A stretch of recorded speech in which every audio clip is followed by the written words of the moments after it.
and via remote participation. This meeting is being recorded. The meeting can be viewed live on Medford's Public Schools YouTube channel through Medford Community Media, on your local cable channel, Comcast Channel 9, 8, or 22, and Verizon Channel 43, 45, or 47. Participants can log in or call in by using the following Zoom link. A meeting ID is 953-1198-7344. If you would please call the roll, Member Rousseau. Member Brandley. Present. Member Graham. Here. Member Antapa. Here. Present. Member Reinfeld. Present. Member Rousseau present. Mayor Longo-Kern. Present, 7 present, 0 absent. Mayor. We have a student rep. Student rep Urasco is also here. Yes, thank you for being here. If you all may rise to salute the flag, please. I pledge allegiance to the flag of the United States of America and to the republic for which it stands, one nation, under God, indivisible, with liberty and justice for all. Thank you. We have our consent agenda, bills and payrolls, approval of capital purchases, public budget hearing meeting minutes from May 6, 2024, regular school committee meeting minutes from May 6, 2024, ad hoc subcommittee on handbook process minutes from May 8, 2024, behavioral health and special education subcommittee minutes, May 15th, 2024, and a recommendation to approve a $3,000 grant from the Massachusetts Cultural Council to fund summer arts workshops. Is there a motion? Motion to sever the public hearing minutes and the behavioral and special ed. Motion to sever by Member Reinfeld, seconded by Member Rousseau. All those in favor? Motion to sever has been approved. I'd like to amend the minutes to the Special Education and Behavioral Health Subcommittee to include a link to the meeting recording, because I believe that the feedback provided by the representatives from Curtis Tufts should be easily accessible with the record of the votes. Motion to include a link on those meeting minutes by Member Reinfeld, seconded by Second. Member Antapa. All those in favor? Aye. All those opposed? And I'd also like to strike from the public hearing minutes the home address of the students who provided public comment for privacy reasons. Strike the home address from the meeting minutes from May 6, 2024 public budget hearing. And just put their names that they spoke. I don't think their home address should be on public record for students. motion for to amend the public hearing meeting minutes from May 6, 2024 regarding the budget by Member Reinfeld. Is there a second? Second. By Member Antapa. All those in favor? Aye. All those opposed? Meetings are passed as amended. And motion to approve the rest of the consent agenda. Motion to approve the rest of the consent agenda by Member Reinfeld, seconded by Second. Member Antapa. All those in favor? All those opposed? Consent agenda is approved. We have reports of subcommittees, ad hoc subcommittee on handbook process, May 8th, 2024. CHCB AB handbook review and schedule. The school committee is required. Member Rousseau? Motion to waive the reading. Motion to waive the reading with an explanation. It's on the agenda and it's quite long. I'm happy to talk about it too, but if you want to read it, you're welcome to. What is the committee, would they like me to read it? Second. To waive the reading. Motion for approval by Member Rousseau, seconded by Member Graham. All those in favor? Aye. Okay, meeting is waived. If you could give a synopsis. Absolutely. So sorry, as I have to take the minutes at the same time, give me just a moment. Here we go. So when did we actually meet? We met on May 8th to discuss the process for doing school handbooks. The school committee is required annually by law to approve school handbooks. And we have done that some years and not done that some or many years. So we worked up a process. I took some example policy from other districts, most notably Cambridge, and worked up a timeline policy that the rest of the committee members fleshed out. The dates that the synopsis is that there's 3 phases of the handbook process that we would like to see implemented. The first phase is the initiation of the handbook update process, which the superintendent's office will manage. And there's quite a long date range of August 1st to September 30th for them to accomplish that. Then those go over to the school council, the school councils, excuse me, at each of the buildings. And those individual councils, one of their tasks as a school council is to draft changes to the handbook. And they get a pretty big October 1st to January 31st is the expected time when they would do that work. And then finally, this comes back to the school committee for approval sometime between February 1st and April 30th. There's a lot of language, but those are the most important things, is that there's dates and there's expectations. And I think that the big improvement here, aside from having dates, the big improvement is that there's these two memorandums that will accompany these changes. So the laws change every year, court cases, et cetera. And so we often have to update our school handbooks because we don't have a choice. But when the school councils, and I've heard this from school councils, they get make these changes and they don't have any idea why. So there'll be a memorandum that goes to them explaining exactly why these are changes that you don't really have a choice on. And then if the school council wishes to make further changes to the handbooks, things like school pickup at elementary schools, they would also write that up so that when we get the actual handbooks for approval, we're not reading them like just this gigantic set of documents with no idea what changed from last year. So hopefully that will improve the process and make it so that we actually do the approvals, because all the school handbooks stacked together is quite a thing. And having no clue what changed year to year is sort of a monumental task. So that's the policy proposal. We didn't have administration in the meeting, and that was on purpose because we wanted to just focus on what the school committee wanted. So if the dates do not work for the administration or the school councils, we're certainly happy to hear feedback on that. And adjust those dates. So that is the synopsis. Is motion to approve? Or do you want to? Motion to approve, first reading. Motion to approve first reading by member Rousseau, seconded by Second. member Intapa. All those in favor? Aye. All those opposed? First reading is passed.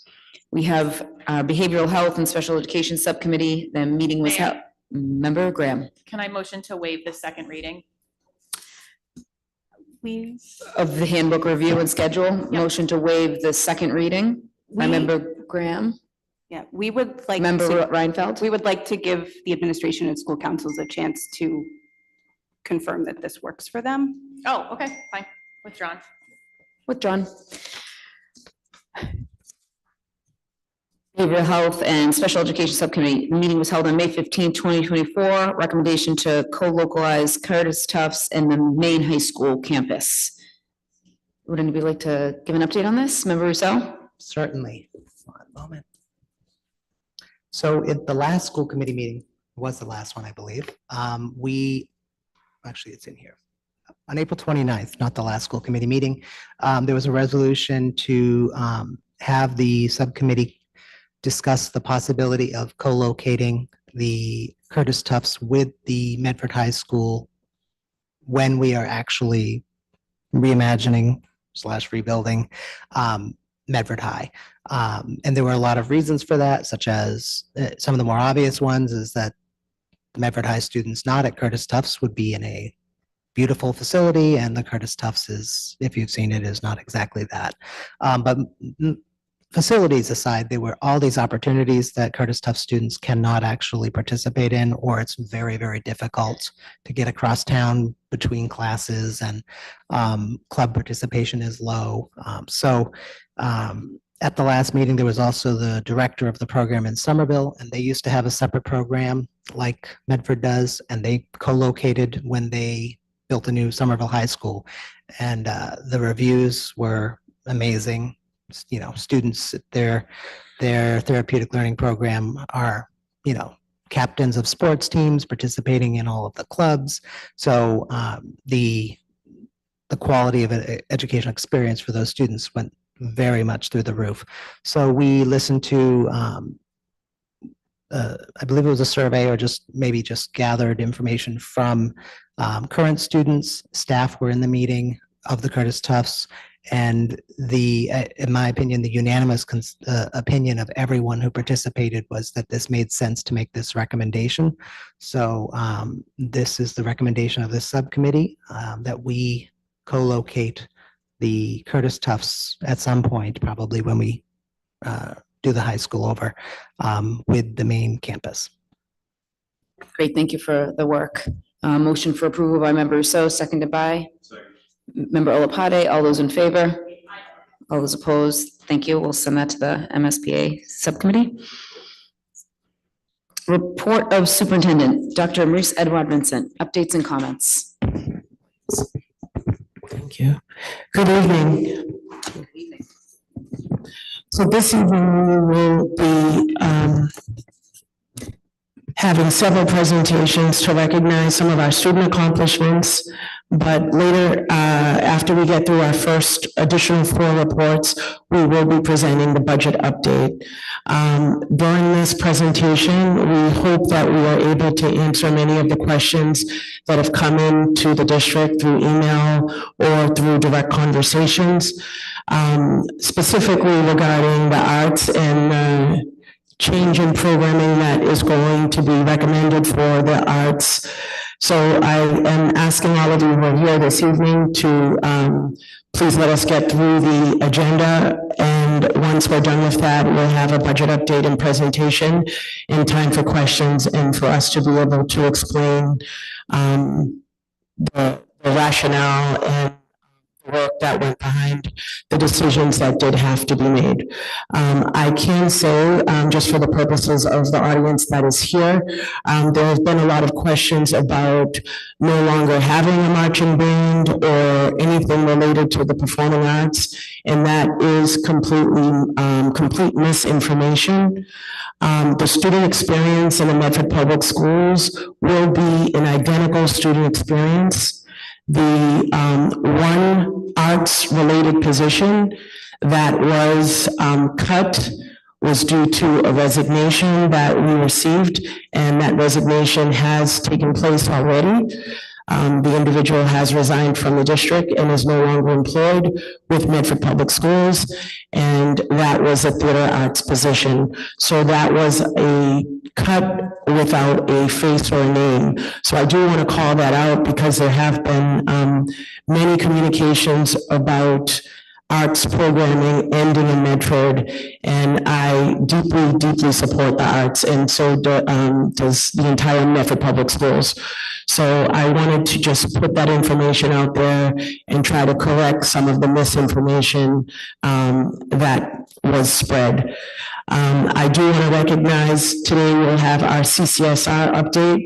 Mr. Trotter will be here with our students and recognize 2 of our book students, Savannah McLaughlin and Adam Costello, who will talk about their special project that they did this year.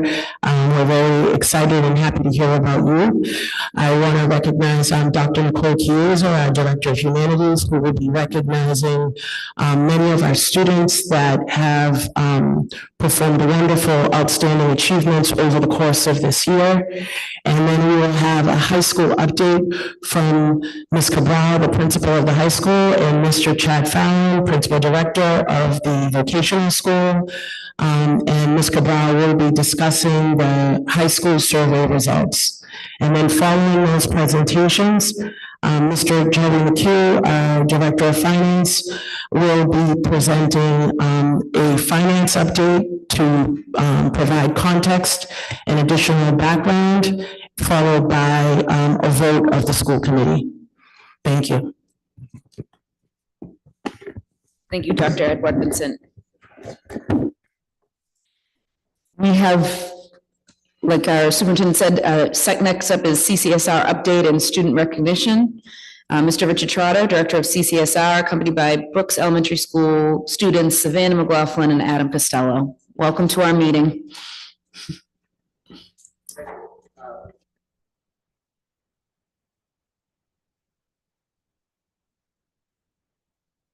Okay, got it. Okay. I should know better. I used to run the media tech department. My name is Richard Trotter. I'm director of the CCSR. I'm happy to be here. I want to thank the school committee, the mayor, and the superintendent for supporting the program. I also want to thank the advisors. You have the list in your report. The executive team of the high school have been very active and supportive of the program, doing a lot of work. Oprah and Anna Narika, who just got accepted to Harvard University. I think that was in the news. Sophia Suho, and Jonah Siegel. Those 4 students were very instrumental in getting the whole high school programs accomplished in the last 2 years. And mostly I want to thank the students of the CCSR for all their fine work. And we also want to thank the benefactors. We have 3 benefactors that have provided $700,000 in funds for the program: the Cummings Foundation, Crystal Campbell Community Fund, and Bloomberg Foundation, making this possible. And we're funded through the next 6 years under the Cummings Foundation grant. As you know, the mission of the program is to develop leaders, social entrepreneurs who work to make the world a better place. It's that simple.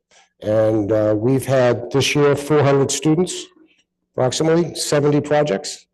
In my full report, which you have, I think it's 80 pages long, you will find all those projects. And so we're very proud of the work the students did and the advisors did this year. I just want to mention one more thing before I bring the students up. We have a summer art studio program that's going to be run through Cummings Foundation funds. And that will be publicized once we get the schedule set, and it will take place in the month of July. And so I look forward to that, and we'll be putting it out there to the public, and hopefully we'll get some good response this year. I'd like to have Jonah Siegel here, just short. I'd like to have Jonah say a few words. He represents the high school. He's one of the executive team leaders, and then we're going to bring up Adam and Savannah. Thank you. Hello, my name is Jonah Siegel. I'm part of the executive team of the CCSR at the high school.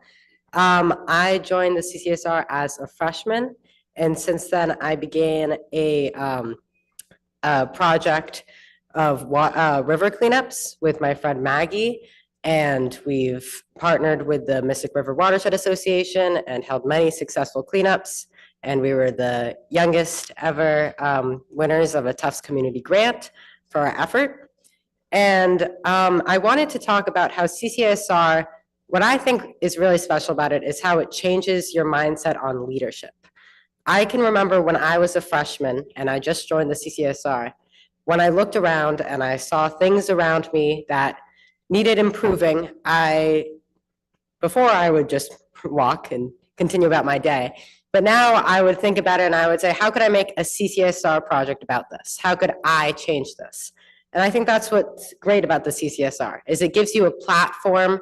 It gives you resources, not only financial resources and in terms of mentors, but it also gives you a community that really encourages the mindset of just go out and do it, like be the change you want to see in the world.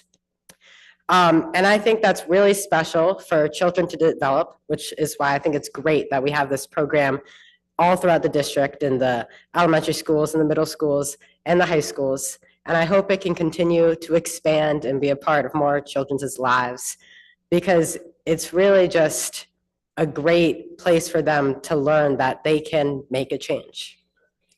Thank you.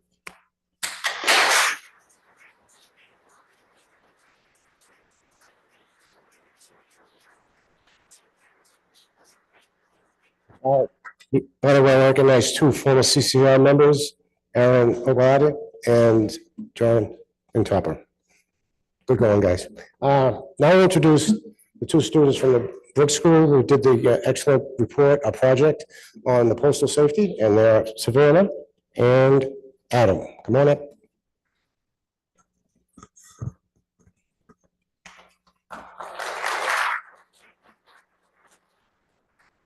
Hello. I'm going to read the letter. Dear Medford letter carriers, my name is Savannah McLaughlin, along with my classmate Adam Costello. We are fifth grade students from the Brooks Elementary School on High Street. We both learned about the terrible attack on one of your coworkers this past Halloween. I live in the neighborhood where the assault took place. I saw all the news trucks and reporters at the end of my street while my friends and me were trick-or-treating. I didn't know why they were there, but I remember being excited to have a chance to be seen on TV. It wasn't until the next day I was told what happened. Adam heard the news by overhearing some students talking about it in school. We both felt so sad for the victim and so angry about the cowardly attackers. They had no right to put a finger on him. Mail carriers are very important and deserve to be treated with only the highest degree of respect. He was just doing his job, delivering our mail. We've been told there has been a rise of attacks on postal workers. We want this to stop. Luckily, we are members of our school's Centers for Citizenship and Social Responsibility. It is a district-wide after-school program that's dedicated to making the community and the world a better place to live. Each year, students are asked to think of a project that will help people and make a positive impact. We decided on trying to help Medford's letter carriers to feel safer. We were first thinking of supplying you with pepper spray or tasers, but after some teacher guidance, we thought it was best to go with safety whistles. First, we co-hosted a school fundraiser at the Brooks to raise enough money to provide all 70 of you a neon orange whistle. The emergency whistles have an adjustable reflective lanyard and can emit high and low frequency sounds. If you ever feel unsafe on the job, blow on this whistle. Hopefully, help will come quickly or the danger will leave quickly. We hope you find this gift useful. Please always know we appreciate and care about you. Thank you for serving Medford. Sincerely, Adam and Savannah.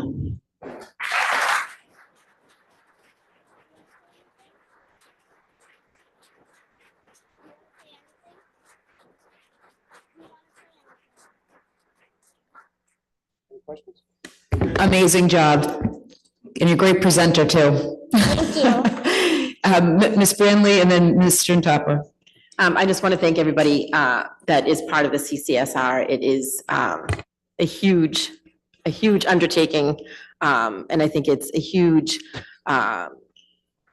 amazing, it's really amazing that this is what's happening in our city. I love that Jonas said that this is making him be, a better person. He's not walking by something. And what more do we want in our community than someone to say, hey, this needs to be fixed, or this isn't right. I think that it's one of the most important things that you can do. It is so hard to get up to that podium and speak. Jonah, you did it without any writing. I stood at that podium many times. I couldn't do it without writing something ahead of time. You're very well spoken. I've watched you grow at the Brooks, and I'm so grateful that you're here. So thank you so much. Savannah, I'm a huge fan of your mama, but you might have moved ahead in the McLaughlin chain for me tonight. That was awesome. You and Adam are amazing. I've loved watching all these Brooks bees come up here, especially once a bee, always a bee, right? So my heart is always there. So thank you guys so much for making a difference. And thanks for switching out the taser and the pepper spray. Good job. Member and Topper.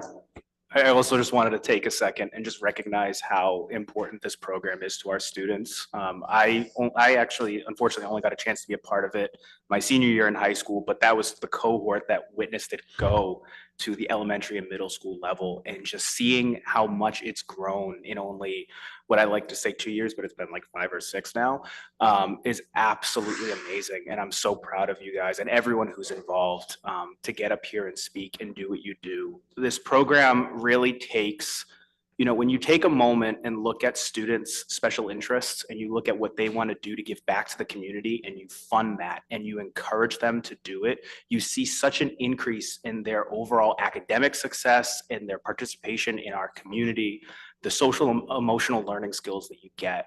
And I really seeing what happened and seeing the unfortunate incident that happened and just immediately coming to action and doing this. I can't commend you guys enough, and I can't wait to see what you guys do next. I really can't. So thank you. Thank you so much. You're welcome.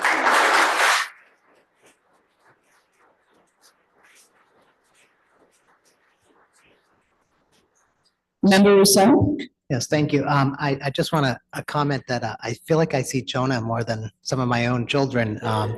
Everywhere I go, I see Jonah, whether it's in a play or at the State House on May 10th or the 9th, 6th, whatever. He seems to always be everywhere, which is sort of what you'd expect from our students who are, and not just Jonah, there are several other students who are also at the State House. And I don't think that's a CCSR project, but their participation doesn't just start and end with the club times. And I think that's really impressive. I do wonder how anybody manages that much in their schedule, but thank you for all of your efforts. Yes.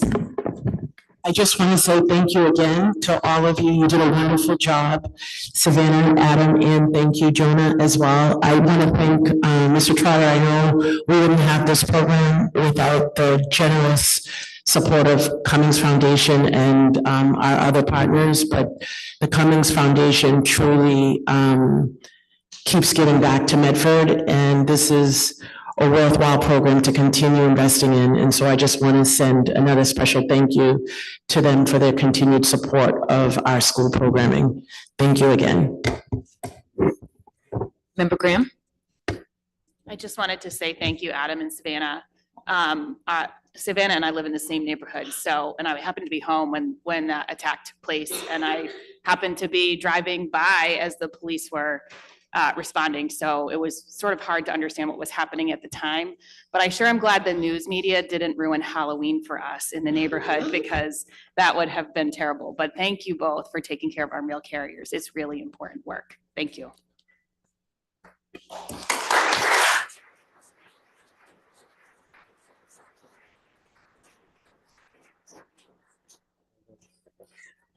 Just before you finish, I just want to mention the fact that the advisor, Michael Coates, couldn't be here because of a family issue. Okay. And he does a fantastic job with the students. This is not the first time that he's done an outstanding project with the students. So, and finally, leaving, I'm very proud of the program. I'm very proud of these students.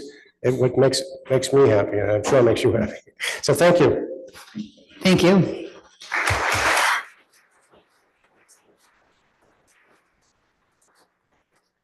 We have number 3, Humanities Student Recognition, Dr. Nicole Chiesa, Director of Humanities. Welcome.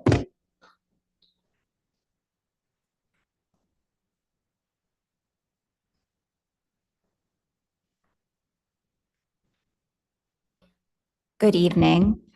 Thank you for the opportunity tonight to honor several of our students who have really accomplished so many amazing achievements throughout the year. So we won't bring them all up because we know that would take too much time, but we're happy for those that were able to attend tonight. We know there are games going on and other things happening. And as I go through the names, we'll ask people to stand so that we can honor them slide by slide. But first, I do want to take a moment on the next slide to thank the school committee, to thank Ms. Cabral, Mr. Fallon, Mr. Tucci, and Ms. Skane for supporting these endeavors, because we could not do it alone. Certainly for thanking you for funding and supporting us throughout the school year. So thank you. So I'm going to be reading a lot of names. You do have the report that you were provided with that explains several of these different endeavors, but if there's any questions, I am more than happy to explain anything. We are going to start with the writing achievements, some of the writing achievements. Certainly this is not encompassing every achievement of the year, but some of the ones that we haven't had a chance to honor. And so we do have the Boston Playwrights Theater's Young Playwrights Project. Why don't I read the names and then people could stand after? Would that work for the group, the committee? Okay, great. So for the Boston Playwrights Theater's Young Playwrights Project, we have Michaela Callahan, Mandy Chow, Julia Hanratty, Kian Leo, Jonah Siegel, Bethia Pierce, Kira Tramble, Stanley Sunwoo, Becky Wang, and Maria Zara. And we want to thank Mr. Bowen Flynn for supporting the students throughout that. We were also able to have the Shakespearean monologue competition. We had one of our students who's here tonight, Jonah Siegel, who spoke so eloquently, really advanced quite far, and Mr. Bowen Flynn and all of us were just so proud of the efforts. For Boston Globe Scholastic Writing Award, we have our student here tonight, Christine Day Hotel, who received both an honorable mention and a silver key. She is a student of Mr. Ambrose, who shared with me today that she has a whole collection of writings, so we're very excited to see future works down the line, hopefully. And finally, we have the Immigration Learning Center Teen Perspective. We had 3 students from Ms. Sanford's class receive awards: Mosammed Habiba, Michael Pak, Madgulet Takele. So if we could have the students that were able to come tonight stand and honor them, thank you so much and congratulations.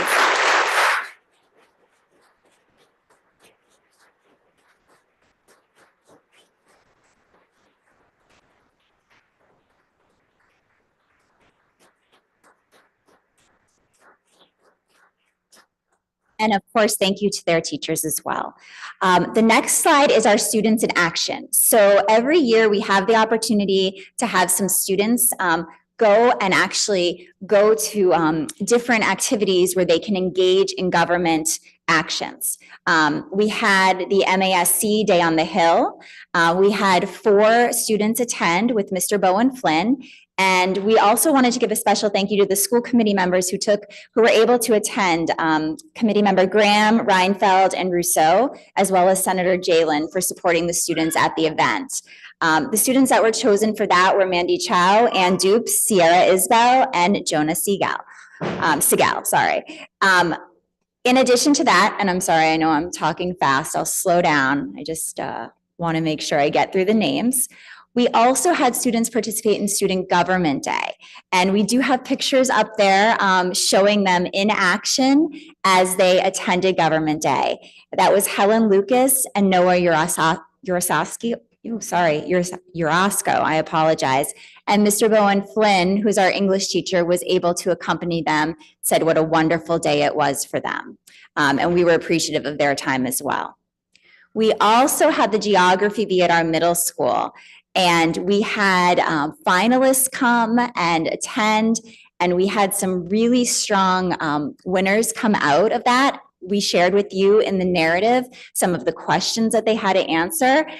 They were superb. So we did want to take a minute to recognize Joe Hogan, Richard Mongol, Stanley Tong, and Stefano Lazaro, who achieved first place, Elliot Traber Hill, who achieved second place, and Emmett Berryman, who achieved third place. We were really, really proud of them, really proud of Mr. McCarthy, Mr. Villard, Miss O'Donoghue, and Mr. Zizzo for supporting them through this. So all the students who I just named, if they could take a moment, if they're here, and we could maybe congratulate them for such a excellent job, well done, that would be wonderful. Okay.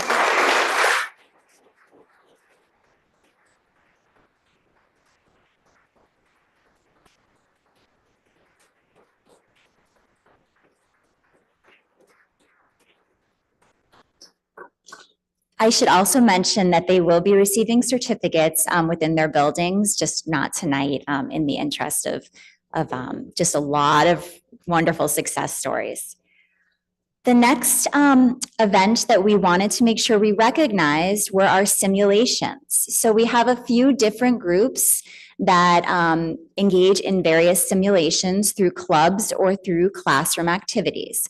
And we begin with our Model United Nations. This year, Model United Nations was run by Mr. Matthew Brophy, and he did it as more of an after-school activity, and he accomplished so many wonderful things that I did share with you in the narratives, but we were really proud of him to be able to do this after school as opposed to in class, and you approved the Dartmouth overnight field trip. They had a wonderful time and did quite well.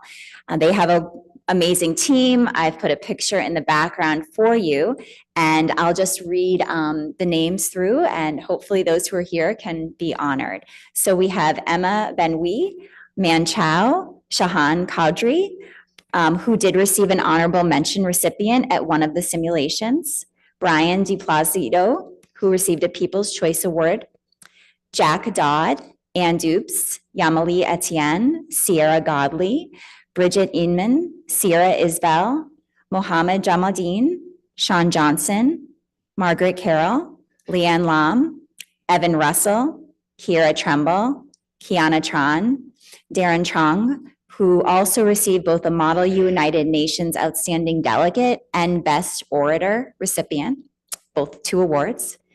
Daviana Vega, Jaden Ville, Noah Urasco, and Maria I'm having trouble tonight, sorry, Zazra, I apologize.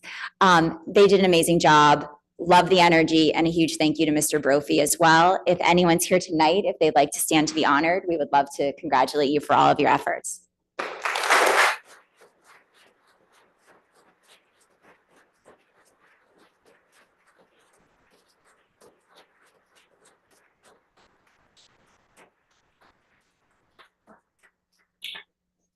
Okay, and last but not least, we have our mock trial and our ethics bowl. Our mock trial, as you read in the narrative, engaged in multiple trials throughout the school year. They were led by our advisor, Ms. Deneu, and they both worked in the classroom to prepare for these mock trials as well as after school. And then we're able to really go in, get different points based on their arguments, and achieve some very strong success. Participants in mock trial were Michelle Began, Genevieve Blott, Eric Brown, Michael Cadet, Clay Canavan, Nathan Chevalier, Sophia DeMillo, Brian DiPlacido, Gavin Gain, DeFord Guerra, Nathaniel Hopper, Maria Lima Costa, Helen Lucas, Anna Sophia Morera, Madeline Morris, Theodore Norton, Mark Parr, Tenzin Richin, and Christopher Rothermel. And then we had our ethics bowl, which I've already presented on before, and thanks to your generosity, they did go to nationals. They had a wonderful time. They performed exceptionally well, as you read. And we just wanted to take, again, I know I already thanked you, but we are very appreciative of your support for that trip. And I wanted to read the names of the students who attended. So we have Sonia Benapal, Ann Dupes, Andre Duriti, Claire Jingo, Amira Laflamme, Carmen Morgante, Bahava Sahil. And we also have our wonderful advisor, Mr. Esner. I also failed to mention in the slide previous to that, for Model UN, the other advisor, in addition to Mr. Brophy, is Ms. Gates. If you could stand, if you were able to attend, and we could honor you and thank you for all of your hard work.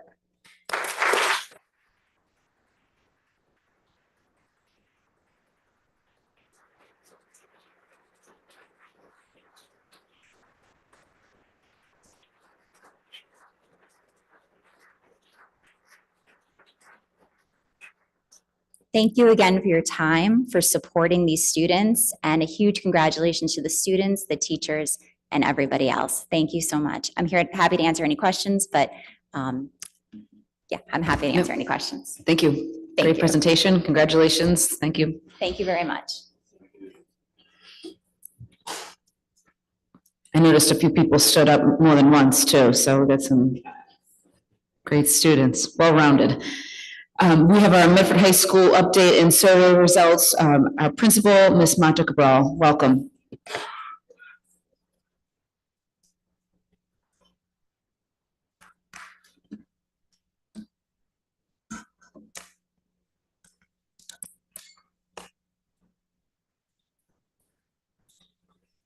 Am I on? Yes, okay.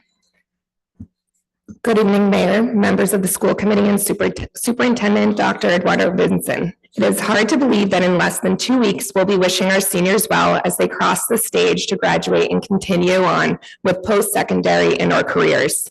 The end of the school year is a busy time with exams, events, and celebrations, but it's also a time to reflect on the accomplishments and growth of the school.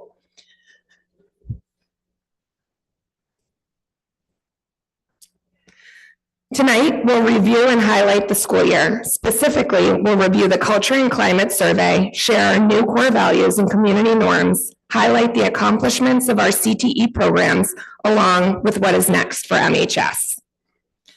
The Culture and Climate Survey was administered in May of 2023, and again most recently in late April of 2024.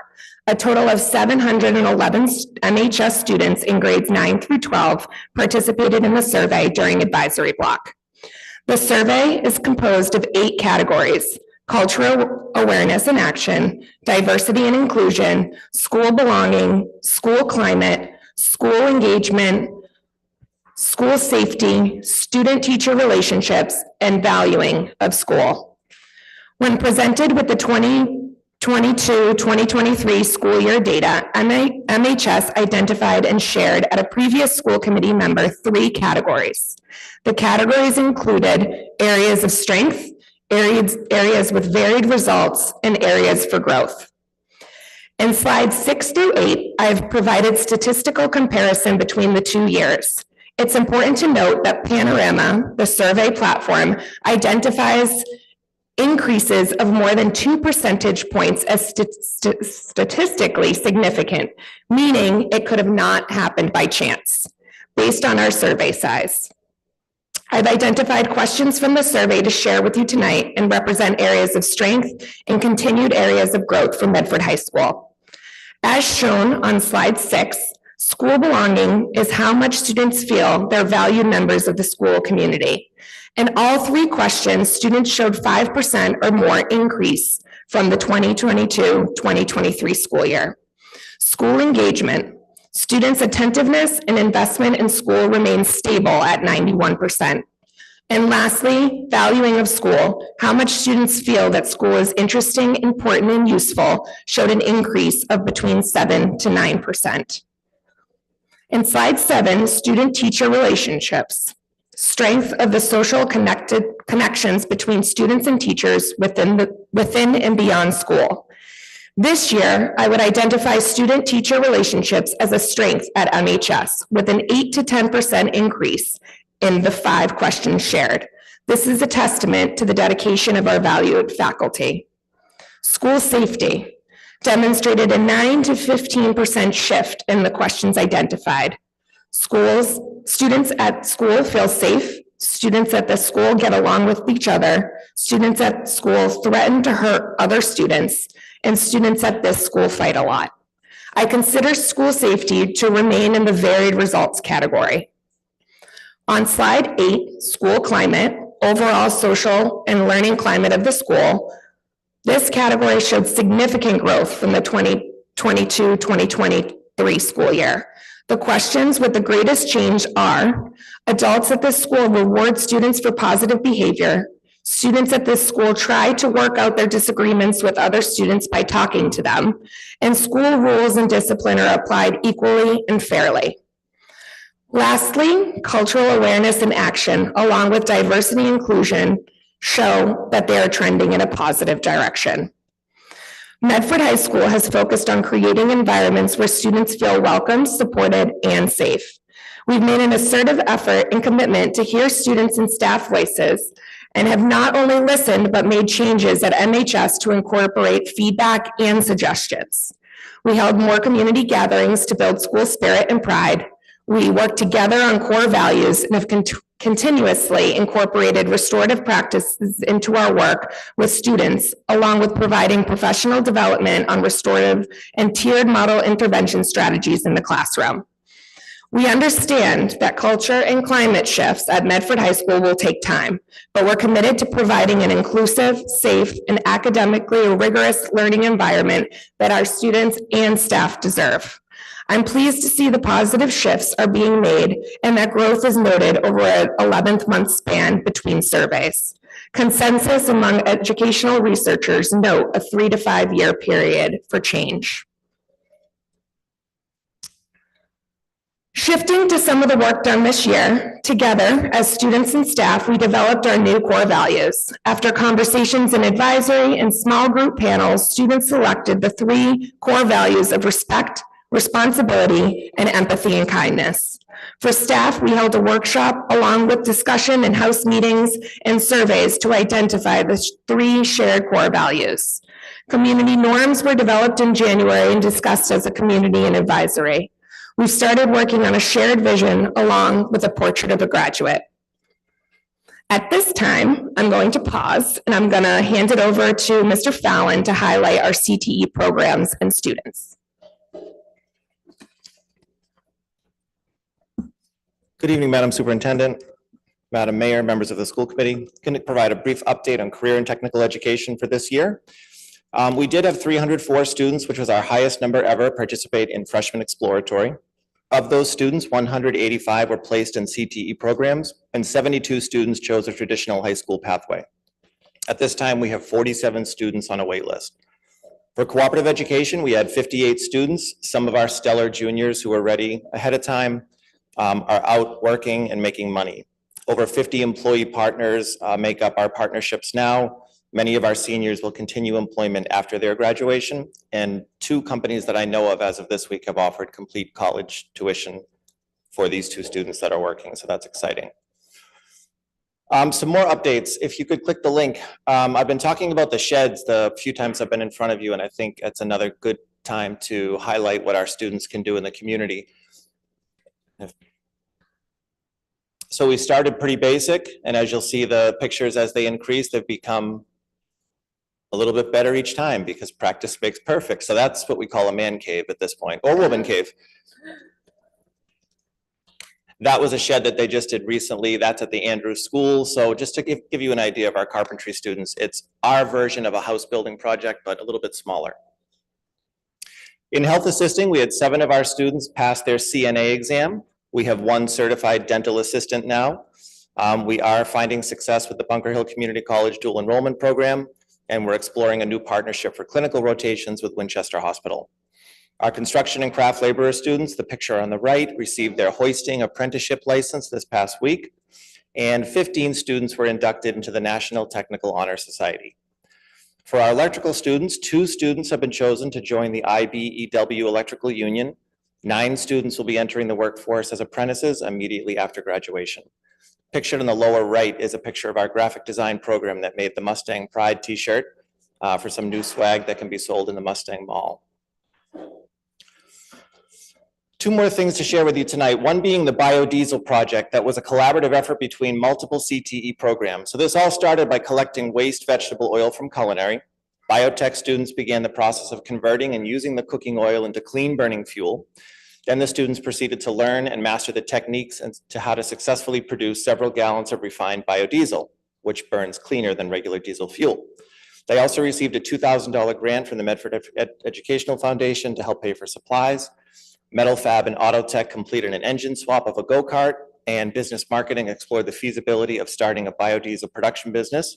They also took a field trip to the biodiesel factory, Northeast Biodiesel, which is out in Greenfield, to observe it on a much larger scale.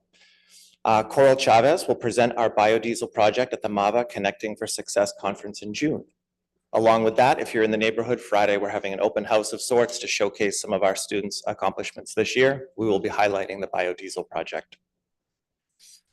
The last thing I'd like to share, and if members of the team are here, if you could come up and join me, is to honor our robotics team, who has once again, are they here?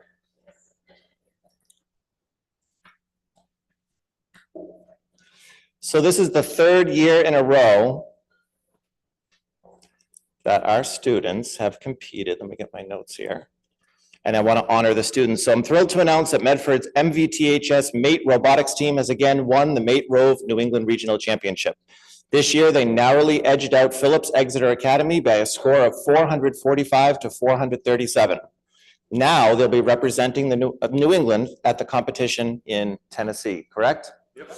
I'd like to honor Tim Hunt, Ben Santana, Miles Hilliard, Scott Campbell, Jonas Wers, Matt Harris, Aaron Ben Daniel, Zach Bertocci, Franklin Soto Ortiz, Noah Reed, and Ben Wertz. Congratulations.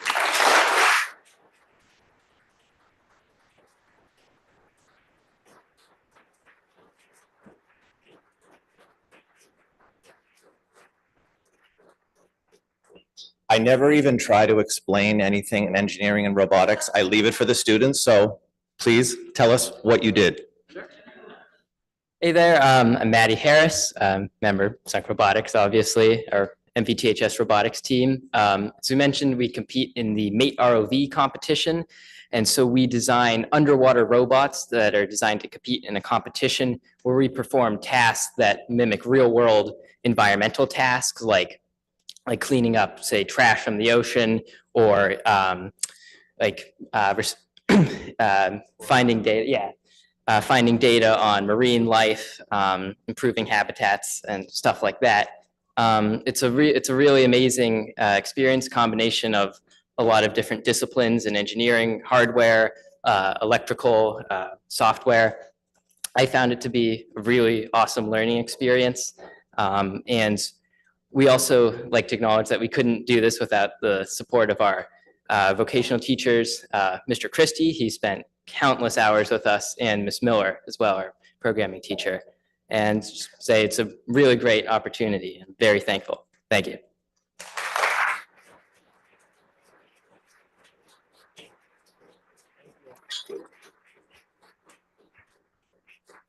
Also, I just want to thank Miss Rachel Perry, who was really good in helping us find some lanes in the pool to test our robots. So thank you, Rachel, for that. Okay, back to you, Marta. All right. So I believe we're on slide 14. So alongside school site council for Medford High School and aligned with the district strategic plan, we identified this year 4 strategic priorities for MHS. And they're included in the school improvement plan for Medford High School. This plan will span over 3 years, and the 4 priorities are as followed: that we want to improve student academic and technical achievement. The second is to implement practices to ensure a safe, inclusive, and supportive school climate and culture for all community members. Number 3 is to improve community engagement and collaboration in routine, regular, and transparent communications with all stakeholders in Medford, and to create a strategic list of facility needs in order to provide students and staff with clean, safe, and academically conducive learning environment. So those can be found in the school improvement plan. On slide 15, I would like to update on the status of the Welsh report recommendations that were provided last year and that were reviewed at the beginning of this school year.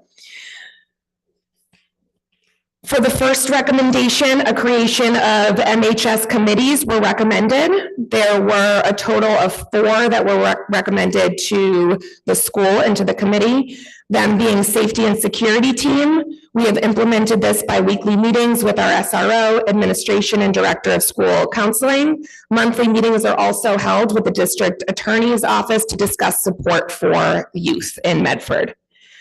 Diversity, Equity, and Inclusion Committee was recommended. We have not formalized a committee yet, but we'll have one implemented for the 24-25 school year. We recognize and believe that inclusion, diversity, and equity need to be at the center of our work. Community on norms for student behavior, shared values. This is something that we decided to do as a whole school and to develop shared norms and shared core values, along with, as a whole school, have a shared vision for next year, along with a portrait of a graduate. And lastly, the schedule committee, a consultant was hired by MPS, and we're continuing to review their recommendations for implementation. The second recommendation was to provide more opportunities for teachers' input and decision-making and build relationships between teachers and administration. Feedback is continuously incorporated into all staff meetings, along with processes on how to collect feedback and suggestions throughout the year virtually. Number 3, parent caregiver surveys about culture and climate, MHS, during the 2023-2024 school year. We're currently working on creating this survey and distributing it at the end of the school year to our caregivers and parents. Number 4, MHS associate or assistant principal. We did shift administration and we did hire a assistant principal for operations and school and student engagement. Sorry, operations and student engagement, who is now part of the administrative team at Medford High School. Mentoring for new administrators, new assistant principals attended this year the regional AP conference. And mentoring is continuously provided to APs through both Chad and myself. They also attended workshops and other professional development opportunities offered to APs in our region. MPS has also provided me with a coach this year, which has been wonderful through the School Administrator Association. Lastly, the last slide is thoughts for the horizon. Medford High School, and this is a program proposal that we would like to pilot at the high school. Medford High School has identified a need for an alternative program for at-risk students who do not qualify for special education at the high school. Currently, we have the therapeutic learning program, but we're looking at piloting an alternative program within the high school for our students. These students are currently not making adequate academic progress, and they've been identified are repeating a grade for the first and or second time, so they're overage, undercredited, and are at risk of dropping out due to that. Their struggles consist of student-related, family-related, school-related, or community-related barriers that we have identified that are hindering their academic progress towards graduation. By creating an alternative setting, we're able to individualize education, provide supports towards graduation and graduating with their cohort, and we're able to be more flexible in understanding student barriers that are preventing them from making the academic progress they need in order to graduate on time. At this time, we have concluded our presentation, but most importantly, and probably the most exciting part of this time in May is the commencement ceremony that is quickly approaching as our seniors, the class of 2024, are about to graduate. So we would like to formally invite you to June 5th at Hormel Stadium for the graduation of the class of 2024. I thank you for your continued support, and if you have any questions or comments, or we could take them offline. Member Rousseau? Thank you for the report. The headliner for me was actually the survey, and well, there's lots of good stuff in there. But in the survey data, everything went in the right direction, everything. And I think that's really awesome. Thank you.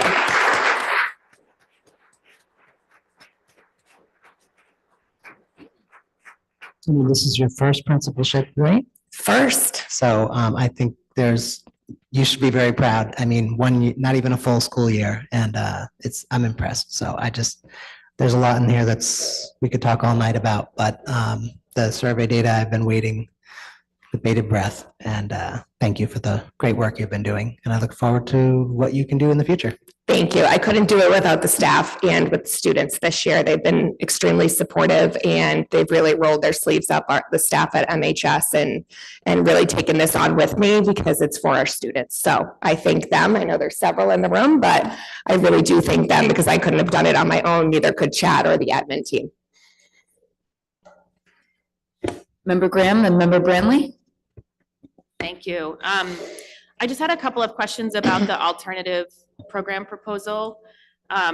This actually came up when we were having some discussions to start to feed some of the work that we have to do for MSBA to describe the kind of programming that happens currently in the building, and then also start to think about like what programming would we want to have happen in the building, and Ms. Cabral brought this forward.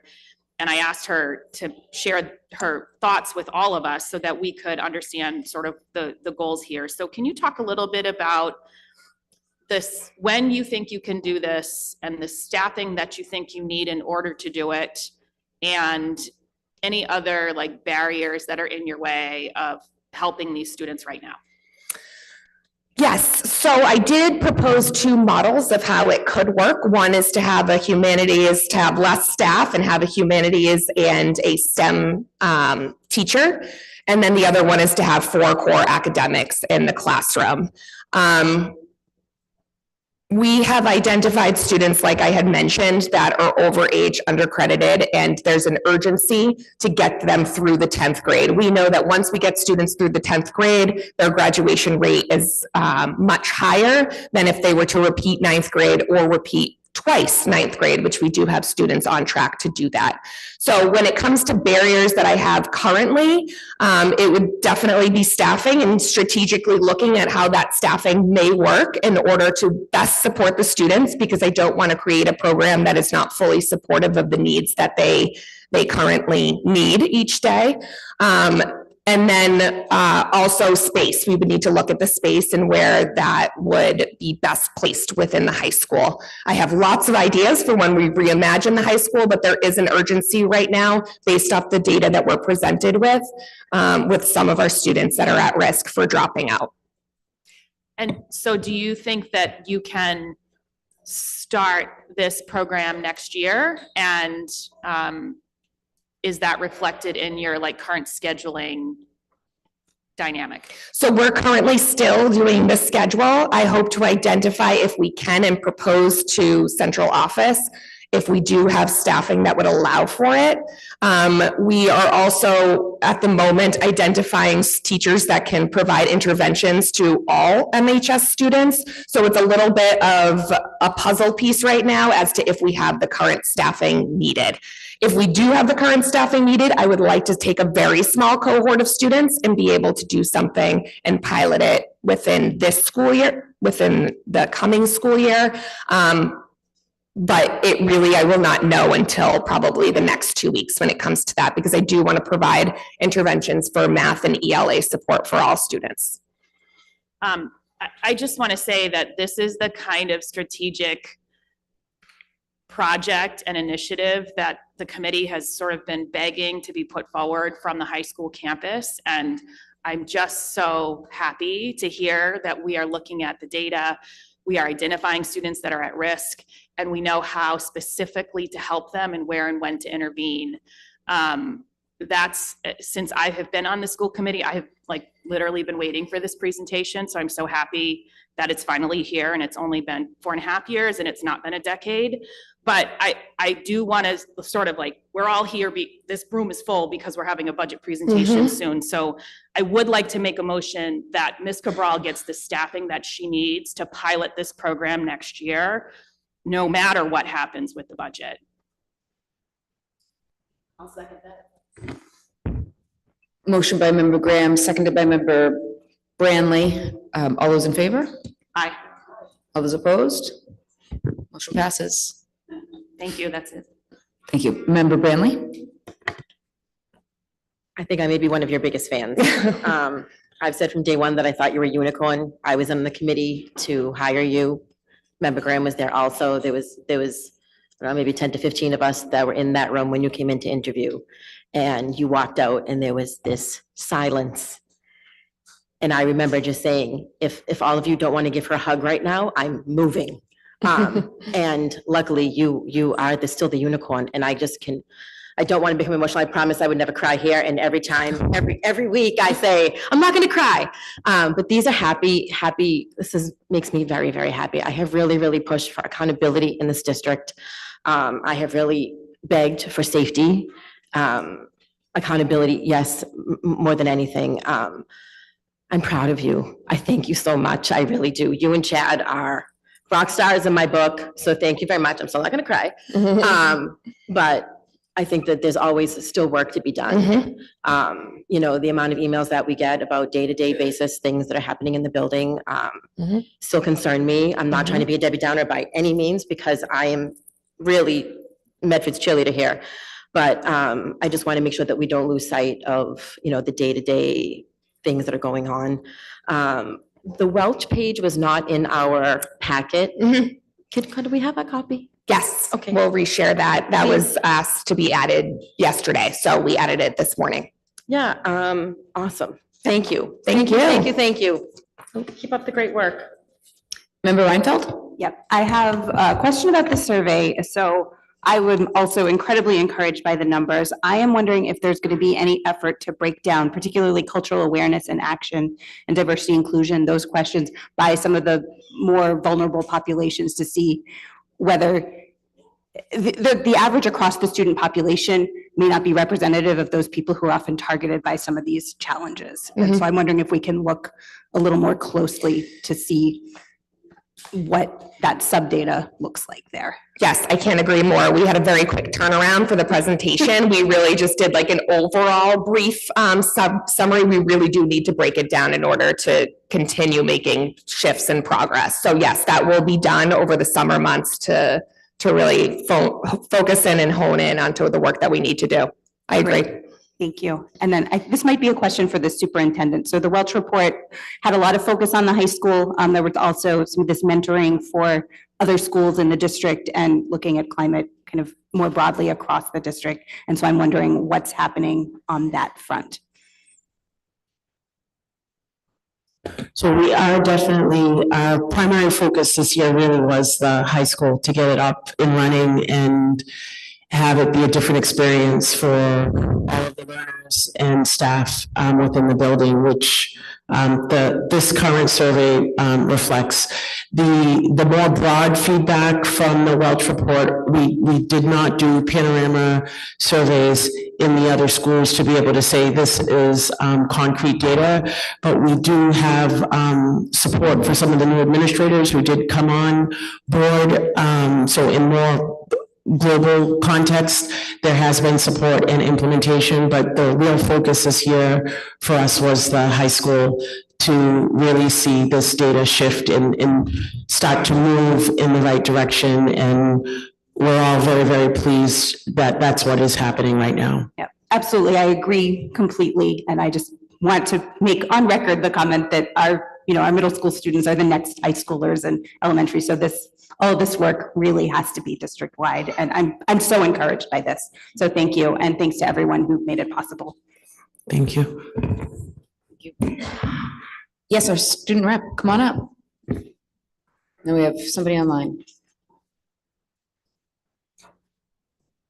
Would it be possible for us to go to the- Yes, absolutely.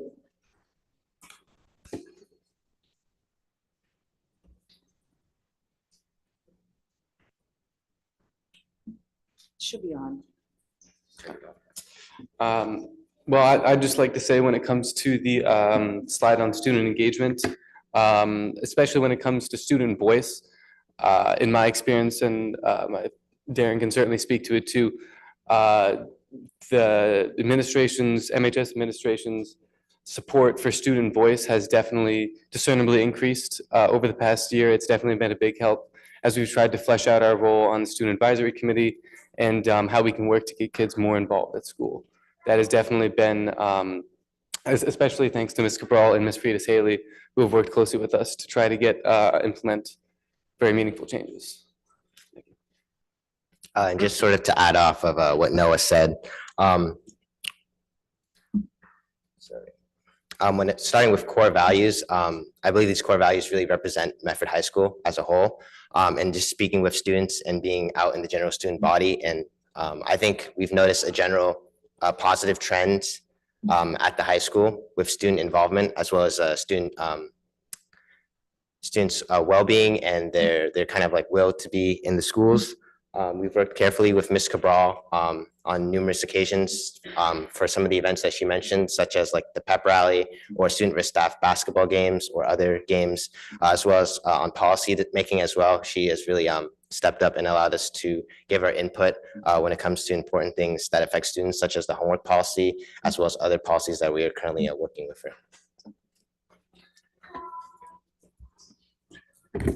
Thank you. You two are involved in everything, just like some of our students that stood up. So we appreciate all your involvement.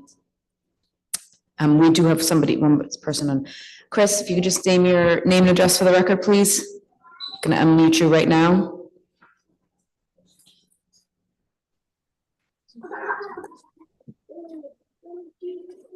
Hello?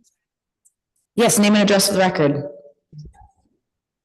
My name is Christine Bennett from 19 Martin Street in Medford. I just had one quick question. I'm hearing about this program that will begin at Medford High that we're aiming for. Would that be in place of Curtis Tufts? The one we just took a vote on would not. Okay, thank you. You're welcome. Thank you. Thank you. To both of our principals for being here tonight for the presentation. If there's no further questions, we'll move on. Yep. I'm going to read number 6 and 7. We have the budget update by Mr. Jerry McHugh, Director of Finance.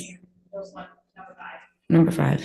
Oh, okay, I thought Mr. Fallon spoke. So Medford Career Technical Education CTE update. Mr. Chad Fallon, Principal, Director of Medford Vocational Technical High School, and Dr. Peter Cushing, Assistant Superintendent. My apologies. Mayor, can I just interrupt? For Member one Graham. second? Just so that the committee knows why these folks are here. As we have been planning for for the MSBA work, one of the things that we have to do, because we have such a huge vocational school, is fill out some documentation around what programs we have, how big they are, and how big we want them to be as we look forward to a new building of some kind. And the other thing that this form asks us to do is lay out, if you need programming space for programs that don't exist today, what are those, and how much enrollment are you anticipating in these programs that are yet to exist? And MSBA goes on to describe a set of requirements around like what constitutes something they will entertain. So Mr. Fallon and Dr. Cushing have been working hard to articulate that. My hope is that when they are done, we will take a vote here to direct them to continue to explore these things, because that will be needed to send to the MSBA with our Chapter 74 viability plan documentation, so that they can sort of consider all of this as part of our sort of input to what ultimately will become a feasibility study. So I will turn it over to Mr. Fallon and Dr. Cushing. I just wanted to set that sort of groundwork for everybody else. Thank you. Yes. Good evening, Madam Mayor, members of the school committee. First, I want to thank Mr. Fallon and all the CTE teachers for the amazing work that they do every day, giving our kids real world experiences, and the work that Mr. Fallon and his staff have done over the last several years to really bolster and expand the programs in an amazing manner up to this point. So we'll share our presentation and then just jump right in. So DESE approves Chapter 74 programs. Right now, Medford High School has 15 of them, and we've seen an increase in demand and enrollment with several programs requiring a wait list. Mr. Fallon mentioned how many students are on a wait list right now? 47 students, all right? We are not accepting students from outside of Medford anymore, which I think is really something that the citizens of Medford should know. More than 50% of MHS students are selecting a CTE pathway, and a new master schedule will hopefully align academic and vocational technical opportunities as we move forward. Right. You want to talk about survey demand? So as part of the documents we have to provide to MSBA, they want to see what our waitlist data looks like for the last 3 or 4 years. So this just gives a snapshot, and I highlighted in bold, of the programs that every year we do see students on a list that most likely never make it in, because in order to come off a wait list, somebody has to leave, and that doesn't typically happen. So, you know, in our research with looking in past years and also what industry trends are telling us, auto technology, cosmetology, electrical, and health assisting are areas that we would want to seek expansion in our new building as we reimagine. This next slide shows some data of students participating in CTE. So beginning in 21-22, we had just about 195 students in exploratory. We placed 163 and it had a wait list of 14. So you can see between 21 and 22 in this current year, the wait list is, you know, at or about the same, a little bit less than last year, but there was also other pathways they could have taken this year with the expansion of our art selectives. So this year we had 72 choose a high school path. So when we surveyed the Andrews and the McGlynn Middle School, we provided some context in a survey, which was a brief presentation from myself explaining about the survey. And then we provided the programs we currently have, and then we gave them some ideas of programs we're thinking about. Criminal justice and protective services, we had about 83% of the students. By the way, this was based on 344 student responses. As of today, though, there was 357. So I think the little guys and gals are still hacking away at the survey, which is pretty funny. Wait till you see some of the results. Who knew they want sewing? More than 5 people want sewing. We'll get to that. We also looked at dental assistants. This one, we had about half of them that thought that this would be something cool to have a dental assisting program. We're also looking at things that other vocational schools in the state have had success with. So we're also, taking that into consideration. Criminal justice, we talked about IT and networking. We had close to 86%. Is that 86? Can't see. And then plumbers, 66.9 was for IT. Plumbing, I had less than I thought. The vet science program yielded about 63% of students thought that that would be cool. And these are just some of the survey responses when I said, well, is there something that you have in mind that you would like us to think about? And a lot of these were repetitive. Meteorology, I thought that was cool, but sewing, that came up a lot. So it reminded me of kind of that need for that home economics. So those are some of the survey results we used from that. So some proposed new programs. When we're considering proposing new programs for the CTE, there are multiple factors to take into consideration. One is the survey data you just saw, but then we also want to look at what the workforce is telling us. All right. And what are the types of jobs that are being posted?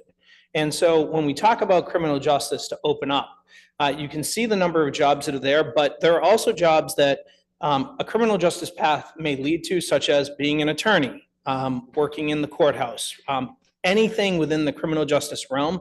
But you can see the typical entry-level education correlating across the table for security guards, detective and criminal investigators, police officers, EMTs, so on and so forth, down through firefighters.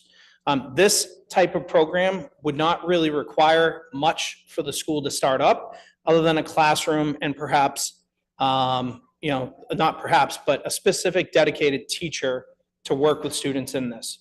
Whereas dental assisting for demand looks at 525 unique job opportunities within our catchment area, and 70% of those for dental assistants, right? And you can see in our catchment area where those jobs are posted in relation to Medford.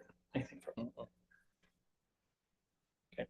IT networking, a unique 1,482 jobs. All right. Computer user support specialist for 1,389 and computer network support specialist for 93.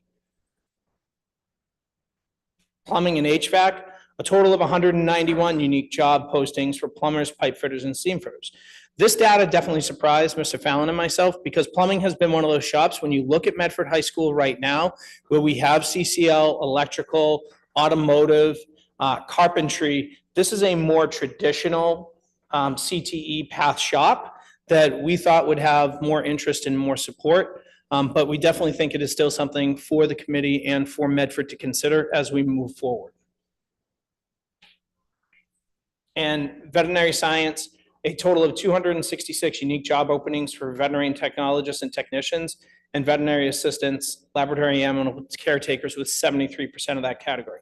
This is the type of track that could lead students to becoming not only vet techs, vet assistants, but being veterinary doctors themselves. Peter and I like to joke with Maurice that there'll be cows and horses running around the new Medford campus with our vet tech program. So when we talk about the 4 programs we're thinking about expanding, this doesn't mean that we couldn't seek to expand before the new building is in place. But just to give the committee a breakdown, we're looking at 7 years of student waitlist data. We know that there's demand, but there's also costs associated with this. So as you saw in your packet, we've labeled, estimated as best we could, which it comes down to additional teaching staff and some equipment. You're looking at an investment of just under $400,000 to expand these programs, whether it be now or within the new building. But if we take build out and furnishings and the cost of a structure out of it, this is what we're looking at to expand the current program. So the idea tonight was to provide you information about the new programs and then the jobs that we're expanding. The last two slides really just show about the auto tech and cosmetology expansion. There certainly are jobs in the community, so this would not be something that was a wasted endeavor. The last thing to mention is that based on the Greater Boston Regional Blueprint, by the way, all the data that we shared tonight came from the Mass Hire, which their job is really to scout the area and find out where the highest demand is, and then they work with people to help them get jobs or get into job programs. Even though healthcare and professional and technical services weren't listed in one of the reports, it's important to note that they're still listed as critical to the region. So we may not have posted about culinary jobs, but it's still something that's very needed. So I thought it was important to mention tonight that although certain things aren't mentioned in the regional blueprint, which by the way is out of date, it's from 2018, and there's a supplemental piece from 2020, we should just be thinking as we look for new programs, what things are critical to the region, and that's hospitality, construction, finance, et cetera. Any questions at this point? Member Graham? Thank you. In terms of the expansion of auto tech, cosmetology, electrical, and health assisting, can those expansions happen in the current space, or are you space constrained?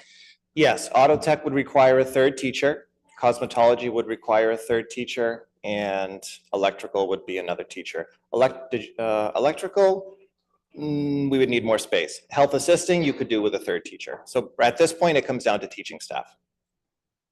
And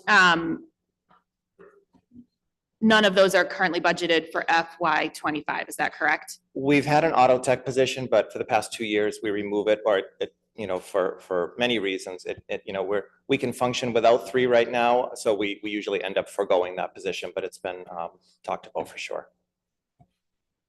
Okay.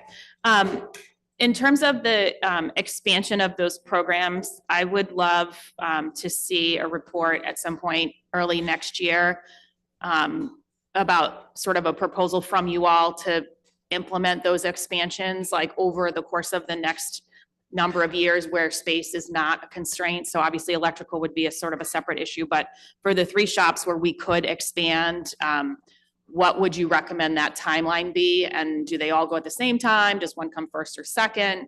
But I would like to see that, you know, it does not have to be now, it does not have to be before the end of the year, but as we think about like next fall, really having you come to us with a sort of a proposal of like what we should be planning for and expecting in the coming years, if that's possible. Very much so, yes. Okay. And then I'm going to make a motion that the school committee request that the MSBA explore the program expansions and new programs outlined in this presentation as part of the feasibility study. Second. Did you get all of that?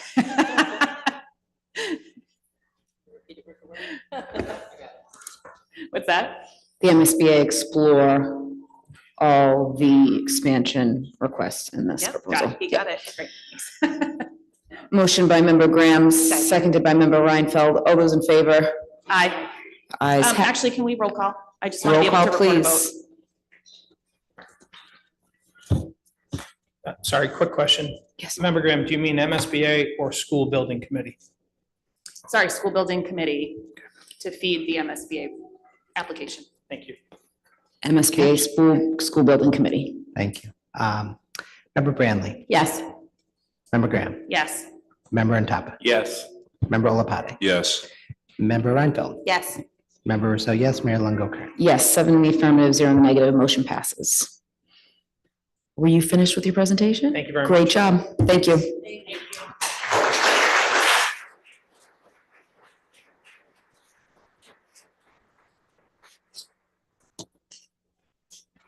We have our budget update, Mr. Jerry McHugh, Finance Director, estimated start time, right on schedule, about 50 seconds. I don't know if we should wait. And then right after that, we'll have our budget vote of the Medford School Committee. And in full disclosure, my sister is back to Medford. She is a teacher at the McGlynn, so I'm going to abstain from the vote, and I'm going to ask Member Graham to come up and chair the meeting, please. Are we gonna need a break in the middle? Do we need to take our like 2-minute break now, or? If you want a motion to recess for 5 minutes, that's fine. I think. Motion to recess for 5 minutes by member Reinfeld, seconded by member Branley. All those in favor? All those opposed? We are in recess until 6:35.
So just so that everyone knows, thank you all for being here. I know it's very hot in here and that's not on purpose, I promise. But I'm afraid to consider opening the windows because I don't think that'll work. So hopefully we can just bear with the heat. Item number 6 is a budget update from Mr. Jerry McHugh, our Director of Finance. He's going to provide his presentation. I'm going to let the committee ask some questions and get their questions answered, and then we will be happy to take public comment from all of you. I assume many of you are here to speak. Just to set your expectations, we do ask that folks speaking at public comment limit their comments to 3 minutes and 1 time. So please bear with us. Please feel free to speak from the heart or wherever it is that you need to speak from. But also just remember to do it briefly so that we can all have a chance to speak. So Mr. McHugh, it's all yours.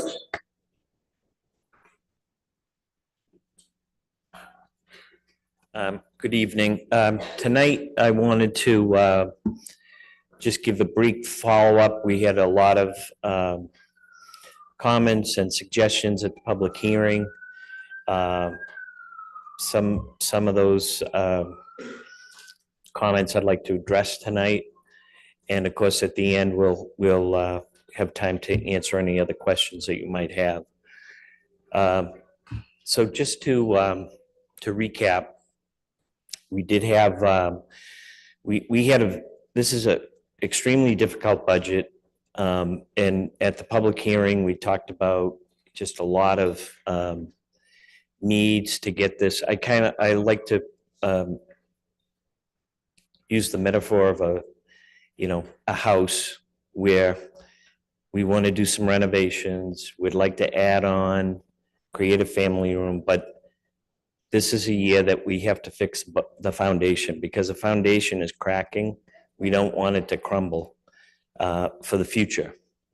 So we did propose reductions in our administrative assistant ranks and our administrators to try to gain some efficiencies in administration to achieve some budget savings. We have had 3 administrative assistants take advantage of an early retirement incentive, and we'll be working with their union representatives to see how we can best meet the needs of the membership, with these reductions. We also looked at class size and looked at scheduling. We had proposed a net reduction of 5 teachers at the elementary level, 1 at the middle grades, and 6 at the high school. And then there was this notion brought up at the public hearing that, what's going on with performing arts?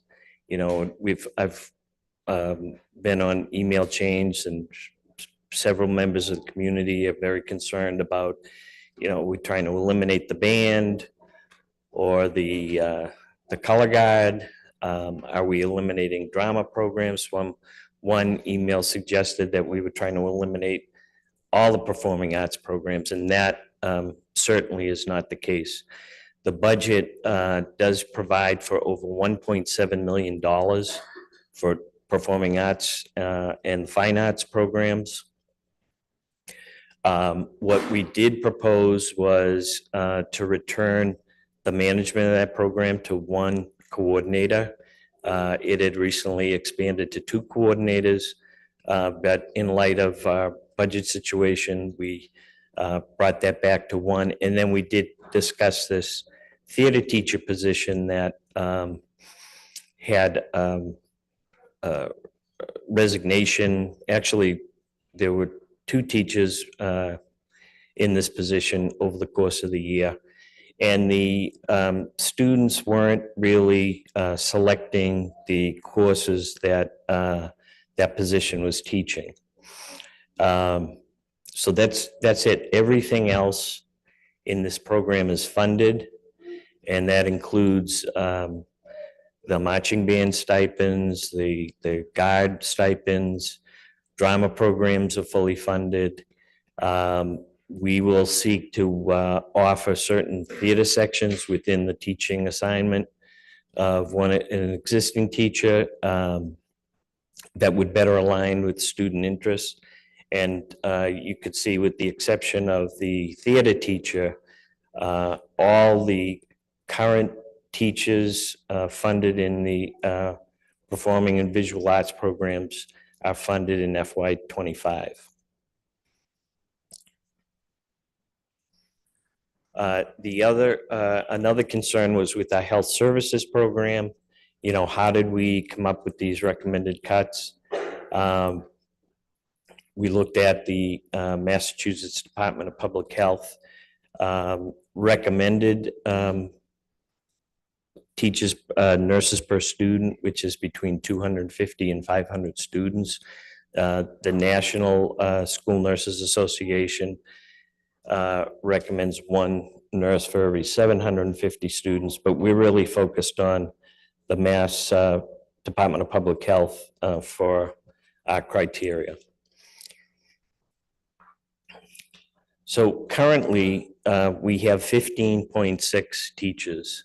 I went back and I looked at the FY 2019-2020 budget, which was the budget before COVID. And at that point in time, we had 12.6 nurses for roughly the same total enrollment. Of course, it makes complete sense that we wanted to expand these ranks during COVID and return to school protocols. But you can see that we are in decent shape in terms of per student staffing in FY '24. And across the board, we have one nurse for every 268 students.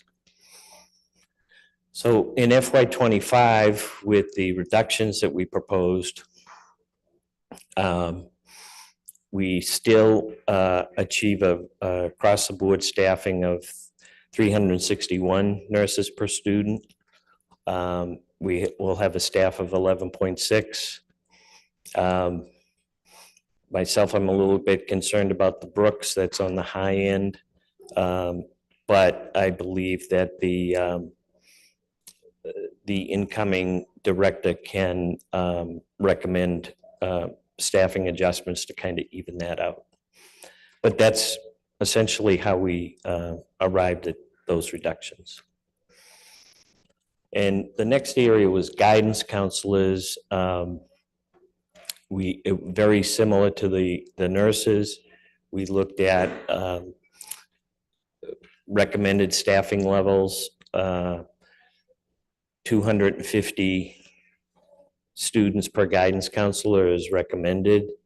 DESE published a study in 2019 to take a look at how we were doing against those averages, and on average in Massachusetts, there were 404 students per guidance counselor, and then the national average was between 600 and almost 800 for middle school, and then 200 to 243 for high school. So in FY '24, we had 2 counselors at each of the middle schools, and then we had slide please. And then we had 6 counselors at the high school. So we had a very our staffing was even better than the recommended average. And then in FY '25, with those reductions, we will have a higher average at the 2 middle schools, and we kind of maintain our staffing level at the high school. So it even with those reductions, there's on average there's 1 guidance counselor per 258 students. And then kind of another comment was, you know, these nurses and guidance counselors are important in our social emotional learning programs, and that is absolutely true, but we have a number of other staff that support students' social emotional well-being. We have adjustment counselors, BCBAs, and Nexus specialists, and those all are fully funded in FY25. And just to take a look at the staffing loads for the adjustment counselors, you'll see that, you know, they are pretty reasonable. On average, we have 246 students per adjustment counselor. So we feel pretty good about that staffing. And as to address SEL priorities next year. We did talk about at the public hearing the possibility that our Chapter 70 state aid would increase from 135,000 over FY24 to 470. There was an initiative in the House budget which raised the minimum student aid from $30 per student to $104. The good news is that this $104 per student was included in the Senate Ways and Means budget, and that budget is currently being debated in the Senate. So while there's no absolute guarantee that we'll get that money until the governor signs the budget, it is very good news that both the House and the Senate are recommending the same number. So when they go to conference committee to work out the differences, there will be no difference in this line item. So just to kind of recap where we left off, our current budget is $71.2 million. We went through and we talked about the need. We have collective bargaining agreements and other school staff that are in line for salary increases. Some of these collective bargaining agreements are already agreed to, so they're a binding obligation of the school department. Approximately $4 million of this $8.2 million budget increase is strictly to salary increases. And then we identified 3 other areas that make up the other half of that increase, which include a number of accounts that have been historically underfunded, a number of positions that are currently funded on ESSA that really need to be in the general fund next year because they represent core programming. And then some new spending initiatives. Special ed tuition is going up, a Chromebook and tablet refresh was $477,000, and other increases as well, which would mean that we would need a budget of $79.4 million to meet all those needs. We felt like that was unrealistic ask to make to the city, and we developed a plan to identify savings, which got our budget, which totaled just under $2.3 million. And we identified some new funding. We have an initiative that we would charge back programs that charge fees in our school system to kind of recoup some administrative and facilities costs involved in supporting those programs. We identified $200,000 in revolving funds in addition to what's already being charged to revolving funds to also supplement the budget, and came in at the public hearing with a budget of $76,684,000. So I'm happy to answer any questions about this presentation or anything else that you might want to talk about from the public hearing. Questions from the committee? Member Rousseau? Thank you. I greatly appreciate the presentation. The additional clarity is always welcome. As I said in the last meeting, I am deeply grateful that you have removed some of the veil of solvency that we have lived with in Medford for a generation or more. When we have an expense of $2 million, we have a line item of $200,000 to pay for it, and we pay the $2 million, it is reasonable for the public to conclude that we didn't need that money. But we got that other $1.8 million by scraping it out of this leftover grant for, reading or whatever. We scraped it up from all of these other places. And so that when you look at our budget, you think we spent $200,000 on an item that actually costs $2 million. And that is the opposite of transparency in any and every sense of the word, no matter what you think transparency means. And believe me, everyone in this room has a different definition of transparency. We all do agree probably that if something costs $2 million, we will tell you it costs $2 million and we'll put a $2 million item in the budget to pay for it.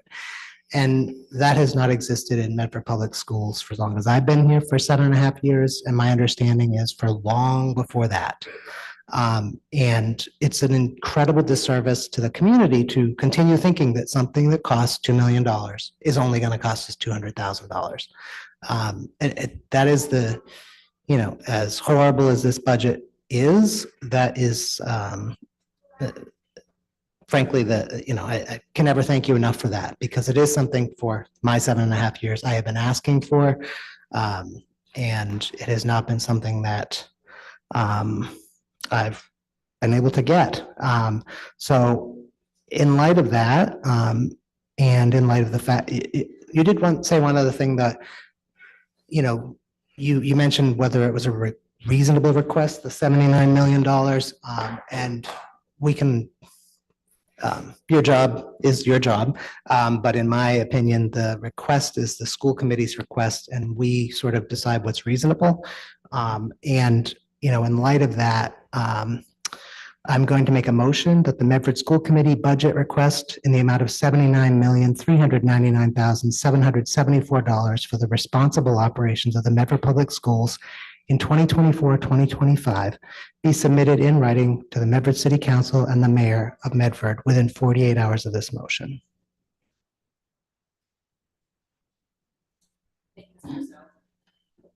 Thank you, Mr. Rousseau. Before we continue talking about Mr. Rousseau's motion, it is on the floor. If there is a second, it can stay on the floor. Second, thank you. But we're not going to take a vote on that until we have heard the questions of the rest of the committee, and we have heard from all of you. So everyone can just take a breath, exhale. We're going to get to all of you before we get to any sort of voting. Mr. Rousseau, can you please sort of explain those numbers one more time, just so that everybody understands what you just said?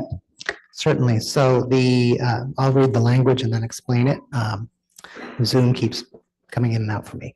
The Medford School Committee budget request in the amount of $79,399,774 for the responsible operations of the Medford Public Schools in 2024-2025 be submitted in writing to the Medford City Council and the Mayor of Medford within 48 hours of this motion. So that is the number that was calculated and displayed at the last meeting.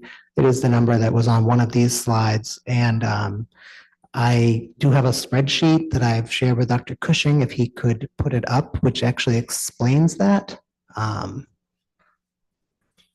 Did you get it? That's because my Zoom is in and out. Sorry, 1 second. So before we take any vote, we'll make sure that we can look at that spreadsheet. So take your time, Dr. Cushing. Are there questions from the rest of the committee? Member Branley.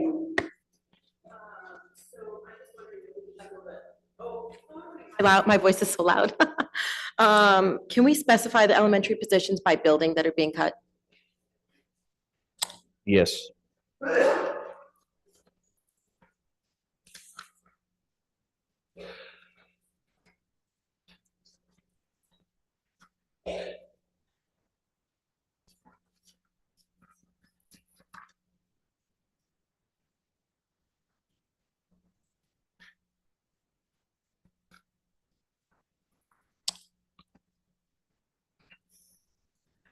2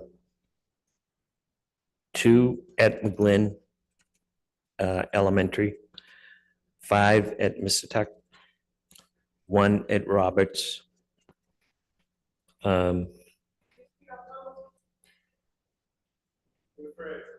2 at McGlynn Elementary, 5 at Missatuck, 1 at Roberts, for a total of 8.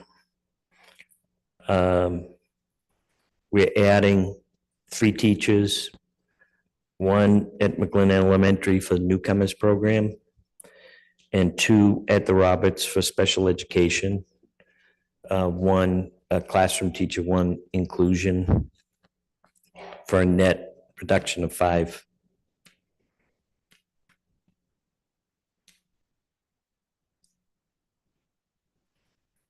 I think seeing 5 at the Missatuck is devastating. And as someone who has worked at the Brooks, I know that the staff is short, but can I ask why there are no staff at the Brooks being cut? Not that I want to see anybody cut. I'm just curious Sure, where the yeah. discrepancies are. Well, it's based on class size, you know, so if the class size at the Missatuck was low compared to the other schools, with the Brooks, I think there's just a switch. My memory is maybe the second grade, which happens to be a low cohort in the elementary, that there was 1 less teacher needed in the second grade, but there was an additional teacher needed in the third grade, so that was a wash. Okay. Other question. Member Branley, do you want the exact numbers? I have the proposal from last week in front of me. I have it too. Okay. I just wanted to make sure we're on the same page.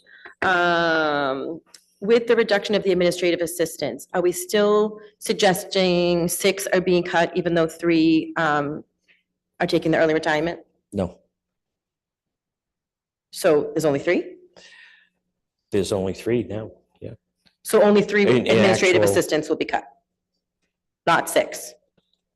Correct. Well, there's the positions, I 3 hate that word. positions I are don't like that retired. word, Jerry. We talked about that last week because 3 positions are 3 people at the end of the day. Yeah. Well, 3 of those positions have retired. And then that leaves there's 3 other positions that we would want to find, you know, other work for if we can. So is the elementary position at the McGlynn being cut? Yes. I don't understand how a building secretary is cut. If she was 6 miles away, would she be cut? I don't understand how that is an equivalent. I really, this one I cannot wrap my brain around. I really cannot wrap my brain around this. How can you go a whole school without the school secretary? I don't understand how this is going to be possible. If someone else is going to do her job, so does that mean we're paying the other person double? Where are we saving? Yeah. Because someone else is gonna have to do her whole job. It's not, well, someone will pick up the slack. This is a whole position. Has anybody shadowed a school secretary? Superintendent, have you shadowed a school secretary? Member Branley, would you like the superintendent to weigh in here? Yeah, that would be great. Great. Thank you. We still have an additional floater position that will be part of the ranks. And so that is one of the other positions that we plan on using to support the McGlynn complex. So if she's there every day, how are we saving money? Does she get paid less? Is she not in the union? What happens? I don't understand. I really do not understand. I don't understand the question. Can you restate that question, So please? if we have a floater who needs to be in a building all the time. Yes, but they can have, Saving money. that person would be allowed to move to other buildings. So case in point, if one of the secretaries were to be absent today, there would be one secretary manning the office. And then if there was the opportunity to assign a floater there, the floater would be the second person assigned. So one of the things that we're still working on is having that floater based out of the McGlynn complex. And as we prepare to negotiate with the administrative assistant union, in the McGlynn complex, there is also an additional administrative assistant that falls under the special education umbrella, but is an administrative assistant. And so if needed, that individual could be deployed to support the McGlynn complex. Okay, so if you need a floater when someone's absent for one day, why wouldn't we need the position filled for the 180 days?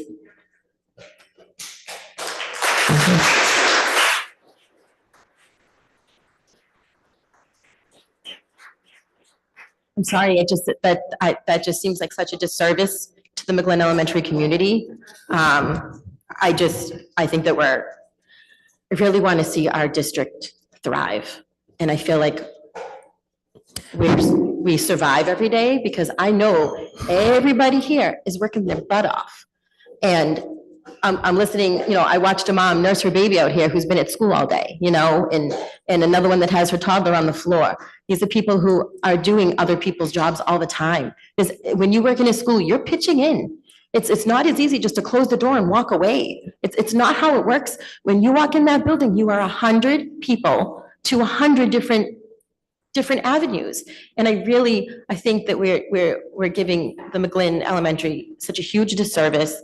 Great, we have a floater, but if Mrs. Hardy's absent at the Brooks and she's at the Brooks, then now the McGlynn doesn't have a secretary. And why is Mrs.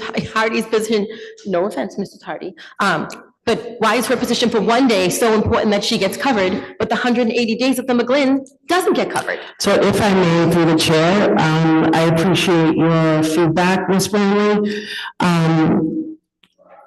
In situations which have happened this past year as well, when both administrative assistants are not available, we still have a fairly significant administrative assistant pool, and we tapped into administrative assistants that were located at the high school campus, and they too went down to support schools on an as-needed basis.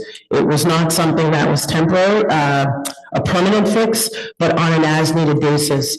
So I agree, and I'm not denying and saying that people are not working hard, but at the same time, if there is a problem and we need to redeploy an administrative assistant from the high school, which had nearly 20 individuals located on that one campus, we should be able to deploy them so they could go and support one of the other buildings or another department within the district. We are one district. We need to work together as one team. This is not an easy situation for anyone involved. And I don't want you or anyone in the audience to think that we're not trying to think this through properly. We have spoken with one another. We've looked at the numbers. We had to make some tough decisions, but we, in comparison to districts that are of comparable size, we still have a significantly larger administrative assistant pool in Medford Public Schools. Okay, well, I guess we remain to be seen. Under nursing, 4 nurses still being cut? Yes. As a parent whose child needed emergency services at our school, this is such a disservice to every single child. And it's such a disservice to these nurses who are working overtime. Some in my own some from my own family. They helped save my daughter's life one day. So to think that we could go 4 less, or we could go 1 less assistant, it's such a disservice to our school. We are barely surviving. And this is really devastating, in my opinion, that this is going to happen, that we've got to this point. I'm concerned about the Brooks, the staffing there. You said, you're concerned about the Brooks with the health services? Well, I said that per student enrollment was higher than the rest of the district. So we would want to look at that. And, you know, I wish I didn't have to prepare a plan that included cuts. I mean, Yeah, nobody don't we wants to cut all? position. Don't we all? But it's a So- lot of difficult choices. So we are going to be hiring an incoming director. Someone's Yes. going to take Avery Hines' place. Yes. So that position is going to be filled. That's already been posted for how long now? The position has been posted since February when the director, previous director, Avery Hines, went to work for the Department of Public Health. And we have one applicant who has applied, and that applicant is a part of Medford Public Schools. We have an interview scheduled for next week to interview the one candidate who has applied, and we will include members of the nursing team who expressed interest at the time of Ms. Hines's departure. So the nursing director position still exists. It's part of the administrative unit, and that position will be filled for July 1st. And the comment that you were making earlier, I just want it to be stated for the record that Medford High School will still have 3.0 nurses, and that the McGlynn Complex will have 3 nurses at the McGlynn Complex, but the FTE is equal to 2.6 FTE, but it's 3 individuals assigned to the McGlynn Complex and 3 also assigned to the Medford High School complex. How many are assigned to the high school now? 3. So that won't change? That will not change. Okay. For guidance, I believe last week we discussed, or 2 weeks ago, we discussed that they also teach a class. So if we're cutting them by half, who's teaching the class? The remaining staff.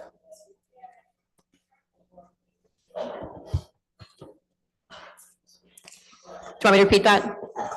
So the guidance counselors at the middle school, I believe last week we talked about, or 2 weeks ago, I'm sorry, that we talked about that they also teach classes. So I'm curious, who's going to teach those classes now that there's one less person? How are we managing them to teach the class plus service the students? Well, that's a scheduling issue for the principal, and so, you know, there still be one counselor assigned to each school. So one counselor, and how many students are at the middle schools? Projected for next year, I think it's 440 for the Glen Middle and 442 for Andrews. So in 180 days, they're going to service 440 students plus teach classes. And then at the Andrews, one person is going to take care of 442 students plus teach classes to 442 students? I'm just trying to figure out the math. I'm not too good at division in my I'm head, not but suggesting that everything is going to happen exactly the same It's next not year gonna happen. because This is what I'm we're gonna afraid have of. different staff. I'm afraid it's not going to happen, and this is what scares me. This is what scares me. Superintendent? Yes, Member Branley, in addition to the positions that were stated in Mr. McHugh's presentation, we do carry 17 FTEs as adjustment counselors. We do have BCBAs. We do have Nexus specialists. We don't even have school psychologists listed. So under the leadership of Stacy Shulman, our Director of Behavioral Health and School Counseling, there are approximately 45 individuals, it could even be as high as 48 right now, that provide counseling supports to students. So if it's not in the person of an adjustment counselor, it may be a guidance counselor, it could be a school psychologist. We as a district actually have a very robust offering in terms of cell supports for our students. So I know that there is a cut that was slated to take place, And if you look really closely at the numbers, we truly tried our best to stay away from the teaching core and not impact the teaching core because the teaching core is the closest to the students. So I just want to say for the record that although there is one cut that has been identified, we still have the other support services that are in place. And through grant writing, we actually still have partnerships with outside agencies that are supporting some of our school programs as well. Do adjustment counselors teach classes? No, right? Okay, and then do you need to have an IEP to see an adjustment counselor?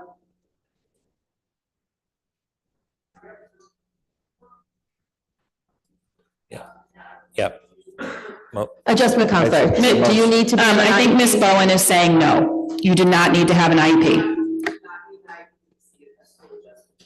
What about a school psychologist? Okay, I'm just asking. So the answer, just so that people that are on the phone can understand the questions and answers, the question was, do you need to have an IEP to see an adjustment counselor or school psychologist? And the answer to both is no. Okay. For staffing adjustment counselors, you said it was reasonable. That's a scary word to me, that we're just reasonable. No, I think that's it for me. Thank you, Jerry. I appreciate your help. I appreciate these numbers. I don't like them. I can't help but be cranky about it because it's devastating. Like I said before, there's nothing more I want than to see us thrive, not just survive. My children are in this district, you know. This is our family. To me, this is what community is all about. We need to fight for these students. We need to fight for these teachers. We need to fight for these administrators that are in the building that are on the ground every single day. Program directors. I mean, the whole marching band is here. It's not just cutting a position. It's cutting the heart of a program. I can't agree with that. I haven't slept in 2 weeks.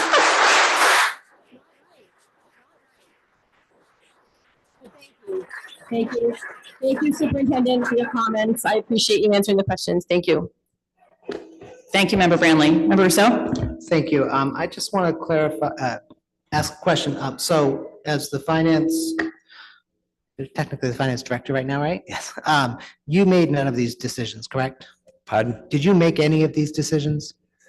Well, I did as part of a team, I came up with some recommendations. I mean, not all the recommendations were accepted and some, turned out to be non-workable, but the first task was, to figure out how much does it cost to provide a level service budget to Medford Public Schools? And then from there, I completely agree with you. My job is to present the school committee with a plan. I think, it's very reasonable to bring up issues where some folks might not think that plan is working, but we were it was a group decision. Program directors were talked to, see, if things were workable. And again, when you get into those discussions, I mean, people would prefer to have the exact same staff they had last year because they kind of know what that program is like. But then it's up to them to kind of see how they would make it work with less staff.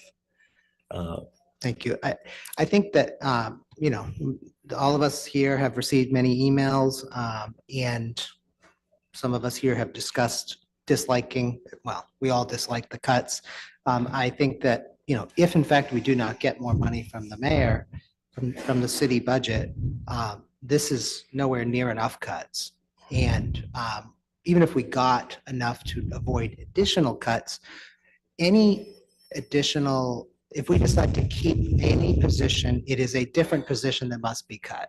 Well, equivalent amounts of money. So I think it's important to remember that, and I'm that group of people, just to clarify, Mr. McHugh, did not include school committee members, correct? Did not. That's right. I think that's important because, there's not to be defensive, but as the senior member, which Paulette used to do that, I guess it's on me now. It's really important to note that we're not in the rooms making these decisions, that we hire the superintendent, and it is the superintendent's job to present the budget. And we can vehemently disagree, and we can vote or not vote for the budget. In the last budget hearing, I made a statement that in Massachusetts, no school committee has refused to pass a budget. So there was no understanding of what happens on July 1 if we refuse. In that intervening 2 weeks, Uxbridge actually did not pass a school budget. They are sending out layoff notices to all their staff. And the state has said on July 1, they have $0 and will not have a school district. So let's really hope for Uxbridge that somebody passes a special law to find a way around this for them. I do not envy them. But unfortunately, the answer we now have from their disaster they're going through is that if we do not approve any budget on July 1, the Medford Public Schools closes every employee, HR, by the way, included. So if you have a question about your benefits, too bad. The superintendent, everybody goes home until we figure out how to pass a budget. So we are not in a situation where we can grandstand, and I don't mean that in any way. But sometimes, well, I mean, frankly, all of us grandstand at different times. But we can disagree with this all we want. But if we do not pass a budget by July 1, there will be no public school system. And that's kind of hard to wrap your head around because you're like, it's the law, there has to be one. But the state just clarified in the last 2 weeks to Uxbridge that no, there actually, you will have $0 to spend. Nobody will get a paycheck. There will be no HR person when you have a change in benefits. It's kind of a catastrophic level of anarchy almost that is hard to comprehend. But, and I'm sort of glad it's not us that's going through it. But, we're going to try and get more money. That's what my motion is for, is to do that level service budget so that we have dramatically fewer layoffs. But at the end of the day, if that number is not what we are given, we either pass a budget that we dislike immensely, or there's no Medford Public Schools on July 1. Those are the two options. And so I have a spreadsheet I shared with Dr. Cushing, if he wouldn't mind sharing it. And if I can interrupt from the chair, for those of you who may be joining us for the first time, lucky you, because we do this every year and it is 5 years and counting of being pretty bad. So what we have tried to do in the last couple of years is do two things when we are talking about the budget. The first is to request what we need from the municipal government. So that is the motion that Member Rousseau put on the floor. Then we need to wait patiently or impatiently, as it may be, for the mayor to finish her work citywide, and for the council to pass their budget. And once those two things happen, the preliminary number that was provided by the mayor under the budget ordinance by the city council was preliminary. That means it's not final. So we will get a number through a passed budget via the mayor and the city council at some point between now and the end of June. And at that time, we typically will pass a second request or a second motion that actually spends the money appropriated. So what Mr. Rousseau put on the floor tonight, just for you all to be clear, is our request to the municipal government. I don't think it outlines any cuts. You said level service, is that correct? Correct, level service. Okay. And it also adds some of these things were things that were savings, like for literacy interventionists. We don't actually have any right now, even though we had budgeted for them. So this adds them back in. And then for paraprofessional behavioral specialists as well. Thank you. And you can see that on the screen now. So that request will go to the mayor. Obviously, she's here tonight, but that will go to the mayor. It will go to the finance team at the city. It'll be considered by the city council, I believe, tomorrow evening, when the superintendent does her annual presentation to the city council. Then we all have to let them do their work. And wait patiently or impatiently, depending on who you are. And when they finish their work, they'll come back around to us and say, here's your number. And then we will be back here if the number is not what we requested. It never is, spoiler. And we will talk about like the brass tacks of exactly what happens. So that's the process. I just want to make sure everybody knows what that is. Where we are right now is we're making a request.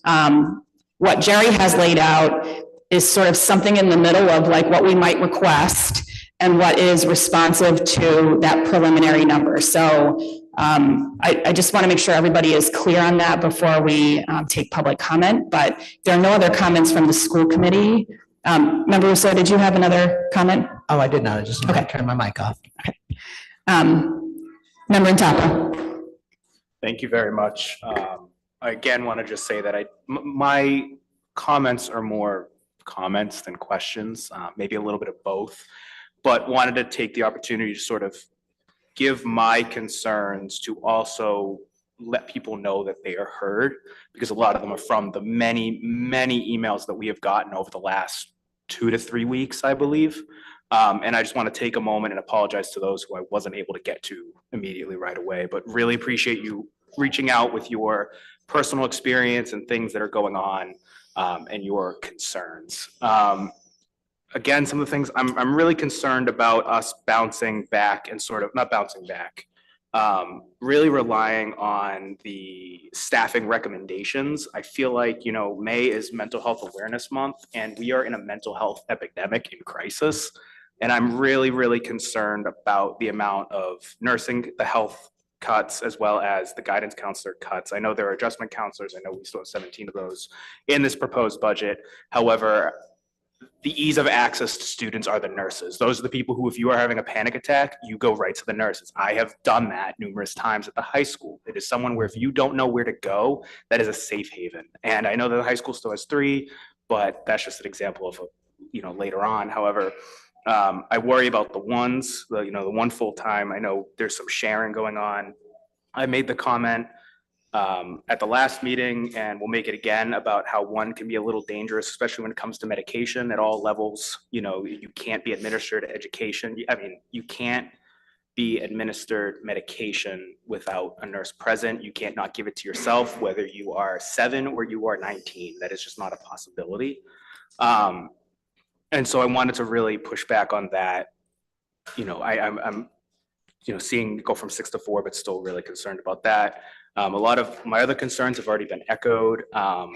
When it comes to the performing arts, I'm really happy to hear that, you know, there's going to be a stipend position. However, I'm really concerned about a stipend position to fund the marching band and color guard, because that is such an intensive program in our education system. I was an orchestra kid, so I got to witness firsthand how much, you know, work they put in. And I also want to make a comment that I didn't make earlier, but you know, we made a comment about how many people were repeating and repeatedly standing up with our students, but I want to notice how many of our Humanities success stories had performing arts, marching band, and color guard garments on.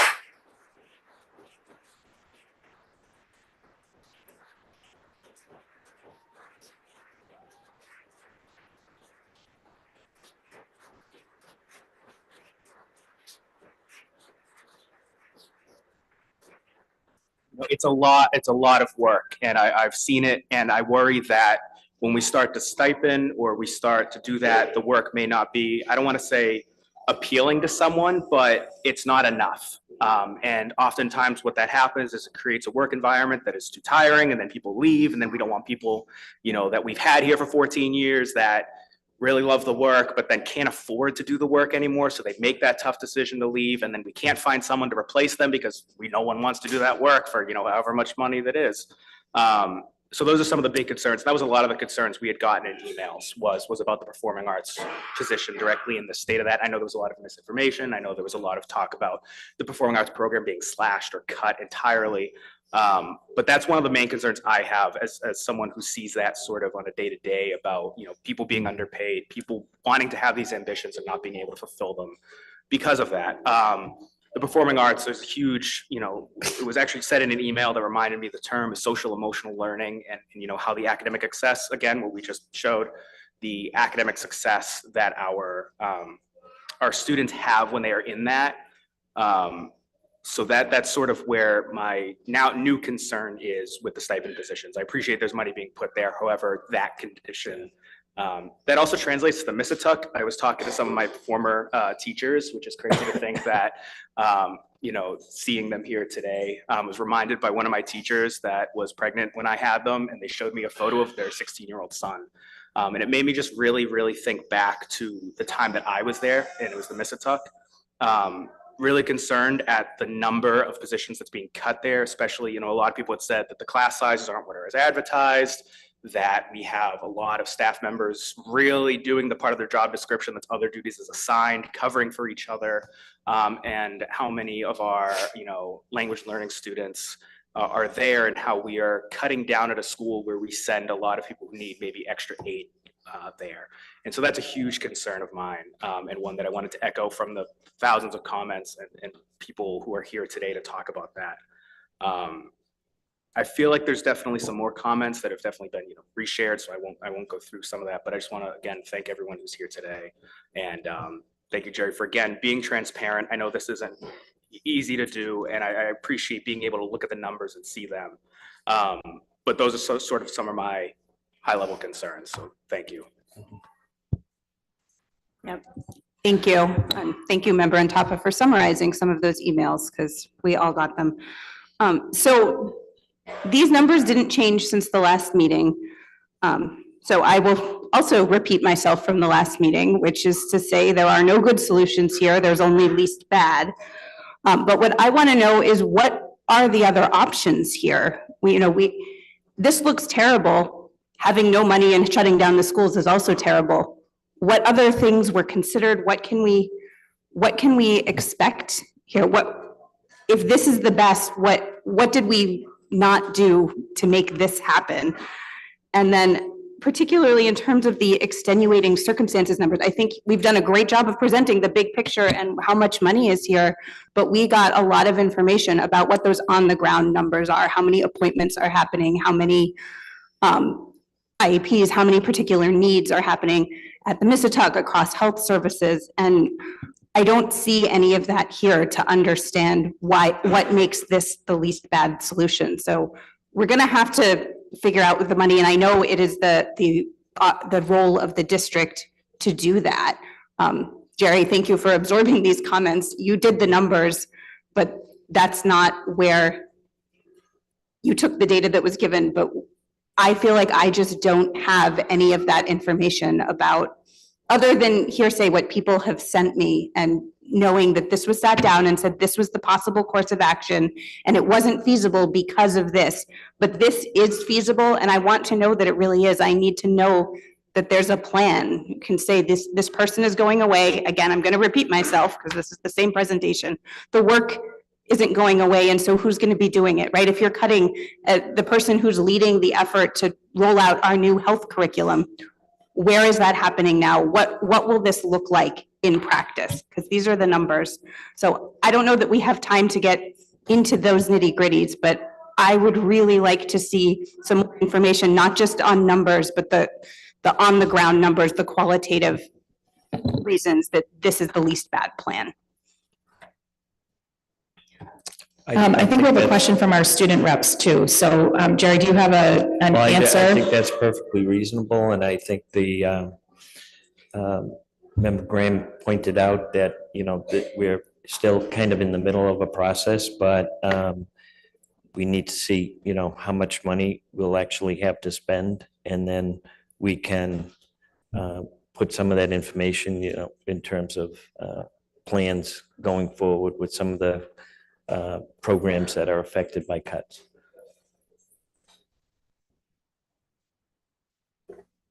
Noah and Darren, do you want to speak?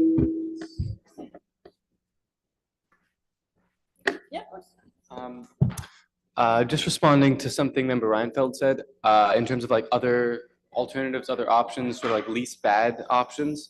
Me and Darren had heard, I don't know how feasible it is, but the idea of a Prop 2.5% override from the city, if in the event the city doesn't grant the full level budget that we would be asking for. I'm not sure, again, how feasible it is. I'm not a finance guy, but I feel like if it sounds like that's not going to be what's happening, even if we ask for that budget, even if we ask for that money, it doesn't sound like the city's really going to give it. So my thought is like, if that doesn't happen, is that a possibility to ask the city to ask the people for more money if we can't get more money from the city? Okay, I can take a shot at that. How's that sound? Okay, so, in order to put forward a Proposition 2.5 override to the city, the mayor and the council need to agree to that. I sit on the city's finance task force, and I know that that is very much part of the discussion happening right now. So I believe that we will see a request from both the council and the mayor to do a Proposition 2.5 override. There are still a lot of questions to be sort of asked and answered. We've never even tried this in Medford before in history. We are one of like 3 communities in the entire state that hasn't even tried. So we have a lot of questions. We're trying to collect answers, and those answers might include or could include, if we do a Proposition 2.5 override and it passes, how quickly can that money flow to the schools? That is going to, and that's why I say we have to let the mayor and the council do their work, because they have a lot of questions to ask and answer to figure out like, what is that path forward? There's all kinds of other stuff that goes on in budgeting that the mayor is still working on as she puts her budget out. So she may find that, for example, local receipts were higher than expected, and so the revenue forecast can change. So there's a lot of variables still happening, but I think to answer your question, yes, a Proposition 2.5 override is very much on the table, and that would allow us in the first time in Medford's history to ask the community to tell us how much they value our schools. And I've said it a million times, I've campaigned 3 times, I'm a supporter, I will knock on your door and I will convince you when we get there. But yeah, it's a good question. And I think that's where what we're going to do tonight is we're going to make a request so that everybody in the city knows what we need to help Medford thrive, not survive. What Jerry has presented is like that sort of middle of the road response that includes both like, what do we want to thrive? And then what do we think we might actually have at our disposal? And how do we sort of close that gap? And if that number that comes back from the city is something less than what we have asked for, then this committee will have to make the choices about what is funded and what is not. So, but to answer your question, absolutely, raising revenue is one way that you balance the scales.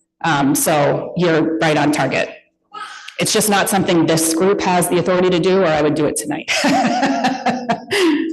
Darren? There are a lot of things I want to touch on. So first, I just want to address the cuts.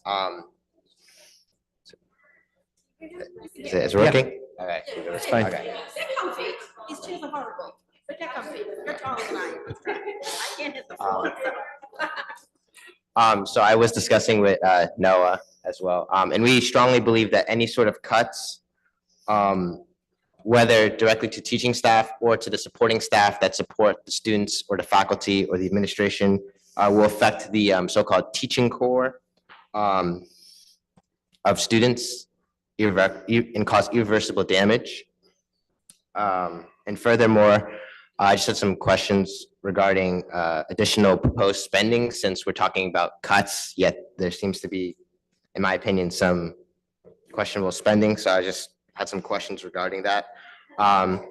So on page 14 of the presentation, there's proposed 20% of our Apple and Chromebook inventory technologies be refreshed, and that will cost roughly $477,000. So just wondering roughly how much of that is needs to be immediately replaced versus how much can be delay until further funding is available.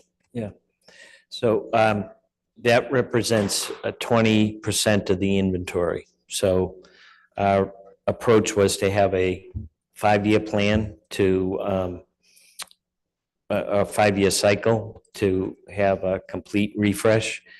The problem that we have is that many of these Chromebooks were purchased during COVID, and of course that was absolutely necessary because of remote learning. So now we are faced with the problem of, all these Chromebooks are like aging out at the same time. So it's going to be still a couple of rocky years, I think, because the need will be greater in the beginning of the year. But if we can get on 1/5 refresh, I think that will put us on a good path. The staff actually wanted something shorter, and I just didn't think that this was a year that we could entertain that. Jerry, can I just also say from the chair that when you look at the depreciation life cycle of laptops that are frankly like more powerful and sophisticated than a Chromebook, the typical depreciation life cycle is like 2 or 3 years in any corporation. So when we talk about a 5-year life cycle, we're actually talking about a pretty extended life cycle for our equipment for our students. So luckily Chromebooks have fewer moving parts, and so that's a little bit more feasible than in a laptop situation. But this depreciation cycle is very long already in today's time. And it includes tablets too, which I used in the lower grades. And I just had another question.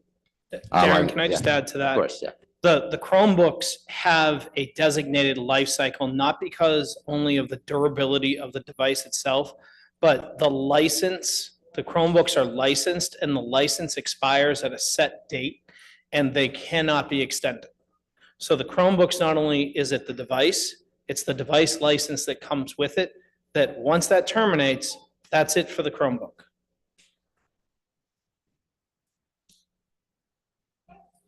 Thank you. Okay. And just another question regarding buses on page 15. Yes. I just had a question on this proposed that there be 2 additional buses costing roughly $165,000. I was just wondering where those buses would be going, and based on what sort of studies or data would back up the need for 2 additional buses. Well, that was in speaking with the person in charge of transportation. There was a lot of concern in the community about overcrowded buses at the beginning of the school year. So 2 buses would alleviate some of that overcrowding. And if that funding was ultimately provided, then we would work with the bus company to redesign the routes in order to spread out the riders through an increased number of buses. Superintendent, did you have a comment about that? Yes, I just wanted to comment on that the Brooks and the Roberts schools, both schools which had high ridership on the buses, the elementary buses were really packed. And there was a lot of, we were trying to switch routes around. So we do need at least 2 additional buses in order to alleviate overcrowding on those bus routes. Thank you. Darren, did you have more questions? Yeah, I have one more. Okay. And then my last question is regarding the payroll/HR new positions capacity in supervision, 2 FTEs costing roughly $150,000. I was just wondering if there's any possibility that instead of adding those new positions, if those can be kind of rolled into the existing positions that we have, and have those positions fill it out based on doing like cross trainings or any other positions, so that we don't have to add 2 more while we're cutting the positions. Yeah. I did not like the idea of trying to ask for these 2 positions at the same time we're making all these cuts, but I felt like I would be given, I would be providing a disservice to the school committee if I didn't identify this particular need. There's there was a maternity leave in payroll this year, which resulted in a 50% cut to the staff because there's only 2 payroll people for the entire district. There's a lot of demands with MTRS reporting now, and that has been behind, and we're trying to get that current.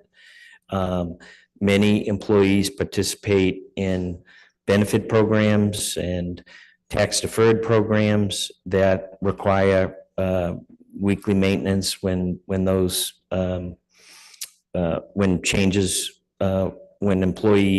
want to make changes to those programs. And so somebody has to be there to answer questions and direct the work. So my vision for that, the business office, is we have 2 people in accounts payable that could be supervised by the assistant director. We have 2 people in payroll that could be supervised by this new position.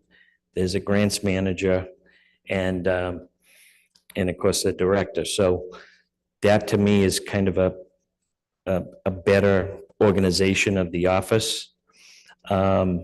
When I worked for Chelsea Public Schools, there was 14 positions in the business office.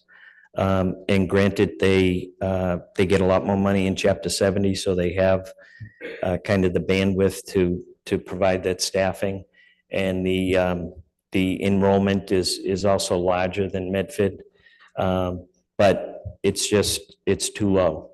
The same thing with HR. There's 3 people in HR, including the HR director.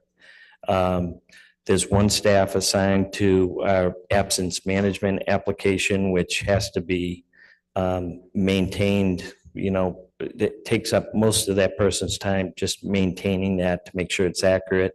It feeds the payroll system.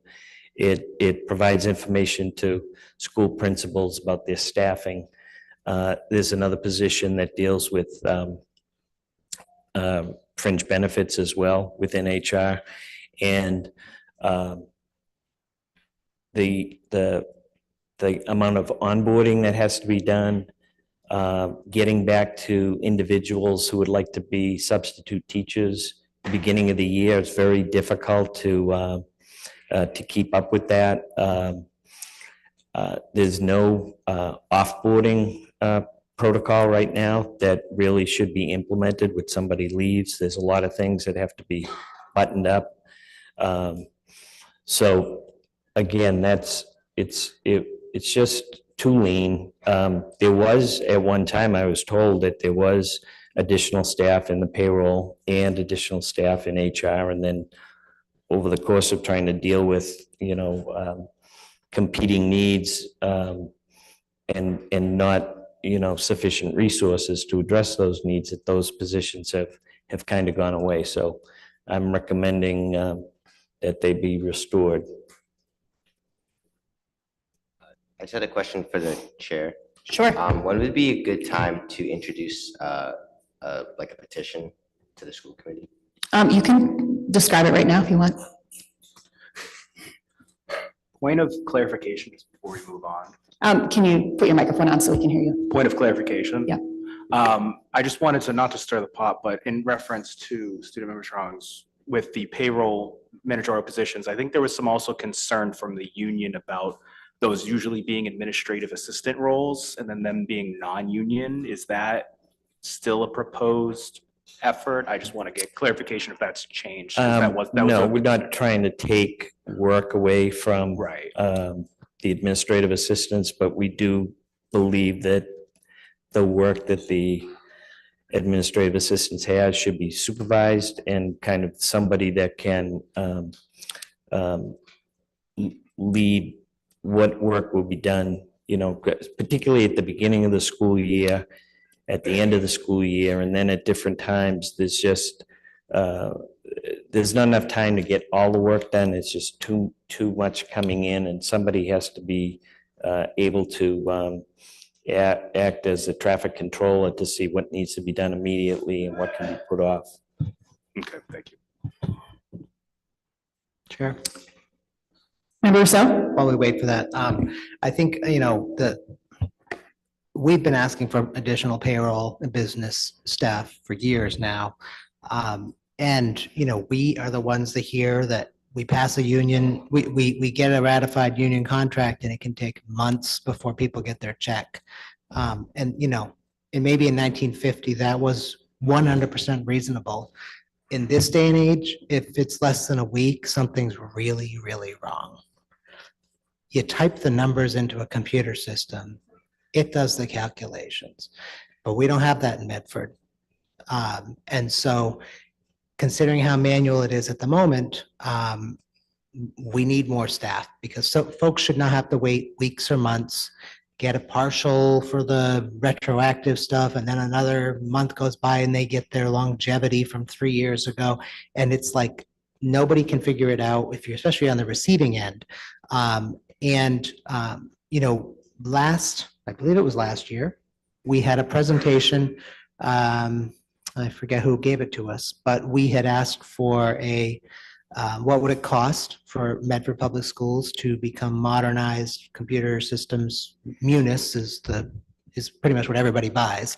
And it was 18 months and like 1.7 million, I think, if my memory is correct, to buy the software, to train all of the staff, to have the consultants helping all of the staff, because, the payroll will have to happen the day after we have Munis. And with all the training in the world, you can't just walk in and just make it happen. So we definitely, and if we had Munis, we might be able to reasonably have conversations about adding staff. But when I look at other districts, Malden, I believe, has 20 people in their business office. They're not much bigger than us. And we have 5? Is that right? 6. 6. There's not less work here. There's more work here because we don't have the systems. So I know that choosing between nurses, administrative assistants, administrators, teachers, and the business office is a pretty ugly choice to have to make. But when people become employed here, it'd be nice if they could start getting a paycheck within a reasonable number of weeks of actually being an employee. Or when you retire, it'd be nice if you can find out, hey, can I retire now? And we can help you, instead of by the time you get an answer, you've already decided, well, I guess I'm not retiring this year. So it is an ugly choice, but it is one we have been pushing for several years. And I hope we can keep that in the budget, because in addition to everything I just described, the school committee has asked for reports that are not possible with the staffing levels we have. Some of them are possible because of the systems and the software can't just push them out. But and these reports are not just another report to throw in the recycling bin. They're reports to help us guide the district and understand where we want Medford Public Schools to go. And without that information, it's you're steering without a map, and it's just not a good situation. So I appreciate that they're in there. I hope we can keep them in there, but I also just hope we can get the 79 million and stop being all worried. Thank you. Darren, did you want to tell us about your petition?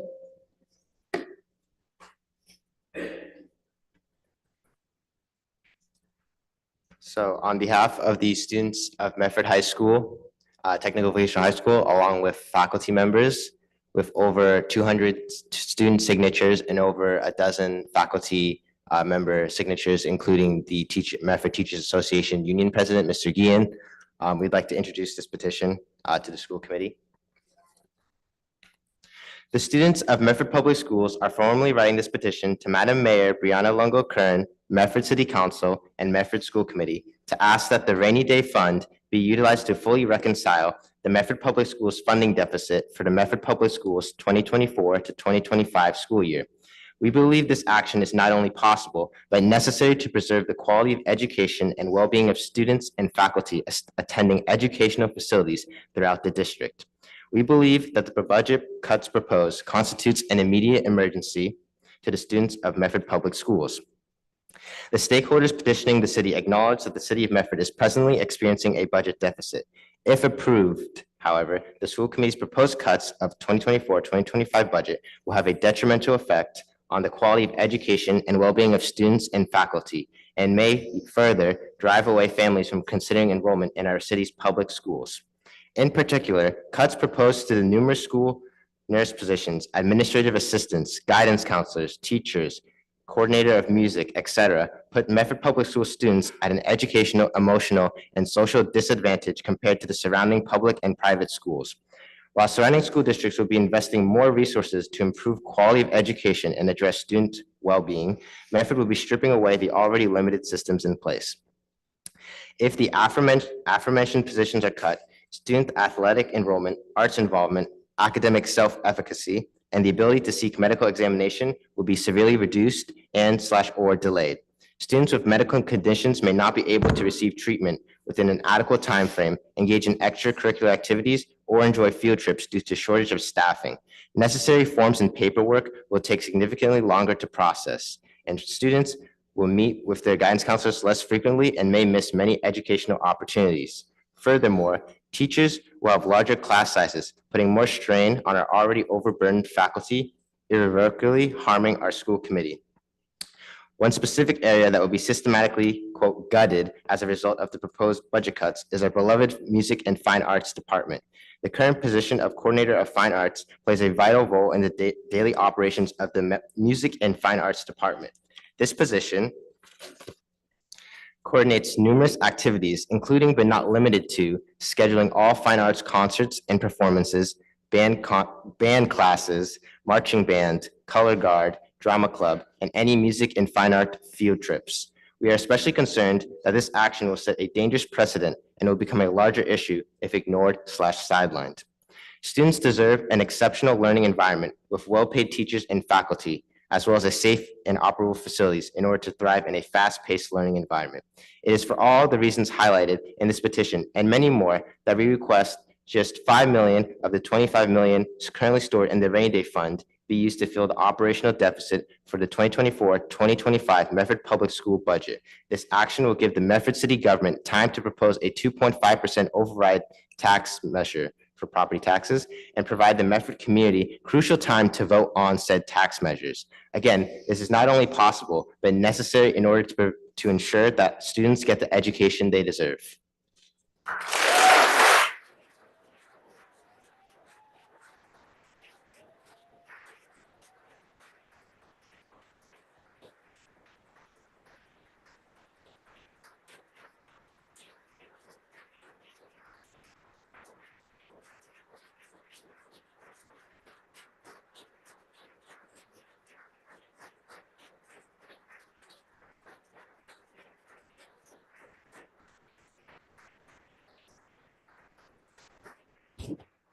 Thank you, Darren. Thank you, Noah. There's many, many pages of signatures here, so thank you. And I think, sorry, I'm gonna maybe step away or, can you turn your mic off? I don't know if that's what's causing the feedback. Okay, I think that's better. I'll stand back. I know that this has been particularly hard on students. Thank you all for being here tonight. I long for a day where our students can just be kids and they don't have to worry about budget cuts. And we're not there yet, obviously, judging by how many students are in the audience. But you've all been heard. You've all been heard by all of us. I don't think there's a single person in this room that wants to make the kinds of cuts that we are talking about having to make. And we will get to a vote that sort of solidifies that in just a little bit. But before we do that, I do want to hear from the community if there are folks who would like to speak. So as a reminder, 3 minutes, please be brief. And if you come to, member Lepade, go ahead. Thank you. I think I just want to echo what our student representatives are saying, and I think what we're hearing from the community in email and other communications and just passing. I said something about this in the previous meeting where how do we weigh the costs of education to student preferences, student interests, and how we support our students in every aspect of their experience in the classroom and outside the classroom.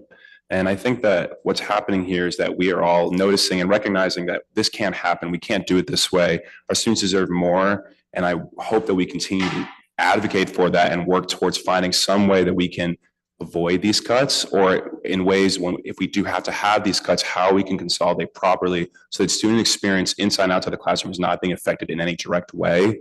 I think what's most important to recognize is that our students here are speaking not only from their personal experience, from the experiences of those they are part of their kinship, the people that they're recognizing, people that they're seeing as being ones who need to speak for what they believe in. And I can't thank you enough for being here and speaking for your experience. I wanted to speak to Jerry if he's still here. Did he leave? Oh, thank you. I just had two quick questions on the slideshow. So on slide 5, and I just mentioned before from the previous meeting on May 6th, you know, the bullet point, some theater sections will be offered as part of a teaching assignment to align with student interest. How are we clarifying, or how are we determining student interest? Because evidently students want these types of programs. I understand that this particular point suggests that students are not as interested in the in-school, theater program necessarily, but out of school, of course, that's the case. Yes, yeah. So the out of school, I think we've covered that that's in the budget. This particular position, I think, students fill out their schedule preferences that just went through a process on that. I think for this particular position, there were only 11 students over 3 sections that chose. So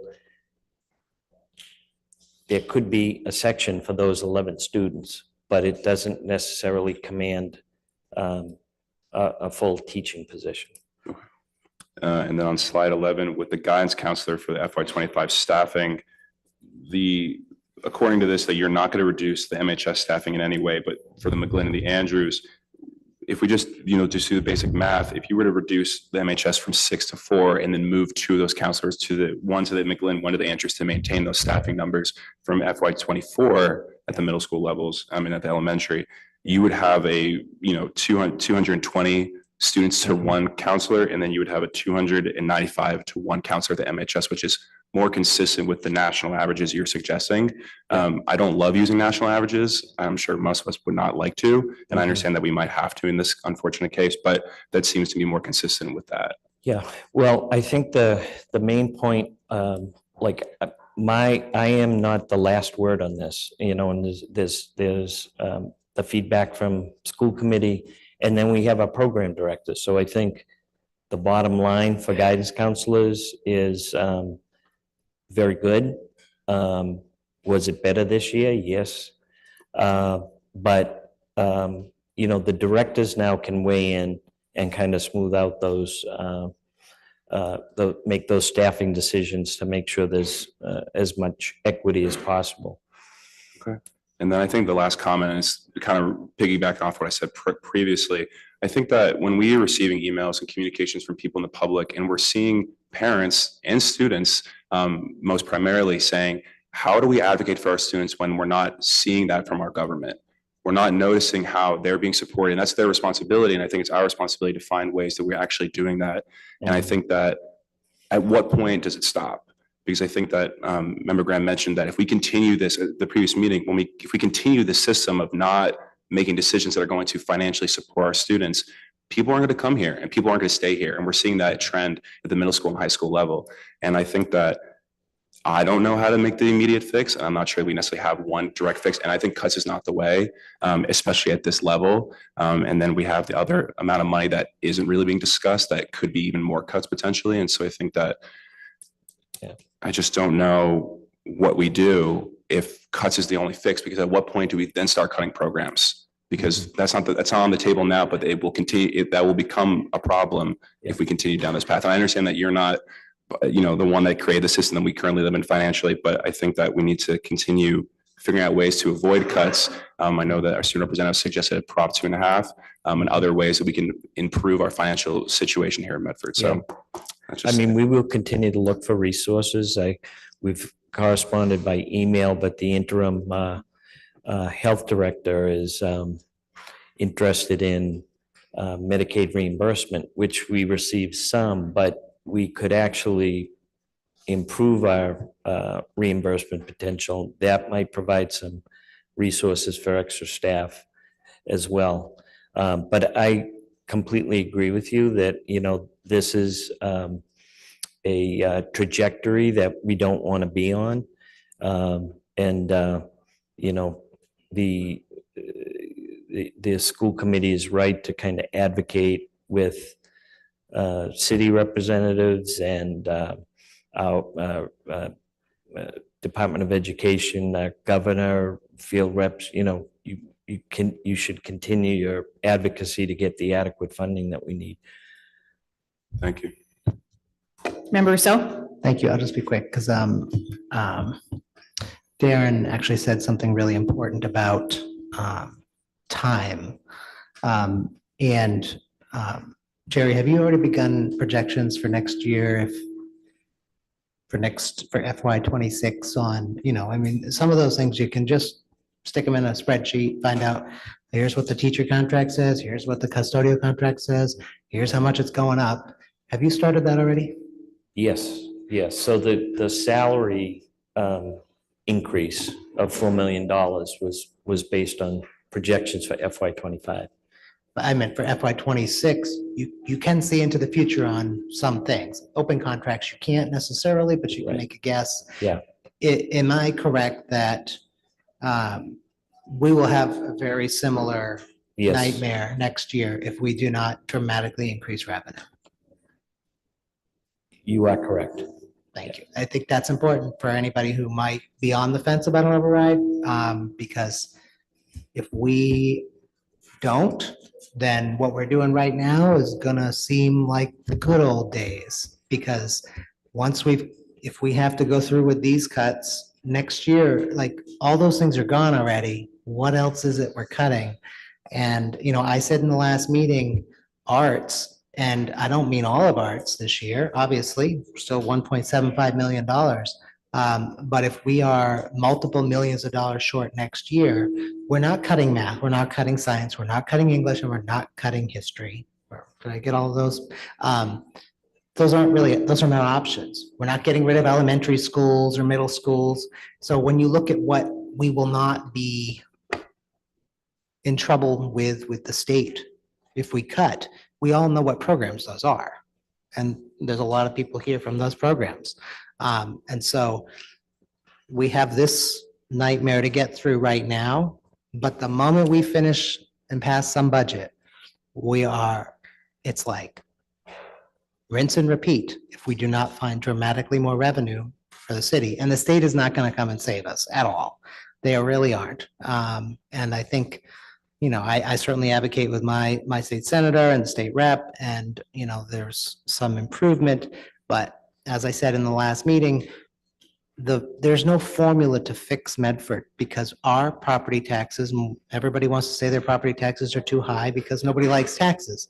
But our property taxes are the 7th lowest in the state. And you may not feel it. I may not feel it, and I certainly don't look forward to paying more in taxes, but the facts are the facts. So the state will not fix this problem. So if we do want to have a public school system we'd be willing to send our kids to, we have to pay more in property taxes is the only actual option, the only option. Because we don't want to say to the teachers, oh, you're going to get 0% for the next 3 years.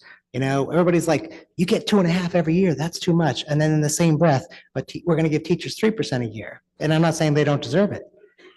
But second grade math says you get 2.5% more, you're going to give out 3% more. Where's it supposed to come from? The answer is it's supposed to come from increasing property taxes going up more than 2.5. And that's not a school committee problem to solve, although we can scream about it till the end of days. That's a city problem, mayor and city council problem, and then the voters. And hopefully lots of you all will join in the drive to get people to vote. Because if you don't, next year, we're going to have this conversation again, and we're not going to be cutting a coordinator or a non-filled theater teacher. If we have to cut many millions of dollars next year, I mean, I don't want to say those words out loud, but we all know it is not math, it's not science, it's not English, and it's not history. It's arts. That's what it is. So I hope we can get past just tonight and this budget and recognize your engagement has got to continue. Because showing up once a year isn't going to fix it. Thank you.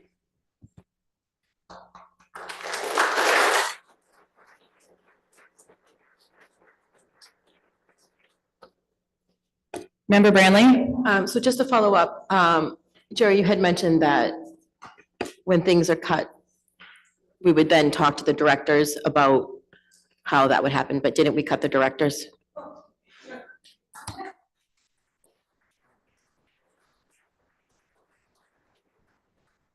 It says 6, right? Departments affected, administrators. Is that the same thing?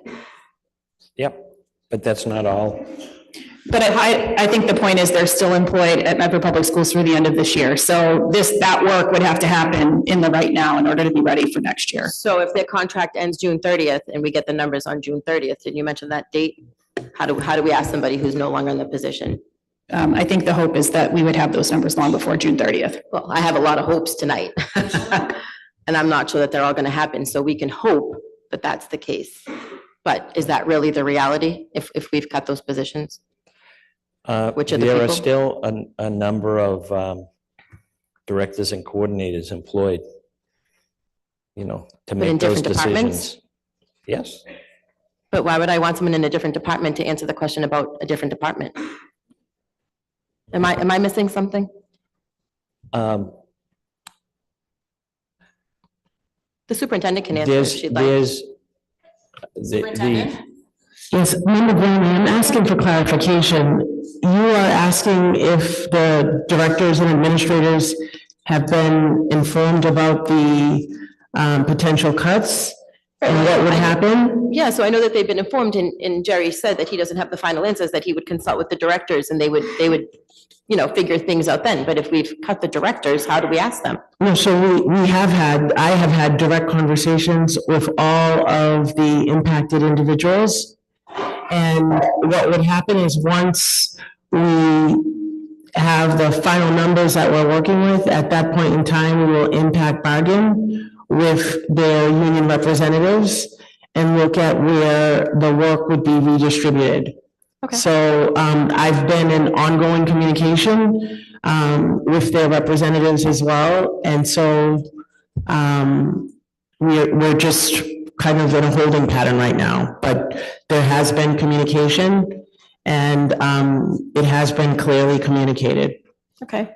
On the payroll positions, it says that there are times people are waiting weeks or months and that it would be nice that if we could get some of these reports that we've been asking for, that some of the things we asked for is a system issue, but some is a person issue.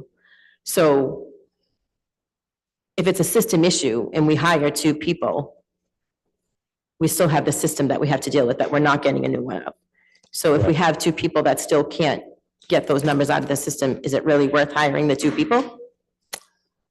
Well, for payroll, we're suggesting going from 2 people to 3 people. Okay. And then for the retirement, does retirement not go through City Hall? Even, like, I mean, I know. The city administers a local retirement system and we have school staff that are members of the local retirement system. And then the teachers and certified administrators belong to the Mass Teachers Retirement System. So that comes from that office you're talking about in payroll? Well, both. I mean, they both have needs. So do we know if the holdup is city side or school side? No. Am I misunderstanding that? I just want to make sure. There's a lot of requests for information. So if people are going to retire, that's going to trigger requests from information from MTRS.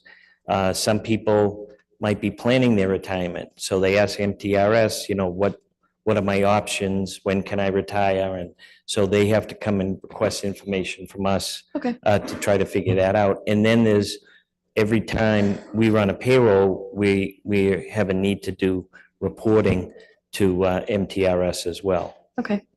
And then just in the sake of education, I just want to get the definition of grandstanding. It's a noun and it's derogatory. And it says it's the action of behaving in a showy manner in an attempt to attract favorable attention from spectators or the media. So I in no way ever want to be grandstanding. If I seem grandstanding to you, this is just who I am.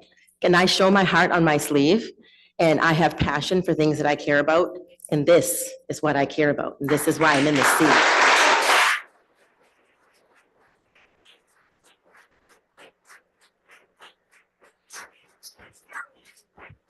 Are there members of the public that would like to speak?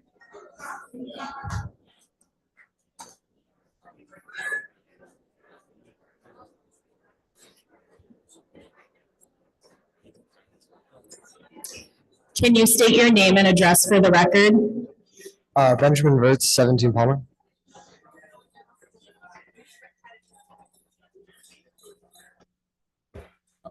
Benjamin Wirtz, 17 Palmer Street. Kian Liao, 9th Avenue. Members of the school committee. My name is Benjamin Wirtz. I'm a junior at Medford High School and one of the drum majors for the Medford High School marching band. I've been part of the band program in Medford since 5th grade. My name is Kian Liao. I'm also a drum major and also a junior at Medford High School. And I've also been a part of the band program since 5th grade. And we just would like to share, I guess, our perspective on this and how it affects us. We stand before you today to advocate for the position of the Coordinator of Performing Arts within the Medford Public Schools.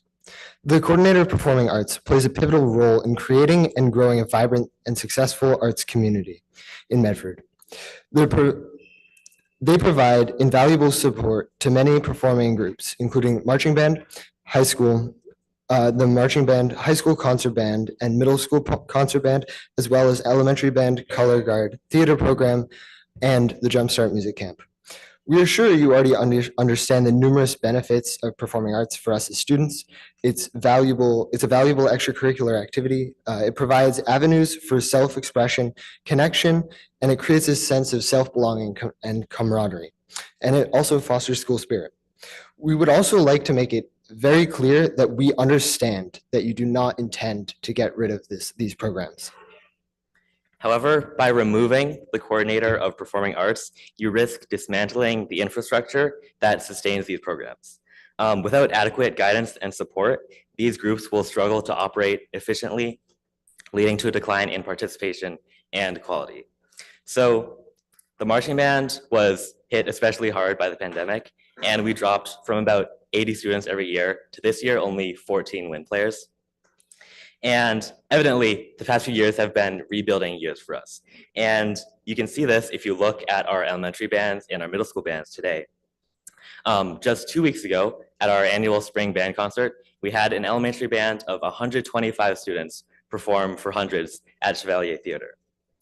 And in just a few more years, with the continued support of this position, this director, the high school marching band will grow back to and possibly even surpass its former state. And enrollment in the band class at the high school level tells a similar story. Removing this position risks halting all the momentum that we've gained. When momentum is lost, it is easy for a program to decline until it disappears altogether. This by no means is a new story. Other programs and clubs, like the dance department, or more recently, Interact Club, have disappeared because of a loss of vital leadership and support. Again, we understand that you don't want to do these cuts, but however, we also urge you to understand that the performing arts cannot succeed without this position. Thank you. Thank you.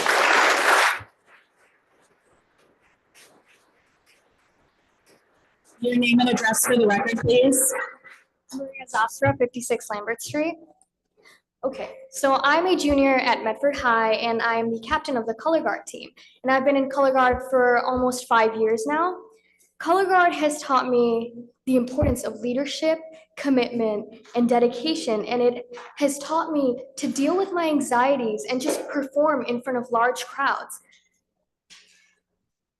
The next 2 seasons of marching band and winter guard are going to be my very last seasons, and I am beyond excited because I know that we will be able to bring home even more trophies and medals to add to our undefeated status.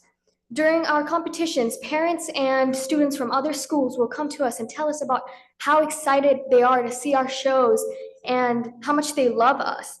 But this reputation that we have built as the Medford Mustang Marching Band and Color Guard will crash and fall without the support of Miss Rello.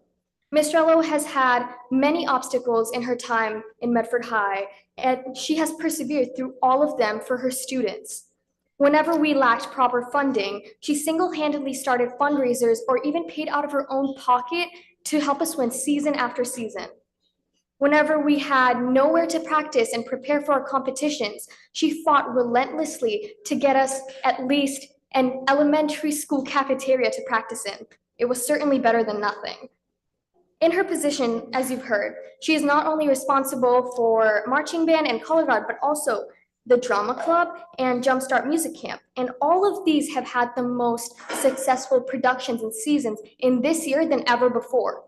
So I urge you not to make this decision. You will struggle to find someone else qualified enough to fill such an involved position. Everything we have built will mean nothing because we may never be able to reach the same amount of success without her persistent efforts. And I want to bring up one more thing. The reason why we have such a small amount of students taking band classes is because of our poor scheduling in our school currently, like CTE exploration and the fact that there are not enough classes offered throughout the day. And because of these poor scheduling problems, we have to make up for the time lost after school with added practice days. So I just wanted to add that on. Thank you.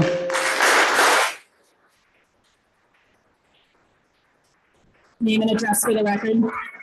Chow, 65 Fountain Street. So I am one of the captains of the Color Guard, and I've been part of the marching band for 3 years. And next year is my last and final year, and I can't wait to perform the last final show, wear my last final costume, and look at the last final props that I'll be seeing. For the past 14 years, Mrs. Rello and our coach, Jackie Gaffney, started a marching band and color guard from nothing and organized each show for their students, for us. And they have worked tirelessly so that we can have a show every season and even a better show every year, and inspired us to continue our passion every single time. And along the way, they faced a series of challenges, such as losing our winter guard floor and chasing after it, and dealing with understaffed positions dependent on stipends. And the school only provides 3 marching band stipends, yet we have 11 marching band staff members during the fall. And to support us, Mrs. Rello started a band parent organization to fund competition fees, buses, uniforms, flags, and instruments, ensuring that we can have a show, or even the thought of having a show. And in my time with the band, I have never seen one moment where Miss Rello is not thinking about us, or working on the marching band show, or even organizing concerts for the high school, middle school, and elementary school. The marching band is a place of musical enrichment and belonging, and the fine arts program may be identical without her, but the experience will not be the same. And this place is our family, and it's become my family as well. And taking this experience away from us would change everything. So I ask you, please reconsider Mrs. Rello's position on the budget, please. Thank you. Thank you, Mandy. Name and address for the record. Road, Medford. Good evening. I'm here to represent the band parent organization. I've been volunteering for the past 13 years, and some of you may have seen me around. I've also volunteered in events that take place throughout the school, such as arts and drama. And the main reason we're still around after all these kids, my kids have graduated, for the kids in the school. I could go all night on why this is so important to the school and the band, color guard and drama. The changes to so many of these kids' lives, friendships, bonds have been made. I believe It's time that she puts into place to take. I'm not sure if everyone knows how much time that she puts into this. I'm pretty positive that no one does. I'm talking about Mrs. Rello, the endless hours that she puts in above and beyond in the stipends that pay out in these positions. Let me run through them. Spring band camp, 15 hours equals 5 days, excuse me, 5 days per, 3 hours per day. August band camp, 70 hours, 10 days, 7 days. We got weekly practices, 72 hours, 10 weeks, Tuesdays and Wednesdays practices, 3 hours each. 3 Saturday practices, 4 hours each. NSBA competitions, 72 hours, equals 6 competitions with practice in the morning, 12-hour days. There are long days.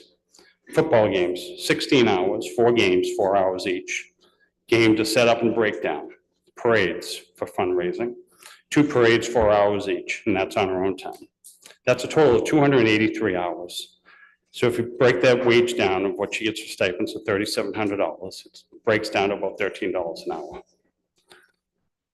That's not including the trips that we go on, such as the marching down Main Street in Disney and Six Flags competitions, Hershey Park, NSBA meetings that take place 30, 35 hours a year.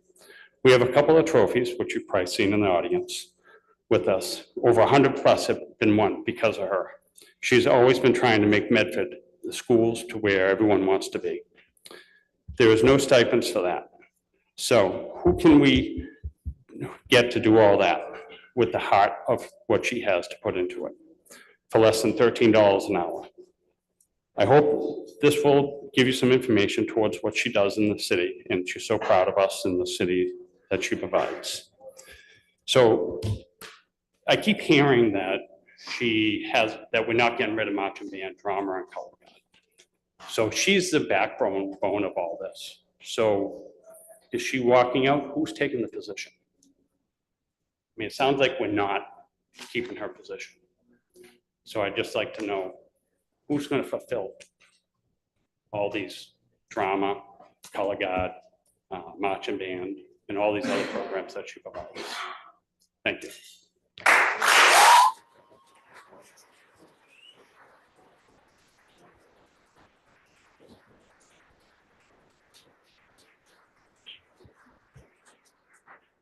I'm going to ask the superintendent to answer your question once we get through some of this public comment.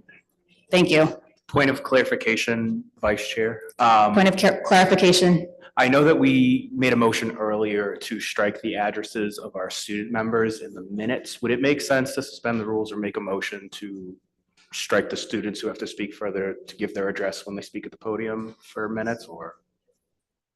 I mean, most people aren't giving it anyway, or it can't be heard. So I think we're okay. If you just want to tell us your name, that's Okay. fine. I just want to clarify and make that known to the students that they don't have to. Sure. Thank you, because they have. Your name and address for the record. Brendan Crowley, 10 Stickney Road. I'm 19 years old and I graduated from Medford Vocational Technical High School last year. I've been a part of the marching band for a total of 11 years, 4 years helping my dad load and unload the trailer while my brother was playing the drums. 6 years playing bass drum and 1 year coming back as staff to help the marching band after I graduated. Now, was I good at the drums? No. But did I enjoy it? Yes, I did. When I first joined the 5th grade band class at the Roberts, Mrs. Rello taught us how to play our choice of instruments and was already talking about students that they're able to join marching band when they get to middle school, trying to recruit them early.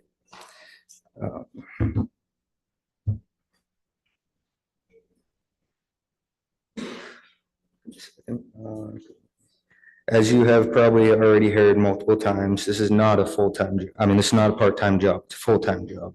It requires a lot of lost hours of sleep and preparation just for marching band alone. Adding on the hours to plan for the concerts, field trips, events around the city, winter guard, and school musical adds a lot more hours of work and late nights at the school getting ready for these events. Without Mrs. Rello, the band will fall apart, and without the band and the other fine arts, we lose creative outlets for children who really need them. Thank you. Thank you.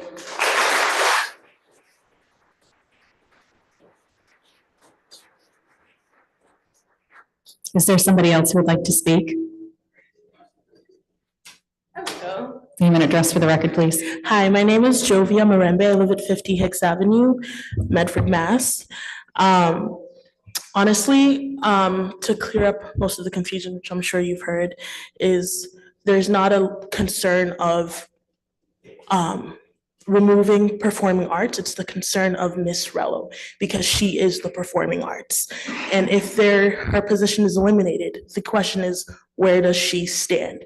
Because without her, she is, and I love all the teachers here. I grew up in Medford. I've gone to school. I love all these teachers. I see some of my elementary school teachers here, and I'm so happy they're here. And the one thing that I can say is Miss Rello, hands down, is the heart of Medford. She is one of the most hardworking teachers I have ever met in my life.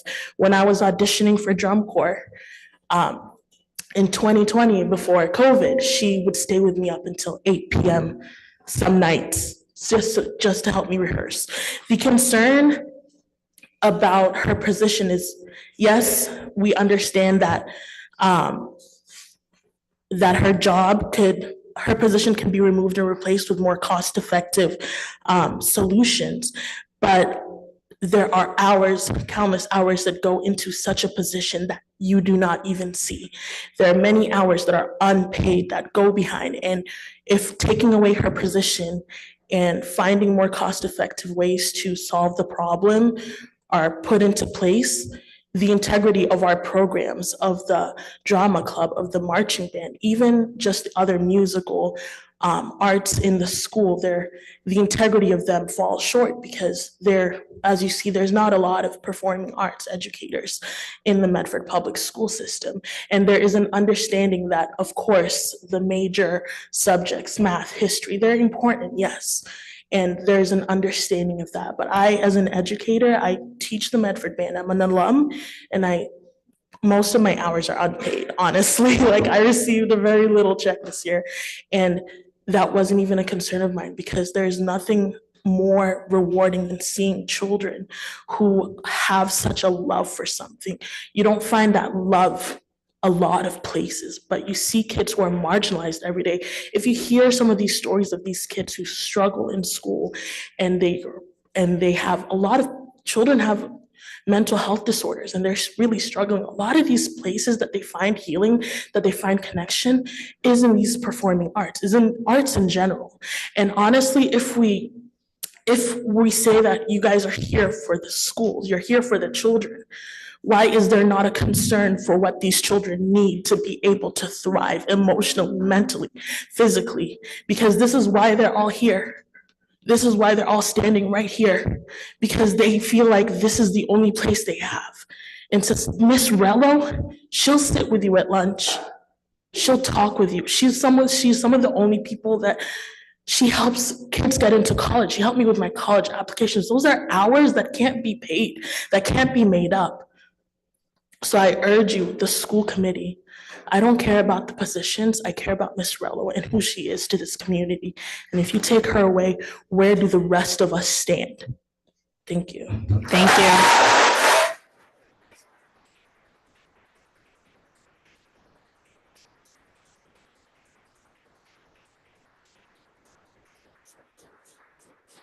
Your name for the record? Michaela Callahan. I'm a senior at Medford High School, and I've been in the band for like 6 years.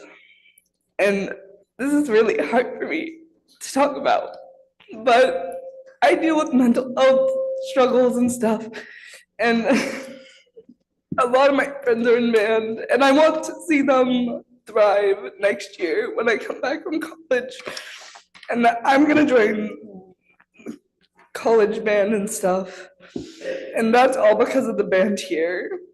And it's really important to me that like I see them thrive. And it's such a family. I feel like we all look out for each other and we all help each other. Like Jovia helped me with my college applications. Like during during a band competition, she helped me with my college applications. And that's like, I feel like that's something you won't find anywhere else.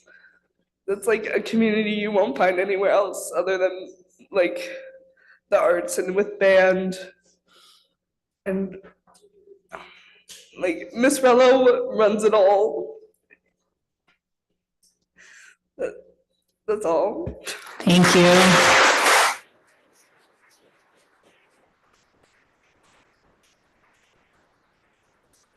Are there other band students who would like to talk? No, okay. Superintendent, can you respond to the question that was posed earlier before we continue?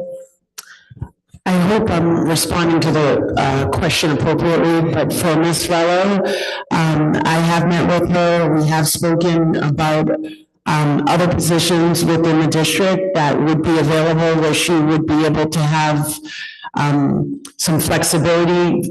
Basically, some of the work looking very similar to what was happening like 2 years ago. So we have had discussions. We have not fully identified what that could potentially look like.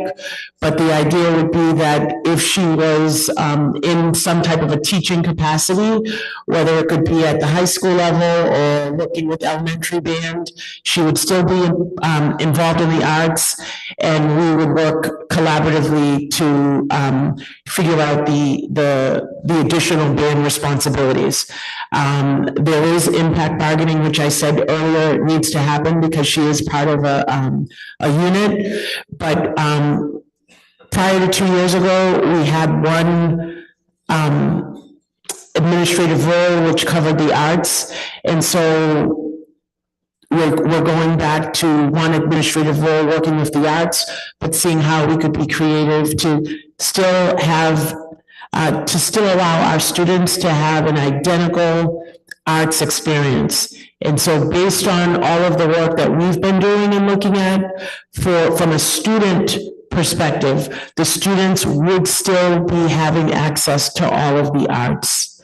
The one position that was reduced, we talked about at the high school level, that was one theater position where 11 students signed up out of 1,200 students for 3 sections, and that's just not financially sustainable.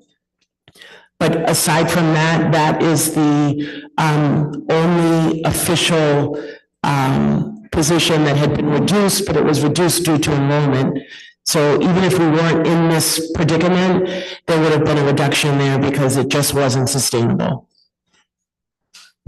Thank you. Your name and address for the record. Good evening. My name is Kristen Turner, 38A Dudley Street, Arlington. I'm currently a teacher in the Medford Public Schools, the Fine Arts Department, Performing Arts specifically. I've worked with Mrs. Rello for 14 years. I have also been instrumental, no pun intended, in developing the elementary music and the middle school program, as well as currently the last 3 years as an instructor in the Jumpstart Music program. And so I just want to stand with our students and advocate for the clarification. Thank you, Dr. Vincent, for that clarification and what may take place going forward and advocating for our students at the high school level, because I'm most concerned about a comprehensive music program for general music, band, strings, grades K to 12. And yes, this does vitally impact our marching band, but it also impacts all our programs K to 12. And for 15 years, I advocated and was the instructor for the district at the elementary level. And in 3 years now, I heard the numbers for the Jumpstart and the program going forward. We have over 120 students performing at the elementary and middle school level.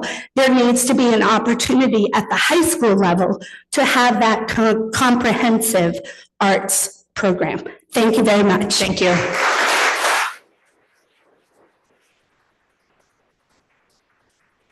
Your name and address for the record. Yeah, Jennifer Silva, 49 Winthrop Street. Hello, school committee, superintendent, and mayor. I am a school nurse. I am also the chairperson of the Medford chapter of the Massachusetts School Nurses Association. I'm a parent with children in the Medford Public Schools. Students were always a tough act to follow, but they did an awesome job. And I want to echo, as a parent who has a student in the elementary band, that Haley Rello is the heart and soul of our band program. So she is really amazing. And so kudos, all these kids back here. I also want to speak a little bit about the proposed staff cuts of the Mississauga. I am a Mississauga parent, but I know there's tons of educators and parents behind me, so they will speak to that some more. Just to sort of clarify some things that were said during the presentation, I want to remind everybody that we do not currently have a director of health services. Our outgoing director did give recommendations prior to her departure, but those do not match what's in the proposed budget that's been presented. Okay. Nurse staffing really needs to be based on acuity, not numbers. The numbers that were brought up earlier, the Massachusetts recommendation of 1 to 250, 500 students, that data is from 1998. The information from NASN, National Association of School Nurses, of 1 nurse to 750 is from 2011. So I think there have been a lot of changes since then. Currently, the NASN position statement was reviewed and revised in June 2020, and I'd like to read it. It says, "It is the position of the National Association of School Nurses that access to a registered professional nurse all day, every day, can improve students' health, safety, and educational achievement. Student acuity and school community indicators should be assessed to determine appropriate staffing levels. Access to a school nurse may mean that more than one school nurse is necessary to meet the needs of the school population." A couple of things that I just want to give some real life scenarios of what these proposed cuts mean for nursing. So it's been mentioned many times that the high school is not being cut. Who do you think is going to go to the other schools when nurses are out? The nurses from the high school. So we will be cut essentially because we'll probably have 2 nurses on most days if we have to go cover other schools without subs. Currently, based on seniority, one of the nurses that's sort of on the proposed cuts is a high school nurse. We also have a high school nurse who will be on maternity leave in the fall, which means 1 experienced high school nurse in that office and having to bring people up from other offices and move people around. So when we talk about, 1 nurse at the Brooks or 1.5 here, those people are going to get shifted. The Brooks, 1 school nurse proposed, sees almost 90 visits a day. I don't know how 1 school nurse could see 90 visits in 1 day. That's impossible. Quick story. Last week, we had a situation in one of our buildings where 1 student was exhibiting signs of a seizure, while at the same time, another student with diabetes was having a hypoglycemic episode, which means they were having really low blood sugar. Both of these could have resulted in true medical emergencies, but luckily there were 2 nurses in the building who could manage both emergencies while they were happening. If there was only 1 nurse available, that nurse would have to decide which student to care for. I don't think any parent wants us to make that decision. If there had been 1 nurse, 1 of those would have truly resulted in a medical emergency that honestly could have resulted in death. Seizures, hypoglycemia, those are medical emergencies. We need nurses on staff to manage those emergencies. So I urge you not to pass this budget as is, find a way to keep appropriate nursing staffing, and remember that safe staffing saves lives.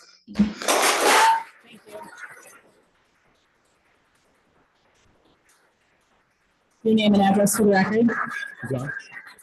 Hi, I'm Theodore Norton. I live at 9th Rubin Street. Superintendent Edward Vincent, at the start of this meeting, you said that the student experience at Medford High would not be affected by the budget cuts. Anyone with a brain can tell you that is a blatant lie. With the help of the Performing Arts Director, the Drama Club put on its best show in my memory, is history with Mamma Mia. The band, with their trophies, has won a myriad of awards across the last 4 years of me being here, with the help of Ms. Rello. The loss of this position, along with every other position being cut, will set Medford back years. Classes are already overcrowded, and at every level of schooling, teachers and faculty are ridiculously overworked. I'm an AP student, a class that thrives on individual attention from teachers and small class sizes for discussion and growth of individual students. One of the AP English classes in my year has 29 students, 1 less than the required maximum. That is not a safe place to foster a good learning environment. Cutting these members will only ruin these classes more and take away from individual student attention. To quote Nicole Branley, we are barely surviving. These budget cuts will rip the heart and soul of Medford out. Furthermore, in my 4 years at Medford High, I have never seen you once sit in on a class, talk to a teacher or faculty member, or talk to a student. If you want to make these cuts, please know who you're talking to. Make a connection. Speak to anyone. I beg of you. Thank you. Thank you. Your name and address for the record. Hi, Stephanie Lewinsky, 37 Hicks Ave, Medford, Massachusetts. Good evening. Thank you for giving me the opportunity to speak tonight on the proposed school budget. We are the Mississauga. We are here tonight to talk to you about how cutting 5 teaching positions will impact our school and our students. We love our students. Our students are the future. Our students are priceless. While we understand the complexities around the school budget deficit, cutting 5 teaching positions from one elementary school, an elementary school that is currently in search of a new principal, with all of these changes on the horizon for our student population, we're asking you to rethink this very unwise decision. Let's strive to do what is right for the Mississauga Elementary students. Thank you. Thank you.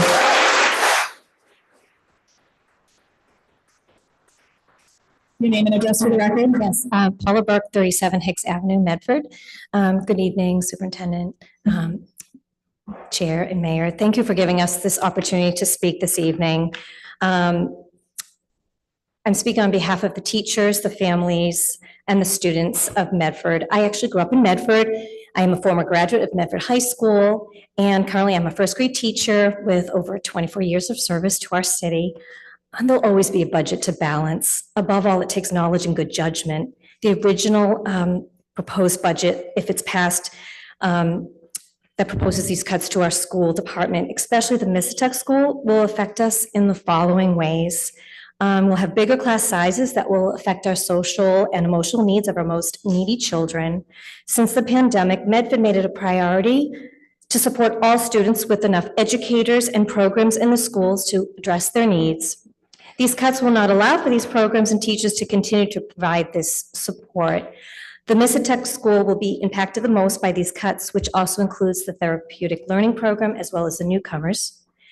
We can all agree that the early elementary years are very important years, that as we are building these necessary foundational skills for learning in life.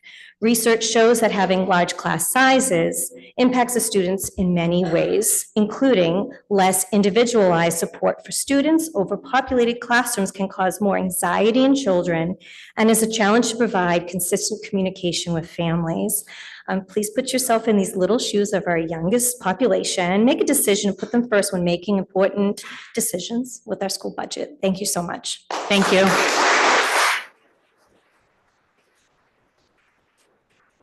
Your name and address for the record? Allison Gilmet, 37 Hicks Ave. I'm also a teacher at the Mississauga. I'm the computer technology teacher here to represent the specialists. If this proposed budget doesn't pass and class sizes are adjusted to 22 plus, most classes will be even larger with the push in of the TLP and the EL newcomers, making our classes maxed out for individualized teacher support, student engagement, access to all the materials, and not to mention the physical space, which for some classrooms is already at capacity. Currently, we are able to provide that individualized support and attention to those that need, as well as engage with students on a one-to-one basis at some point during the class. As specialists, we service the whole school for only 45 minutes each week. Having smaller class sizes enables us to cultivate engaging, interactive lessons and meet all student needs, each of them at the Mississauga. Thank you. Thank you.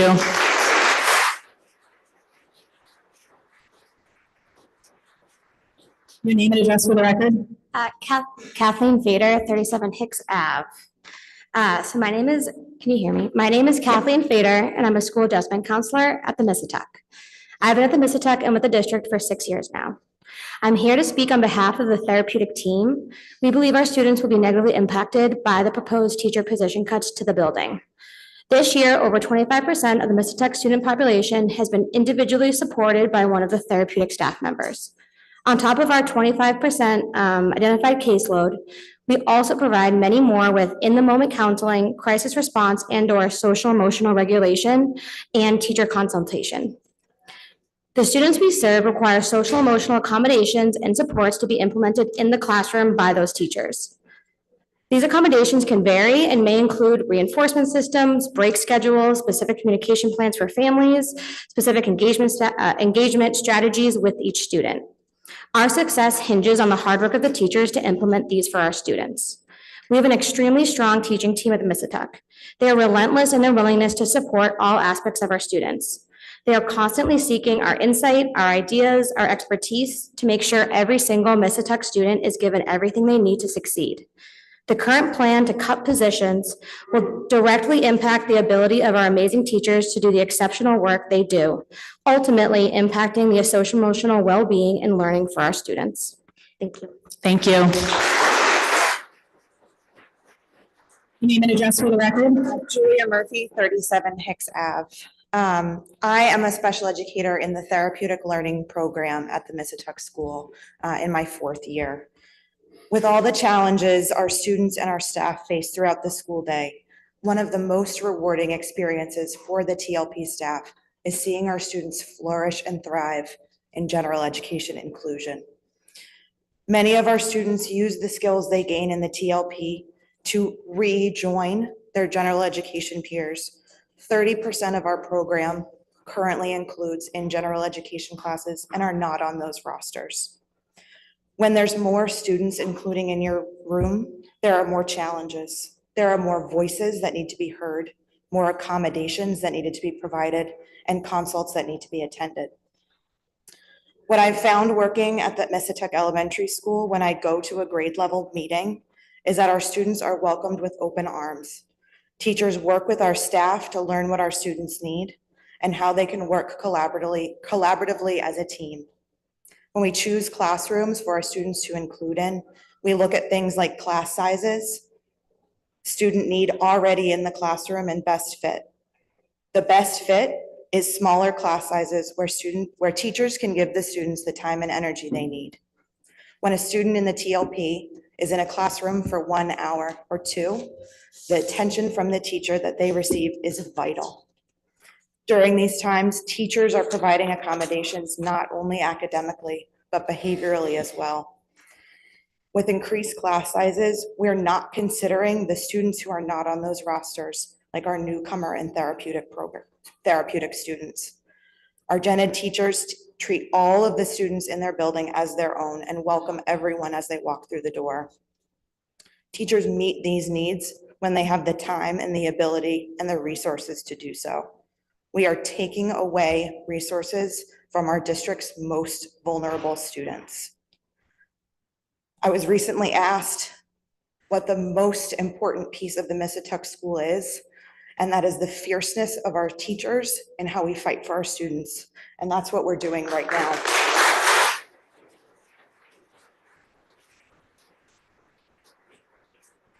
I urge you to consider how these cuts will affect our most vulnerable students in every piece of their day. Thank you. Thank you. Your name and address for the record. Hi there, Kathleen Kay. I'm the present principal at the Missatuck Elementary School. And I'm here tonight before you. Thank you for listening to us and hearing our thoughts and ideas. But I'm basically here to support the staff because they are wonderful. They really are truly, and I think anything I'm going to say right now, they've said better than I have. And I'm not surprised because that's how wonderful they are, collectively, individually, as educators. And I've seen them for 12 years. And I've watched them grow. I've watched them come together, and collaboratively, it's really a great place to work. The Missatuck really is Medford's hidden gem. And I've been here for 12 years, so I think I have the right to say that. Maybe I don't, but it's my bias, but I feel that. But I think what's important is, first of all, our adjustment counselors do sometimes teach classes, because that was brought up before, and I think it was said that they don't, but they do at the Missatuck. The other thing is, I just wanted to give some numbers. And I know that the McGlynn also has the EL newcomer group, but they don't have the TLP. And that's the therapeutic learning program. And they're lovely children. And as the teacher said, they're welcomed with open arms, but they do require a little bit more manpower. And so looking at some of the proposals, if we go down to pretty much except for kindergarten, because we don't know who the EL newcomers will be and they're all new. Every class, what I've done with the numbers that I have is once they go to their specialists, there's going to be at least 27 to 28 kids in that specialist class, many of whom do not speak English at all as their first language, and also 1 or 2 of those TLP kids, because on some of the grade levels, there's only going to be 2 classes. And as you all know, when you do placements and we try, like Julia, I believe, had said, that we want to do the best balance we can for the kids so that they're getting the best education and the teachers are able to give that to them.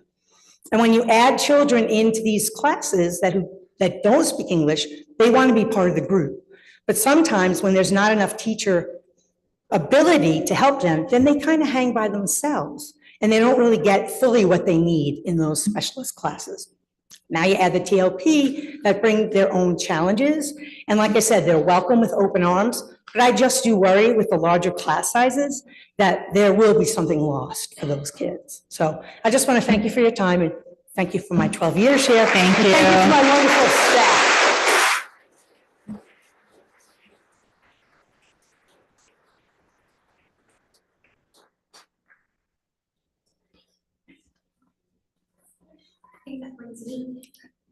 Your name and address for the record, please. Hi, I'm Tara Hennessy, 59 Bowden Street. I think you all received my nice long email that I sent earlier this week. Obviously, my children go to the Missatuck, so I have one in 4th grade in Ms. Schramowitz's class, one in kindergarten in Ms. Penta's class. Sorry about my voice. I'm also the PTO president and have luckily served on the PTO for the past 4 years now. One of the things, and I think all of these teachers have said it so much better than I could have about the welcoming and about the community. And that's one word that I think they didn't say, but is so important about the Missatuck, and that's community. I think each one of them, I know something about their personal lives, and they know something about mine and my children's as well. One thing I want to point out is that, Miss Penta, she has 16 kids in her class, of which some are EL students, but we wouldn't know and identify them in the kindergarten yet. My son already knew how to read, how to write, how to add, how to subtract when he came into kindergarten. And so what did she do? She quickly noticed that, and she noticed he can help. He can turn around and he can help some of these other students. If there was more 22, 23, 24 in their class, would he have been identified? Maybe? I don't know. That also happened to my younger son when he was in kindergarten. That happened to be the COVID year where they got cut short, but that's okay. Some of the other things I wanted to bring up, which I did bring up in my email as well, is how many of our students are on IEPs and 504s. They're in our classrooms, they're being assisted with our teachers, but they're being pulled out for special services. They're included in those numbers. But now you're going from a class of 16 to a class of 25. In 4th and 5th grade, you'll go from a class of 20 to a class of 30.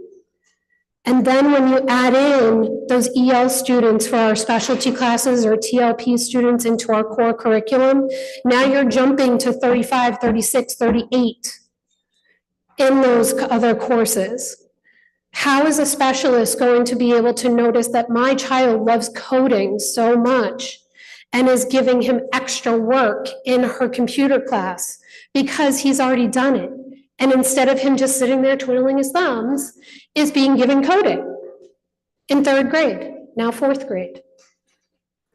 So those are the things I want you to think about when you're thinking about cutting 5 teachers from the Missatuck. As well as thinking about, we don't have anyone that helps out when someone is missing. So someone's sick. Now that specialist, instead of having that specialist class, is now in the classroom.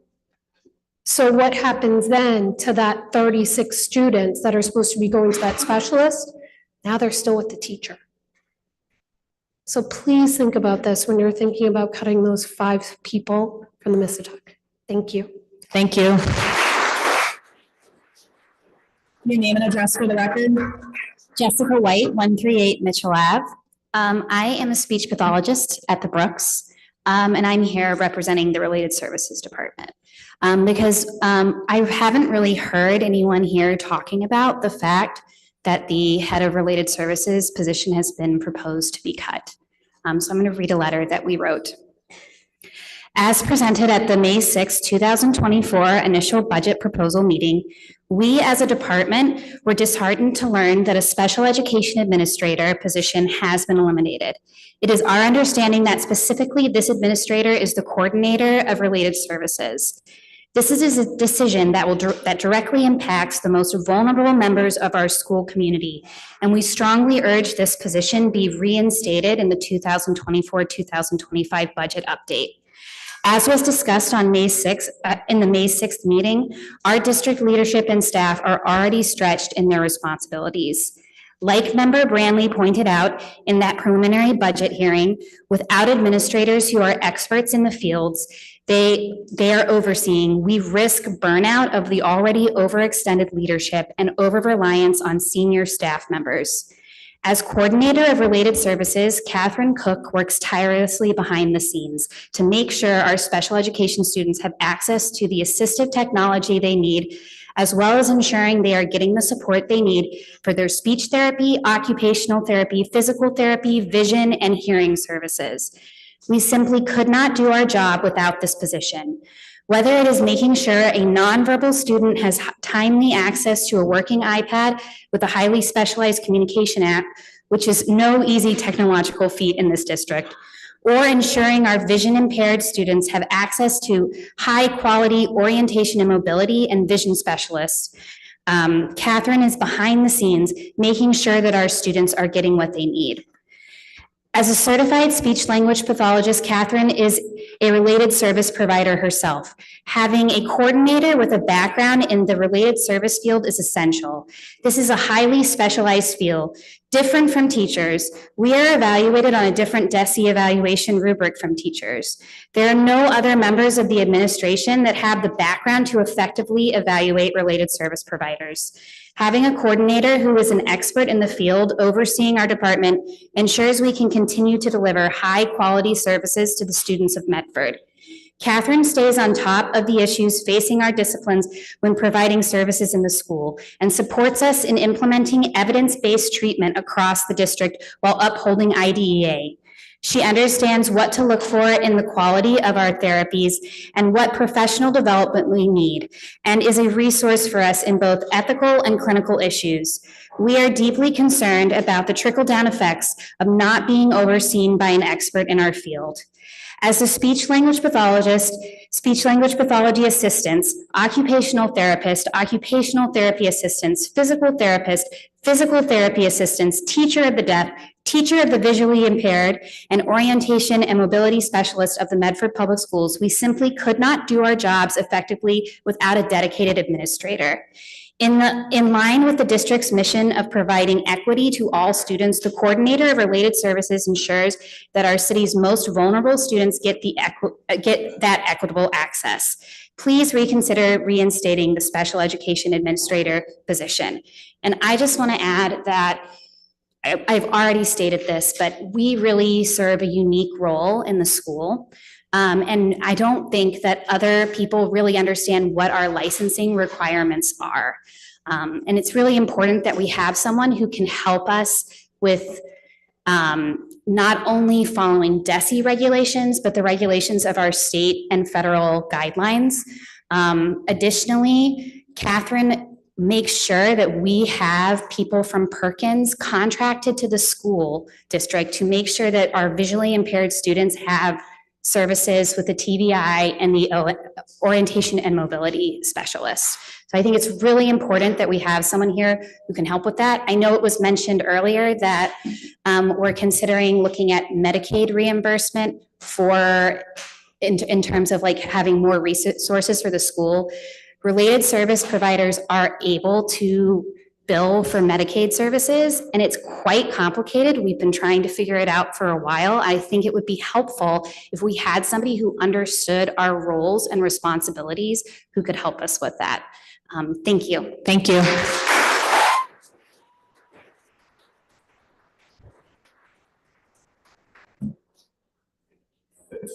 Hi there. Hello, my name is Simon. I live on 38 Corey Street, and I am a third grade student at the Missatuck Elementary School. I think cutting the teachers is a bad idea because I think having more students would make it harder to learn, and because I would miss my teachers who helped me throughout the years. Thank you, Simon.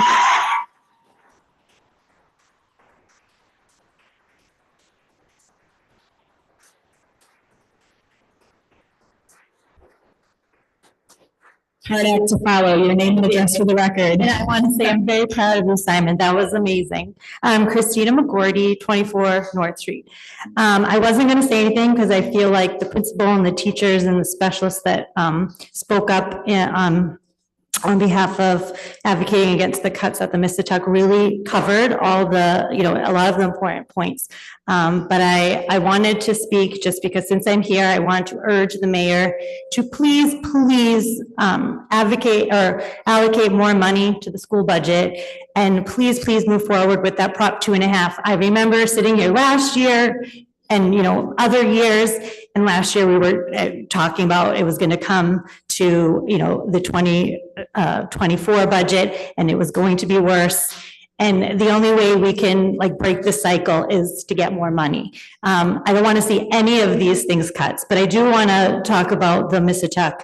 I think, cutting 5, really 6 full-time educators when you include the kindergarten, it's not feasible. I was pulled into subbing at the Mississauga because over the years of being in the PTO and working in the after-school clubs and getting to show the kids, I fell in love with the kids of the Mississauga, and it's a great community. And I can say that when I have been subbing, I did 2 long-term positions this year. One was a class of 20 and one was a class of 14. And in that class of 20, it was the hardest 12 weeks of my life. And it's not even funny. It was really just, there is not enough in Medford to really service the needs of these kids. You have kids who need social emotional help, and, there are not enough people to serve them because they're tied up in crisis. But just having, when you look at the numbers and you're like, oh, okay, these all come out looking around the same, but you really have to think about equity and not equality.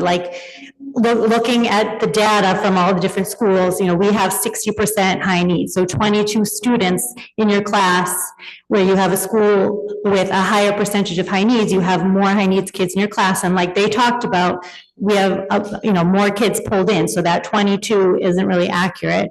We need more funds.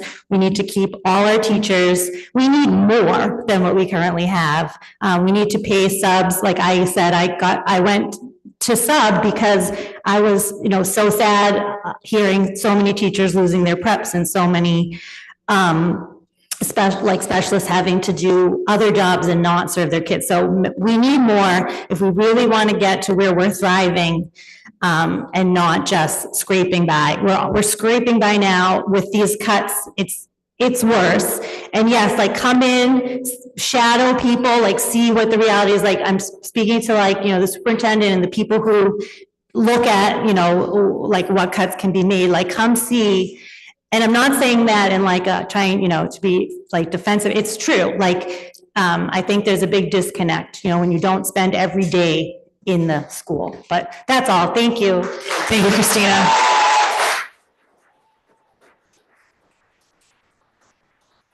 Hi. All right, I am Anthony Guillen. I live at 45 Elm Hill Avenue in Leominster, Massachusetts, and I am the president of the Medford Teachers Association.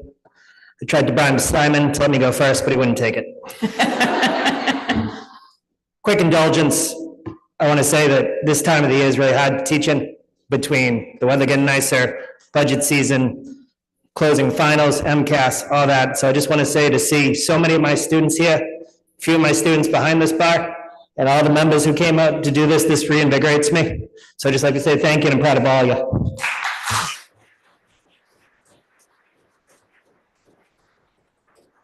All right. Just to be direct, I'd like to put my full support behind the budget that's currently on the floor, the level budget. And to push, this is not a radical budget, this is not a progressive budget, this is what we have now. right? This is not to change things, this is to keep things as they are. The changes that were recommended before would leave us in shambles. Guidance counselors at the middle schools come to mind first. The guidance counselors have a special set of skills, and we can have adjustment counselors. The adjustment counselors are extremely important, but guidance counselors help with class placement, they have help with social emotional. And if you only have one guidance counselor per school, sickness happens. One gets sick, you're all of a sudden getting another position to cover the guidance counselor's position. So it's not feasible. We had a presentation today that basically said MHS is trending in the right direction. And, you know, I've been in MHS for 7 years now. And while I am impressed with what Principal Cabral has done is she has implemented the staff we have to make it run better. And to say you're doing well, now do better with less isn't reasonable. So to congratulate the high school and then to cut 6 positions from it doesn't seem to make much sense. We had the last meeting, we had it said that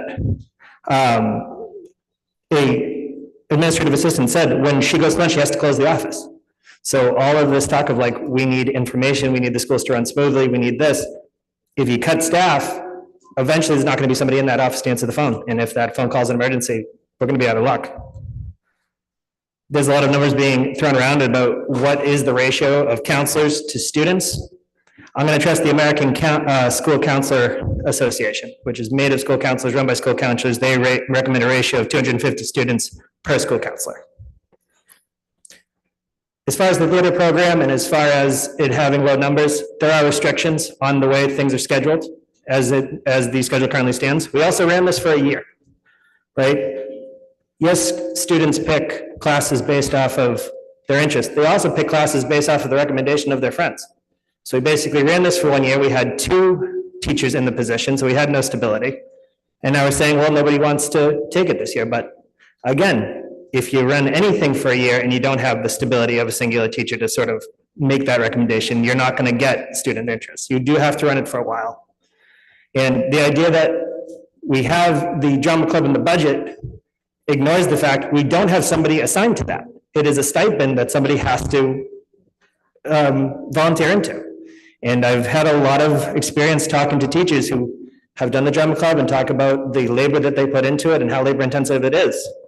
So if we want someone to run the drama club, but we also want to cut down on staff and make the job harder, no one's going to take that position because they're going to have to focus on what they contractually have to do. I'd like to end by saying almost every award and congratulations given tonight before the budget talk is based off of a stipend or volunteer position that one of my members takes. And there is a limited amount of time, a limited amount of energy that a member has to do this. They want to do it, they love it. I ran a club for 4 years before I had to stop because of budgetary reasons.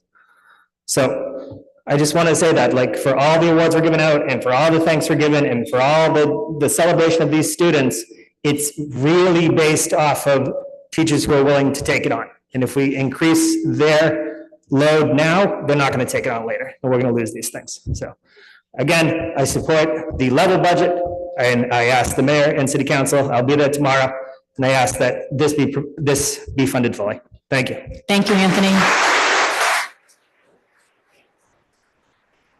Your name and address for the record. Good evening, Lily Scott, 30 College Avenue. I wasn't planning on getting up to speak tonight, but hearing that the Missatuck could lose 5 teachers was a real punch to the gut. I'm the mother of a current first grade student at the Missatuck and an incoming kindergartner. Our experience at the Missatuck has been incredible over the last 2 years.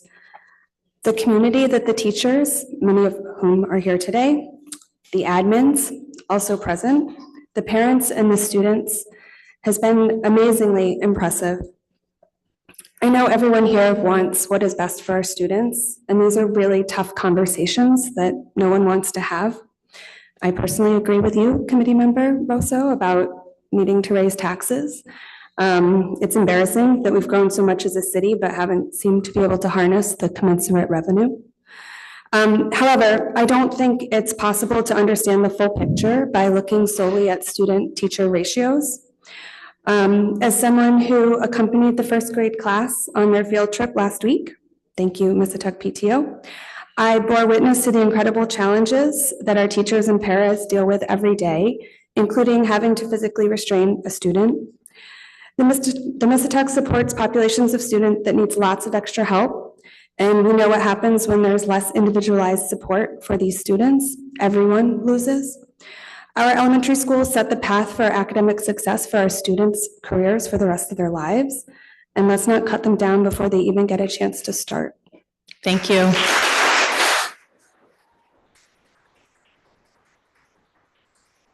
Your name and address for the record. Michelle Whalen, Pembroke Street, President of the Medford Marching Band Parent Association Organization. Oh, wait a minute, I need these. Okay, like you, Member Brantley, I can't read without having it written down either. So as members of the Medford Band Parent Organization, both past and present in the room here tonight, we'd like to address the assumption that the extracurricular activities of Marching Band, Color Guard, and Winter Guard will continue with the enthusiastic support of the district. The Medford Band Parent Organization has and will always continue to fully fund the programs that these kids put on every single year. You all know it. We come out to you for fundraising. We ask you to place ads in our program books. It's not easy. I would not be able to do your job. However, our kids are the ones that are losing here. If Mrs. Rello's position of coordinator of performing arts is completely eliminated, that's exactly what you're doing. You're taking away the pride and power of these kids. There's nothing left for them. To have it as an extracurricular activity, it's funded by a stipend, that's right. Mr. Crowley brought that up earlier. 283 volunteer hours is done by that stipend position. So I ask you, if we don't have that coordinator of performing arts position, who are we going to have? Do you have somebody in place? These kids have spring band camp in 1 month from today. Do you know who is going to take on that role? I don't think anybody is. I'll continue with, this is hard. I am a band parent for life. My oldest child joined in 2012 when the band first started. My 13-year-old now has been a member for 3 years. And just to think that the possibility of that extracurricular activity is not going to be available to him, it's disheartening. I would like to bring up, I think we'd like to know how the current 2 coordinator positions were absorbed into 1. How was that decision made and what was the process? Did these 2 coordinators of arts have a application process? Or was it just deemed that one was better than the other?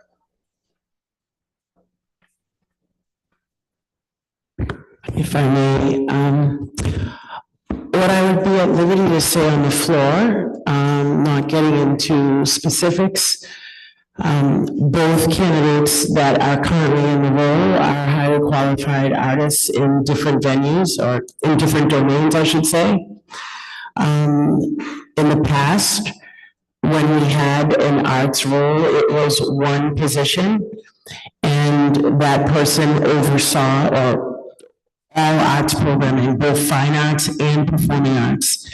When we had the abundance of ESSER funding, we went back to the arts programming and we added 2 positions. So we essentially took the arts, divided the arts into 2 sections, and brought on 2 coordinators. So what we're doing is going back to 1 administrator overseeing the arts. What I can say is that Ms. Rello has been with Medford Public Schools for 14 years, and the other coordinator, Ms. Fee, has been with the Medford Public Schools for 21 years.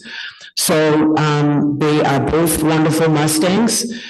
So we have been looking at just other pieces of data, but we had to make a decision, and the decisions were really, really difficult decisions that had to be made. And they both have strengths in different areas, and they both value, support the arts. So a decision was made, but we are not impacting arts programming. I'm going to continue to say that we're not impacting it or stopping it, because we're not cutting programs. Okay. The offerings will still be the same for students. If someone were to choose to not do something, then we would have to open it up to the other 20 staff members that are part of or 19 members that are part of the arts programming, to see if they would be interested in doing that. So essentially, you're saying that there is a possibility that there will be no competitive marching band season next year. I'm not saying that. Actually, I think that is not what I'm saying. So Not at all. let me bring up to history of Medford Public. I just want to remind you that you have 3 minutes. Okay, that's. There's still a lot of people that need to speak, and I just want to be respectful of everyone's time. So let me just end it with this, that the history of the Medford Public Schools Director of Arts has always been somebody in the music, not the visual arts.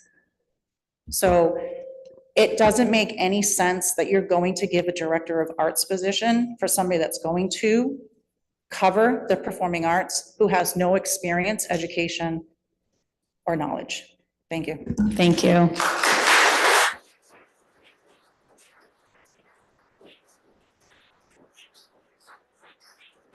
Your name for the record. Megan Smith, 7 Arden Road. Belu Hadgembis, 31 Lila Ave.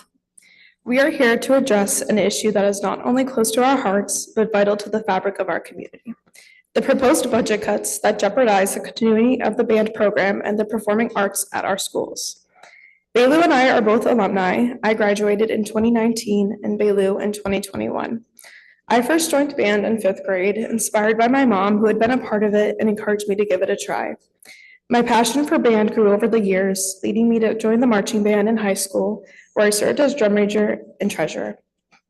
Band has always been a way for me to connect with my mom and has become an integral part of my life, bringing me some of my closest friends, and has been instrumental in forming connections throughout my adult life. When I first joined the marching band in 7th grade, I was excited but nervous and wondered how I would be perceived, as I was one of the youngest members that year. But after the first day at band camp, despite the scorching sun, I instantly felt like I found my group of people. For example, I met Megan there, and now we've been friends for 10 years. As my passion deepened over the years, I took on more leadership roles, ultimately serving as president during both my junior and senior years. Our band director, Haley Rello, has been the cornerstone of this program. Her dedication, passion, and relentless effort over the past decade have elevated the band and its accomplishments to a national level. She has not only taught us how to read notes and play our instruments, but also instilled in us the values of discipline, teamwork, and perseverance. Under her guidance, we learned that our success depends not just on individual talent, but on our collective effort and harmony. Now faced with the possibility of budget cuts, we are at risk of losing this irreplaceable mentor and the program she has built. This decision would not only impact current students, but also deprive future generations of the opportunity to experience the transformative power of the performing arts. The ripple effect of this loss would be felt throughout our community. Parents, families, alumni, and local supporters who have all marched alongside the band throughout the years. The performing arts are more than just entertainment. The arts foster creativity, critical thinking, and emotional expression, skills that are essential in every aspect of life. Moreover, band and drama are often safe havens for students who may not find their place elsewhere. They provide a sense of belonging and purpose, a chance to shine and to be heard. Band was not merely an extracurricular activity for us. It was a safe space. It was a place where we felt welcomed, valued, and truly a part of something larger than ourselves. Removing these programs would strip away these safe spaces and the opportunities they provide for self-discovery and growth. We stand before you today, not just as former band members, but as a testament to the profound impact this program has had. We implore you to consider the far-reaching consequences of these budget cuts. We must invest in our students' futures by preserving the programs that nurture their talents, their spirits, and their hearts. Let us not take away the heartbeat of Medford. Let us fight to keep our band director, our band, and our performing arts programs alive. For the sake of our students, our community, and the legacy we leave behind, we must stand together and ensure that these vital programs continue to flourish. Thank you. Thank you.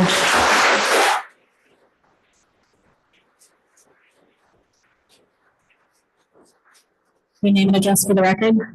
Rick McLaughlin, 87 West Street. Compelled to speak with you today for 3 reasons. The first is, as the father of an alumna who was in the marching band, I've seen other things, the same things that the students have already spoken about and what other parents have spoken about. So I'm not gonna, I'll just say yes to what they've said. The second reason is I'm the son of a career music educator who taught music in public schools for 40 years. And he told me in the 1970s that this would happen. I'm going to tell you about that in a second. The third reason is because as a professional musician myself and professor at the most influential school of music in the world, I've seen the power of music on 4 continents, both as a performer and as a clinician. So my dad, he taught music in public schools for 40 years. I remember the 1970s, he told me that one day what would happen is the school committee or principals or whoever was actually managing the money would cut the music program enough that it just, they wouldn't cut it completely, just enough to let it die, which is what is happening. You say that you're going to still support the arts. That's not true. The impact that other people have already discussed, you should take to heart because it's very important. But there's another element that's very important, which is the mission of the Medford Public Schools is to provide a supportive and effective educational environment that helps students successfully meet their individualized goals. This will no longer be true when you cut Ms. Rello's position. By cutting her position, you will make it so that future students do not sign up for music. A previous student spoke about how it's virtually impossible to do it anyway because of the ways that the scheduling conflicts prevent them from actually taking these courses. M-Y-E-L-I-N, myelin. That is the aspect of the brain, the neurological neuron wrapping that actually makes your brain process information more effectively and more quickly. None of the things that you teach in school, none of the things Mr. Rousseau referred to earlier, English, math, science, history, I can't remember what the rest was on his list, none of those things actually improve or increase brain processing speed. The only thing that does is music. By cutting Ms. Rello's position, you no longer support the arts. You also no longer support the mission of the school because you no longer support the brain health of the students who go here. Thank you. Thank you.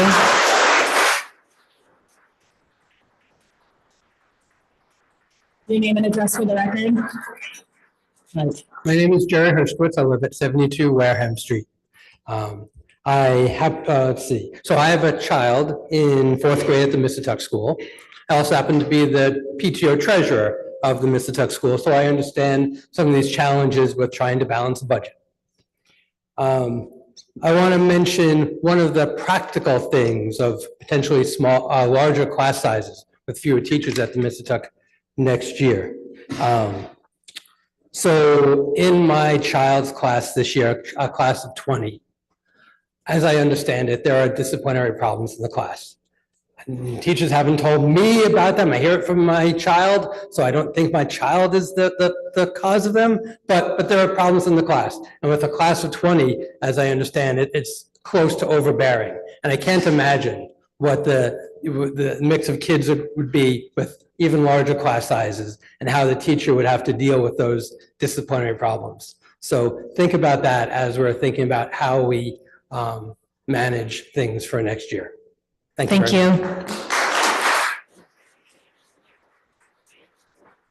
Your name and address for the record. Sharon Hayes, 69 Ripley Road. I think I'm more nervous on this side than on that side.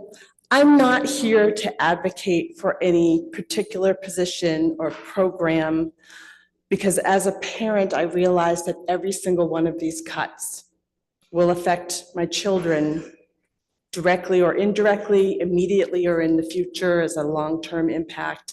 And that's true for all of our students.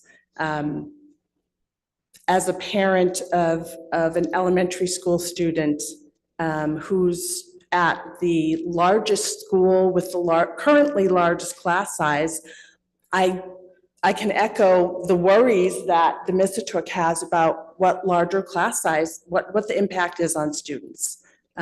We similarly at the Roberts, in our class sizes of 20 or more, there are a bunch of classes that have some significant emotional, behavioral needs, ones that don't qualify for special education supports, but who need supports. And, you know, as a school district, we have been lean for a very long time. And so we also don't have those extra supports that a lot of other school districts might have. We don't have a lot of reading specialists. We don't have math specialists. We don't have probably as many adjustment counselors as we need, given the needs of our students. So when you then increase class sizes, and even if it's only by 1, 2, 3 students, the impact on the students, the impact on the teachers is huge. And we know that across the country, and certainly in our district, teachers are burned out. And if you then add to that by increasing the class sizes, you know. I'm also the parent of a marching band student, orchestra student, a regular band student. So I know the impact that that will have if we cut anywhere in the performing arts. Any position that's going to necessarily have a ripple effect. Again, I could go through many of these. One more, I took some notes. When I think of the nursing staff, I can say from personal experience, when my kids were very little, both of them had some real school anxiety. And when they needed a break from the classroom, where they had somatic responses to their anxiety, where did the teacher send them? To the nurse's office, not because they were sick, but because that was a place they could have a break. Maybe they could lie down on one of the little beds. They got a little TLC from the nurses, who were absolutely amazing, who would call me and say, you know, your child's here, but he's fine. Just want you to know that he's here. So it kind of, as I was sitting back there, you know, my stomach started to twist, just hearing people come up, and, you know, everybody's fighting for the pennies and the nickels and the dimes. And I think we as a community, and I think Member Graham said this earlier, and I think every school committee member said this at some point, we need to come together and decide, how much do we value our educational system? How much do we value our public schools? And what are we willing to do to fund them to a level that meets that value that we get from them? And so I hope people will take away from this, not just, you know, my program may be cut that my child's in, or, you know, something in particular my child needs is being cut. But as a whole, our school system is being decimated, which might be a little strong, but we're being cut after cut, year after year. There are positions that the school committee, I can say, having been on the school committee, wanted, not just wanted, but felt were really necessary to really have a high quality education for our students. And they would get cut, those positions like literacy specialists would get cut very early in the budget season. So if people walk away from this just thinking about, what do we do to make sure we have more money in the future? I hope people will walk away with that, because this isn't going to get solved by one program being reinstated or one teacher being reinstated.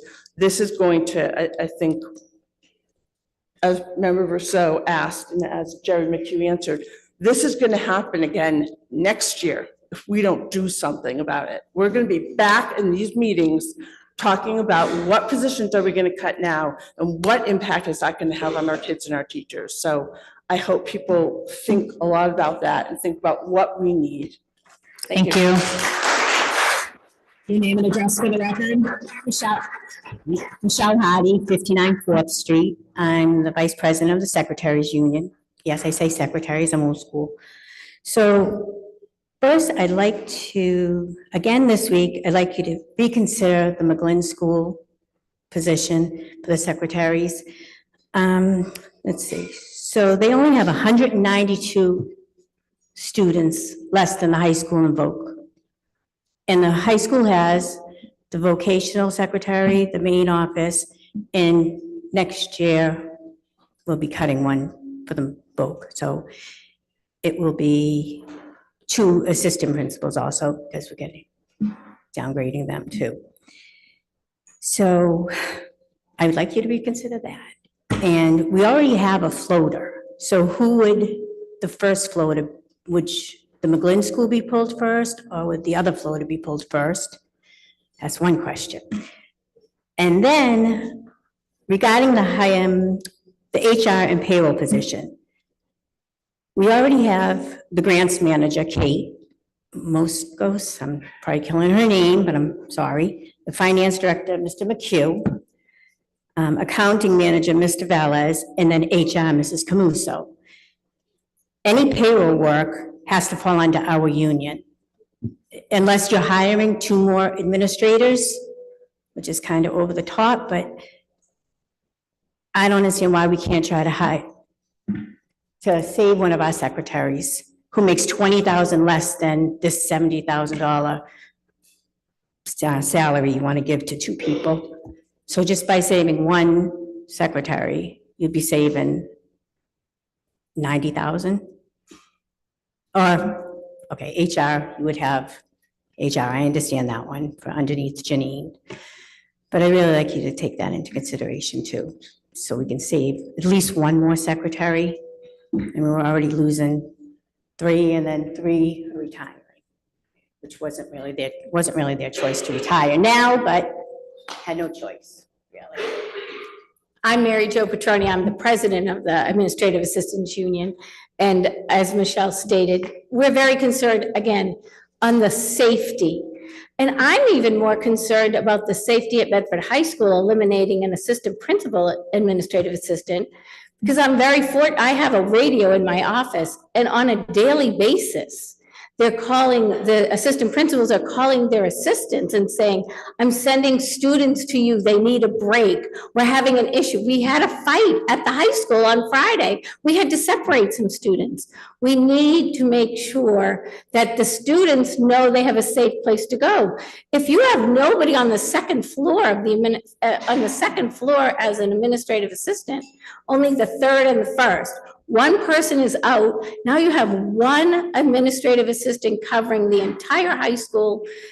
That's a scary thing to me. And students are very smart. They recognize when there are people missing, if there's an assistant principal out, if there's a teacher out. We have a lot of roamers, and they're going to be much more roaming at that point. The McGlynn School is the big concern, because that's younger students, much younger students, a lot of parent concerns, and that's a big issue.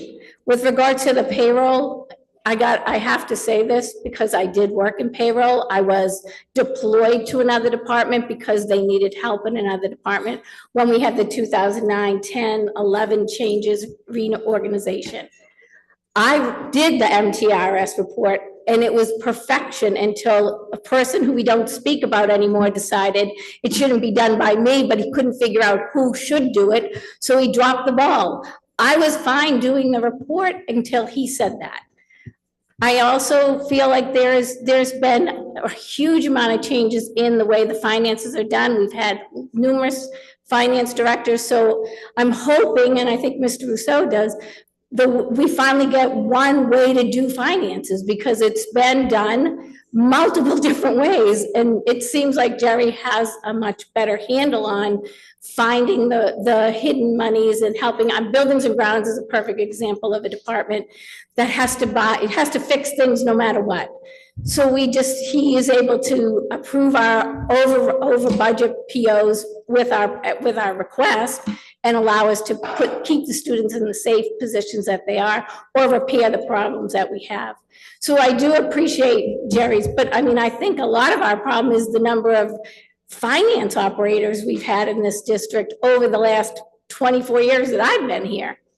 And the last thing is, I did make a decision to retire. They changed my job, and for my own family, it makes more sense for me to leave. But I'm walking out the door with knowledge in my head, as are the other two people, and also the administrators that are going to be walking out the door. I hope you understand what you're losing with knowledge that these people are given and a bad taste in their mouth because it was not a very nice way that any of it was done. So that being said, I'm just sharing that information on my end. And with regards to Ms. Rello, today I was counting $12,000 she raised on the Mamma Mia play, because I also do student activities. Ms. Rello has done an incredible job in the time that I've worked with her, but Ms. Fee is bringing in grant money like you wouldn't believe, and if she's gonna have a lot more work to do running a whole department, you're gonna lose the ability to write those grants, to run those programs that she's running. So please remember, when you combine a job, you lose the ability to do extra things that they are both doing right now. So I do thank you. I appreciate what you're going through, but honestly, I think you're losing a lot more than staff, and that's a big problem. Thank you.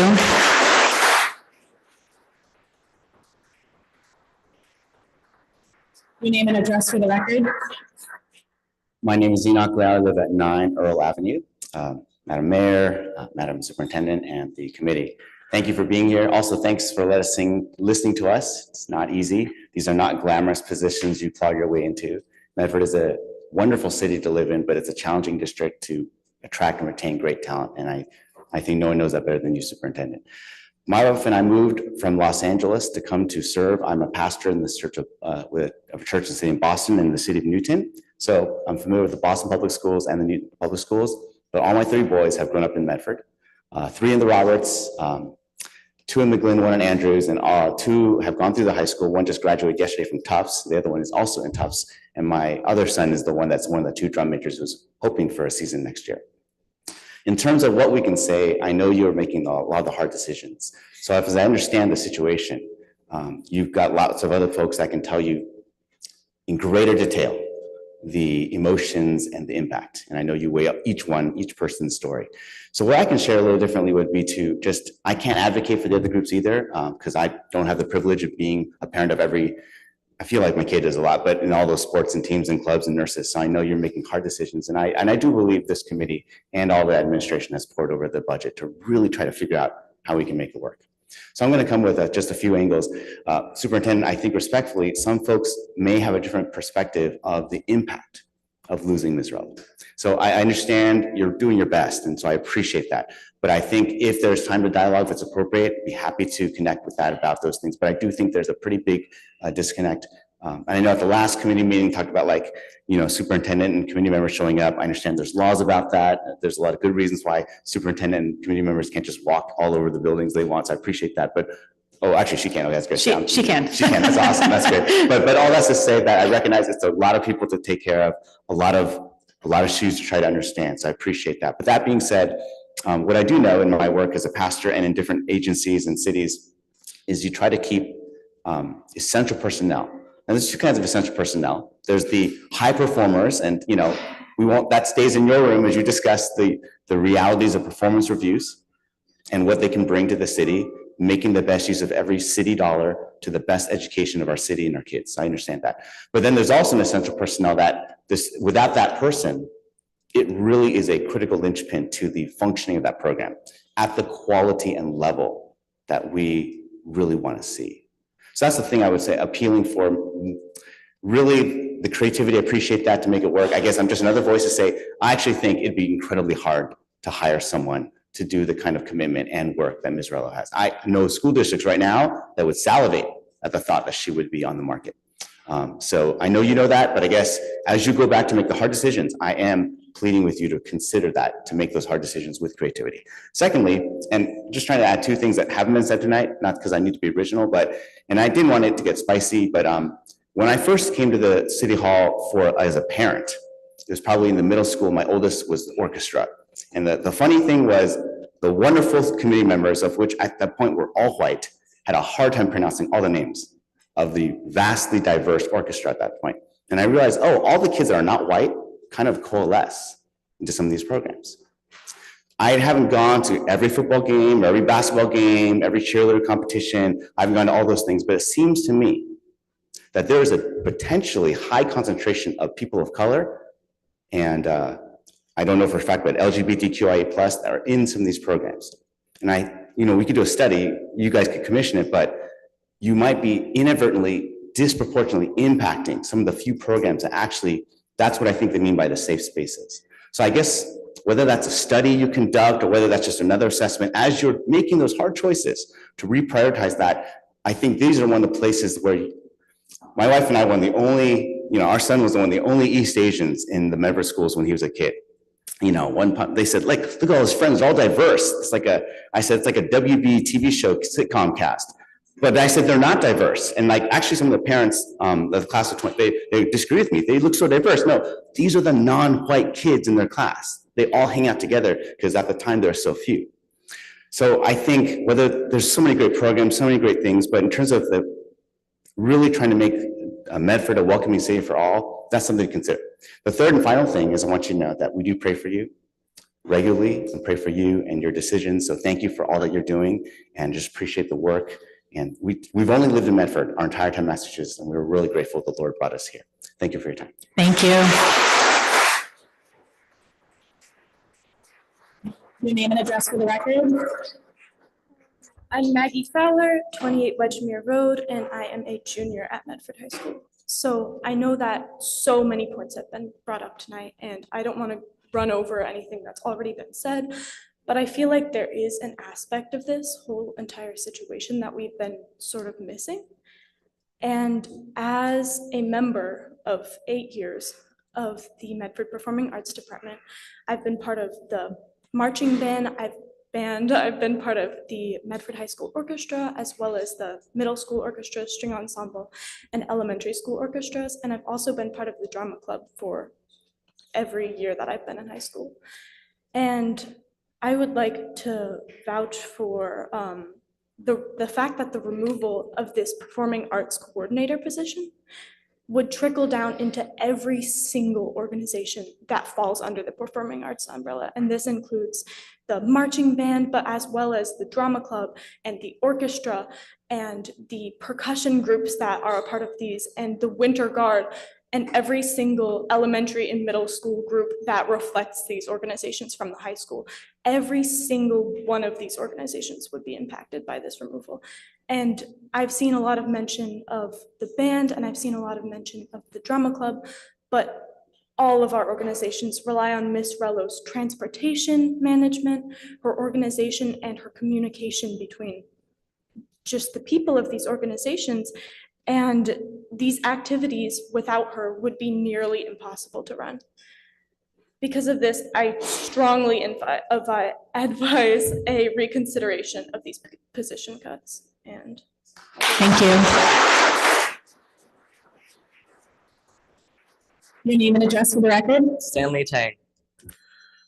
So me personally, I started out as a kid who went to another school in another city. I had no idea what band was until I got a little older and then realized my sisters are in this. My sisters are creating a legacy and they left behind for me. And when I came into band, I've been here for 2 years. And then I was like, I don't want to be known as my sister's brother. I want to make my own legacy. Like, I want to leave a mark here. Like, I want to be here for everyone. I want to help.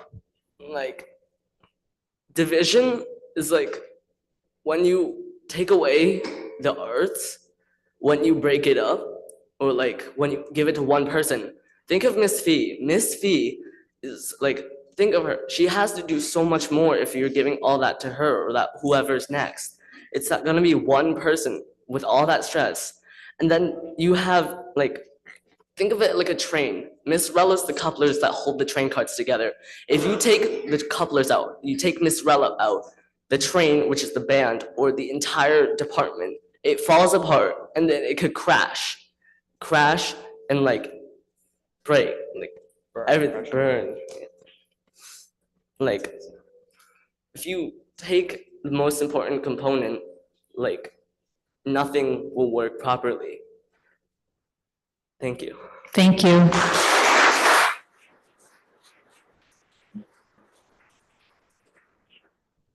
Your name and address for the record? My name is Gavin Gagney, often mispronounced as Gagne. Noted.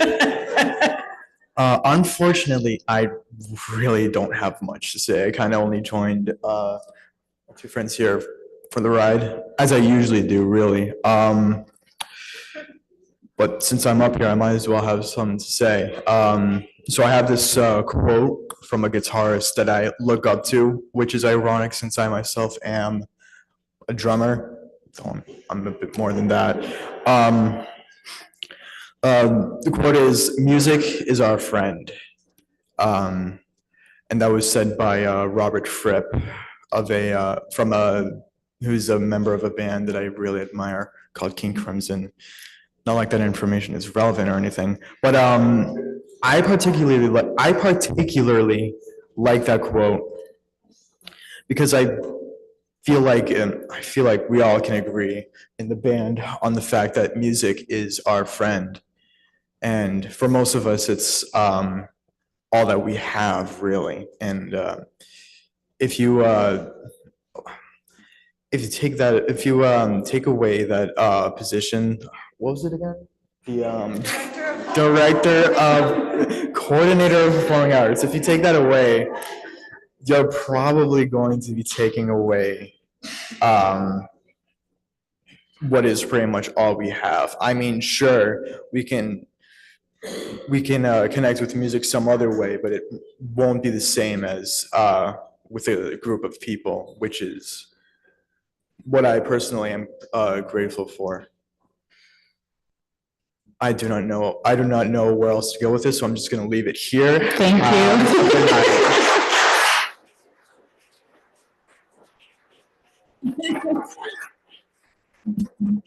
Your name and address for the record. Colby Robbins, 37 Hicks Ave. I'm the librarian at the Missatuck. I just want to quickly echo what my colleagues have said about cutting the Missatuck positions. I do think it would be a great disservice. But I would also remiss if I didn't talk about another position that is being cut, and that is the Director of Technology and Libraries. Molly does an incredible job at what she does. She has cultivated devotion within her staff. I can speak of nothing but good things about Molly. She has advocated for the library in a way that I have not seen anyone else do in this administration. The library provides such an amazing resource and safe space for our kids that to get rid of that position and just lump it somewhere else takes away all of that. So I really hope that you take that into consideration when you look at these cuts. It's not just a position. She's an advocate for not just her staff, but all of these students from kindergarten all the way up to 12th grade. And we also mentioned on the technology side, all of our Chromebooks that were bought in COVID are getting to the end of their life cycle, which means somebody needs to focus on repurchasing, replacing all of that, and heading up tech support, which provides vital support to our students. I can't count how many times a day I have students coming into the library going, "Mr. Robbins, my Chromebook's broken, can you fix it?" And I go, "I am teaching a class. I will try to get to it when I can, but I don't have the time right now." So we really need somebody in that position to guide that. That's really all I have to say, but thank you. Thank you.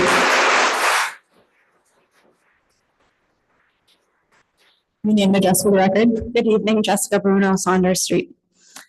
I'm here tonight to advocate for the performing arts and specifically for Mrs. Rello. I emailed several of you and did not receive responses from most of you. So I'm going to not bore you with my long, lengthy address, but I'm going to just read one excerpt because I only heard one other parent mention this group, but just please bear with me. Another point that I want to bring to your attention is the educational exclusion this cut will have on a subset of the student body. Let's be honest, not all students are athletes. Some students can't participate in sports due to disabilities and have physical limitations, and others who may be neurodivergent can't due to cognitive and developmental limitations. So eliminating a program accessible to all abilities is discriminatory. Research shows that neurodivergent people excel creatively, and inclusive programs such as those overseen by Mrs. Rello positively affect peer relationships, social emotional health, and incentivize good behavior. In addition to the disabled and neurodivergent populations, research also shows more LGBTQ students participate in sports at a much lower rate than their non-LGBTQ peers. And of those LGBTQ students, performing arts have proven to be a safe haven for those youth. Robust performing arts programs like the current MPS Performing Arts Program led by Mrs. Rello have been shown to empower youth, improve mental health and well-being, and create a sense of belonging and inclusiveness. So I please urge you to find the funding, reallocate fundings. Mayor Rihanna Lungo-Kern, please look into the override and just support the Medford youth and continue on with this program, because these stipends are not going to cut it. Let's be real. We saw how many hours go into a program like this. How many elementary, middle school students are rising up and have taken on orchestra, band, and are promoting into the high school. Without these programs in place, it's not going to empower our youth for the next generation. Thank you. Thank you. We do have a couple of folks who've been waiting very patiently on Zoom. So is it Chris Bennett? Yes. Good evening, and thank you for being patient. I have a couple of concerns. One of the biggest issue that I'm finding is that we're defining cuts from the number of students rather than the raw data from DOE, which breaks down diversity, special needs, and an identified therapeutic school. So by eliminating that type of information, it's just blowing my mind. I'm looking at the data from DOE, and I'm looking at the McGlynn specifically right now, which is the most diverse. It's got the most high needs, 71.34%, most ELL. You have 64 incoming kindergarten students, and you have students with disabilities that are 15%. Now, although the Missatuck is considered a less amount of students, we're at 33.24% of non-English or English not as their first language, 22% of students with disabilities, and 57% with high needs. They have the lowest MCAS scores in our city. Now, the Brooks, although they have a high percentage of students, they have the highest MCAS scores. They are the least diverse of all of the schools. We came from 11 elementary schools. I'm old. I have 4 children who went through Medford Public Schools. I have 4 grandchildren. I'm seeing that Medford, that had 11 elementary schools, we watched maintenance get cut, so the schools weren't even able to be replenished. We've gone down to a total of 4. We have 2 middle schools and 1 high school. Okay, so now we're looking at cuts on specifics on how many students per school, which is what's giving them the ability to break down. I'm also an advocate for children with special needs. I've placed a lot of children with the school system to the Missatuck school because they were the most able to handle the therapeutic needs of a lot of these kids. Some of them had autism, some of them had other areas that had concerns, and all of the school worked together, which is why it's a therapeutic school. Everybody worked together to work with all of these children. Now, if we have to think out of the box, maybe we need to make it that all schools are thrown together and the kids get to go whatever school that they're assigned instead of everybody going to one particular school. So everybody wants to get into the Brooks because they have great MCAS scores. What about all the kids that have special needs? They don't make it there. You know why? Because the class sizes are kind of big. It's not really tolerated as easily over there. All of the kids are tolerated at the Missatuck. We have a lot of kids that don't speak English or they're English language learners. And all of a sudden, we're going to start cutting. So how are we going to implement those students going into the regular education classes? They're supposed to be in the least restrictive environment. If a child shows the ability to be able to access the standard curriculum with support, they should be allowed to be doing that. If you have 22 kids in there, or 23 or 24, we're going backwards. That's the kind of stuff that went on in the 80s and 90s. If we are talking about being fair.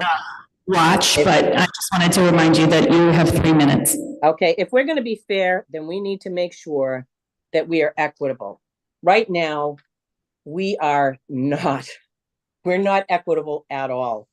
I'm looking at the numbers that are from the Department of Education. I encourage all of the school committee members to really pull that apart to see that. We're in trouble. We need to make sure legally they're in the least restrictive environment. We need to legally make sure that they have an appropriate supports. We legally have to make sure that those students who were supposed to be receiving services are getting the services, and those service providers are not taking care of another class. So I'm looking at the legal issues of this and how difficult this is going to be if we don't resolve this. Maybe we need to start from scratch and put all of the schools together in a big jumping pot, because a lot of people that are in walking distance to the Brook School have to go to the Missatuck. So we got to figure that out. It's just wrong what's happening right now. We are not diverse in our schools at all. Jessica Healy. Hi, Jessica Haley, Fullock Road, Medford. So I just have a few things, few questions, few statements. When we're talking about the budget, two things come to mind. I know the school committee got their raise. Not sure how much is being taken out of the budget for that. And also, we are now paying 3 doctorate salaries. Our superintendent and 2 superintendents are now both doctorate salaries. So I'm wondering how much, with the school committee raise and now 3 doctorates in the administration, how much is coming out of just those salaries? Also, cutting nurses, cutting secretaries, adjustment counselors. Those are the 3 people that my son goes to. He's on an IEP, suffers from anxiety. And when he's having an issue, which happens not too often, but he definitely needs it sometimes, they send him to the nurse. They send him to the adjustment counselor. So they'll send him to the office to sit with the secretary. And those are the people that we think we can get rid of. My son's going to the middle school, the McGlynn, and you're telling me that we're going to have 1 adjustment counselor for all those kids? Hardly any secretaries, nurses. So where's my son going to go when he needs the help? Because he'll need it. Start middle school. Also, we're using Nexus as a form of mental health. I want to know, does any of these Nexus teachers have mental health credentials? Or are we just saying that Nexus is helping kids with mental health? But are these adjustment counselors? What kind of degrees do they have in mental health? Also, with the arts, I think my son will kind of thrive in the arts as he gets older. With him having different disabilities, I think that would be a good place for him to go. Granted, I don't know much about it yet, as he's only hitting 6th grade. He hasn't been really into it yet. But I think that getting rid of the arts directors, obviously you're hearing all the children. They need that lady. And they rely on her. So I would like to say to the mayor, we have the money in the extra cash. which is technically our money. And I think we should have a say of where it goes. I know everyone's talking about the 2.5 override. Well, right now we don't have that. But what we do have is the extra cash. And what we need to do is keep our secretaries, keep our nurses, keep our guidance counselors, keep the arts program. We need this for our children. They are not someone that can come in, second and let's just figure out the money, because you know what? All the administrators, the school committee, everyone's getting their money. But the people who are really working with these kids day in and day out, those are the people you want to get money. Jessica, I'm giving I you. will finish my time. 30 Yeah. seconds. Okay, so I'll email to get some of these responses, because I know I said a lot. You're not going to remember it all. Thank you, But Jessica. I would just like you to take it in consideration. Thank you. Amanda Gass. Hi, I know you guys are all very tired and probably want to go home. I'm Amanda Gass. I teach at the Roberts Elementary School. This is my 14th year teaching. And I wanted to commend everyone who's spoken tonight because I feel like people have been very eloquent and really stood up for the things that they believe in.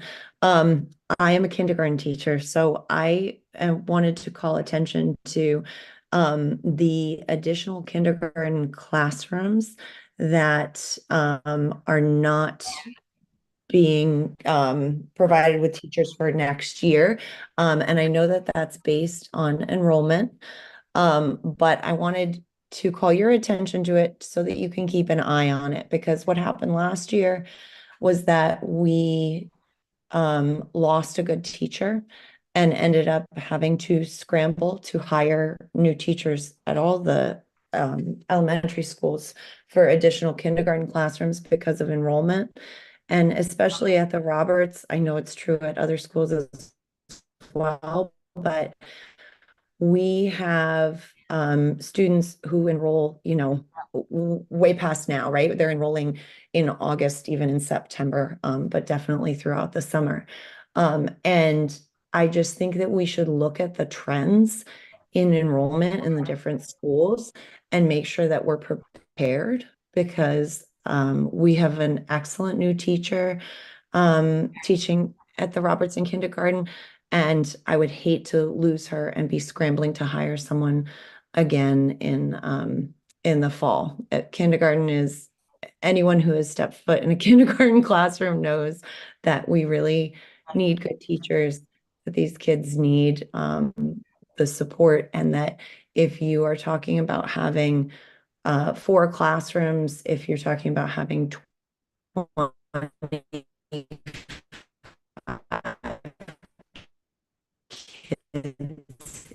in a classroom.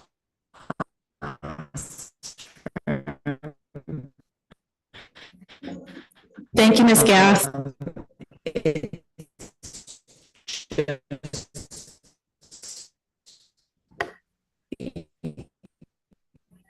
I see one more hand, El Mello. Hello? Can you hear me? Yes, we can. Your name and address for the record, please.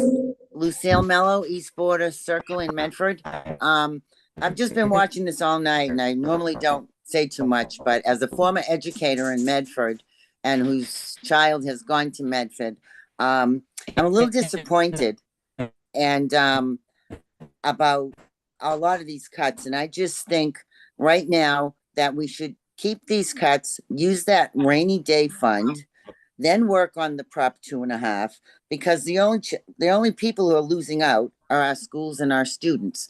And just to add, my daughter did all her band and music in elementary school and in Medford High School, and the band was good, but it's even been better now. And she used that to get into college.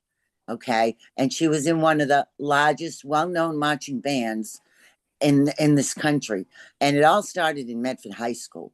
And some people, as a prior speaker said, was some kids are not into sports and athletics. My daughter did do sports, but she wasn't the best. Music was where she thrived. And I just think that so many kids, and as a former special ed teacher, I've had students who music was their thing, be it violin, be it flute, be it whatever, and they found their place in their home. So I'm just giving my 2 cents that we just need to right now, that rainy day fund is there for a purpose. Yes, we don't want to use it all the time, but use it this year and then work on that 2.5 thing, because there are also places in this city where money is also mismanaged and spent and not at the expense of our school and our students and our community. And that's where it needs to go. So thank you very much. And I appreciate all your time and effort for everybody there.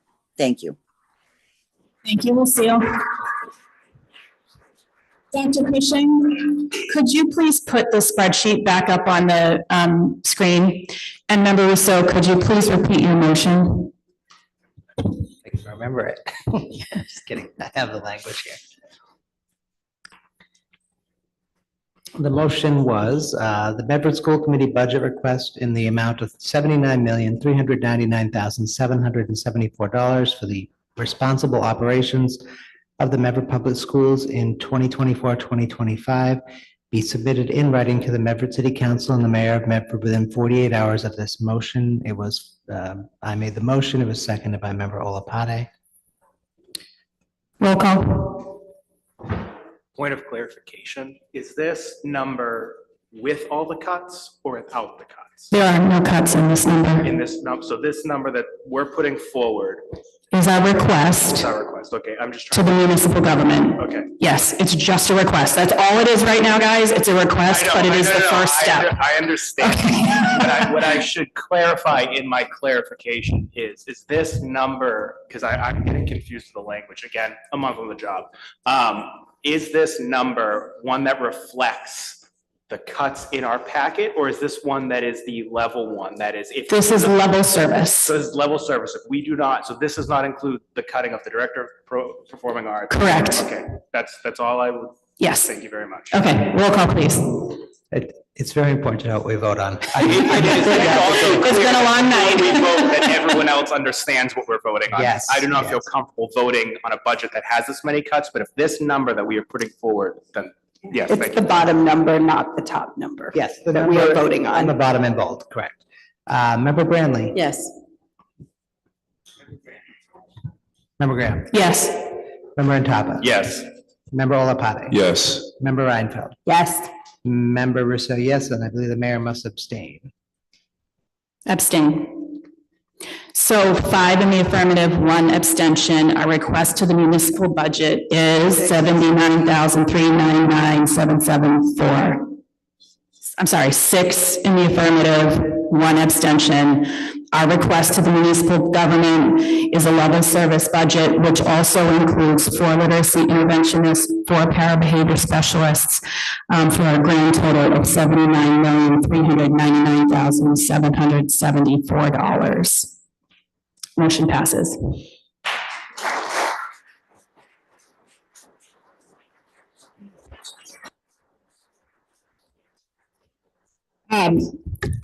We're going to move on here. It is 11 past 10. We don't have any presentations of the public tonight. Item number, I can't count in Roman numerals anymore, 7, thank you. Continued business is an MSBA update, and is there a motion to table that? Oh, motion to table. Motion to table by Member Rousseau. Second. Seconded by Member Olapate, and everybody. All those in favor? Aye. All those opposed? Time clarification, it appears that the consent agenda. Can you turn on your mic? Yes, thank you so much. So point of clarification for the 5th time, recommendation on the consent agenda, we did not vote to recommend to approve the $3,000 grant from Massachusetts. It was in the consent agenda. We motioned to approve the consent agenda, and it was unanimously approved. Okay. So we're all set there. There is no new business and no reports requested. We do have a number of condolences. Members of the Medford School Committee express their sincerest condolences to the family of Danny DiGiacomo Jr., Father of Denise Greco, McGlynn paraprofessional and after-school program assistant. Members of the Medford School Committee express their sincerest condolences to the family of Robert J. Brophy, brother of Medford High School history teacher Matthew Brophy. The members of the Medford School Committee express their sincerest condolences to the family of Paul Arnold Polini, father of Emily Polini, an EL assessment specialist and lead teacher. If we could all rise for a moment of silence.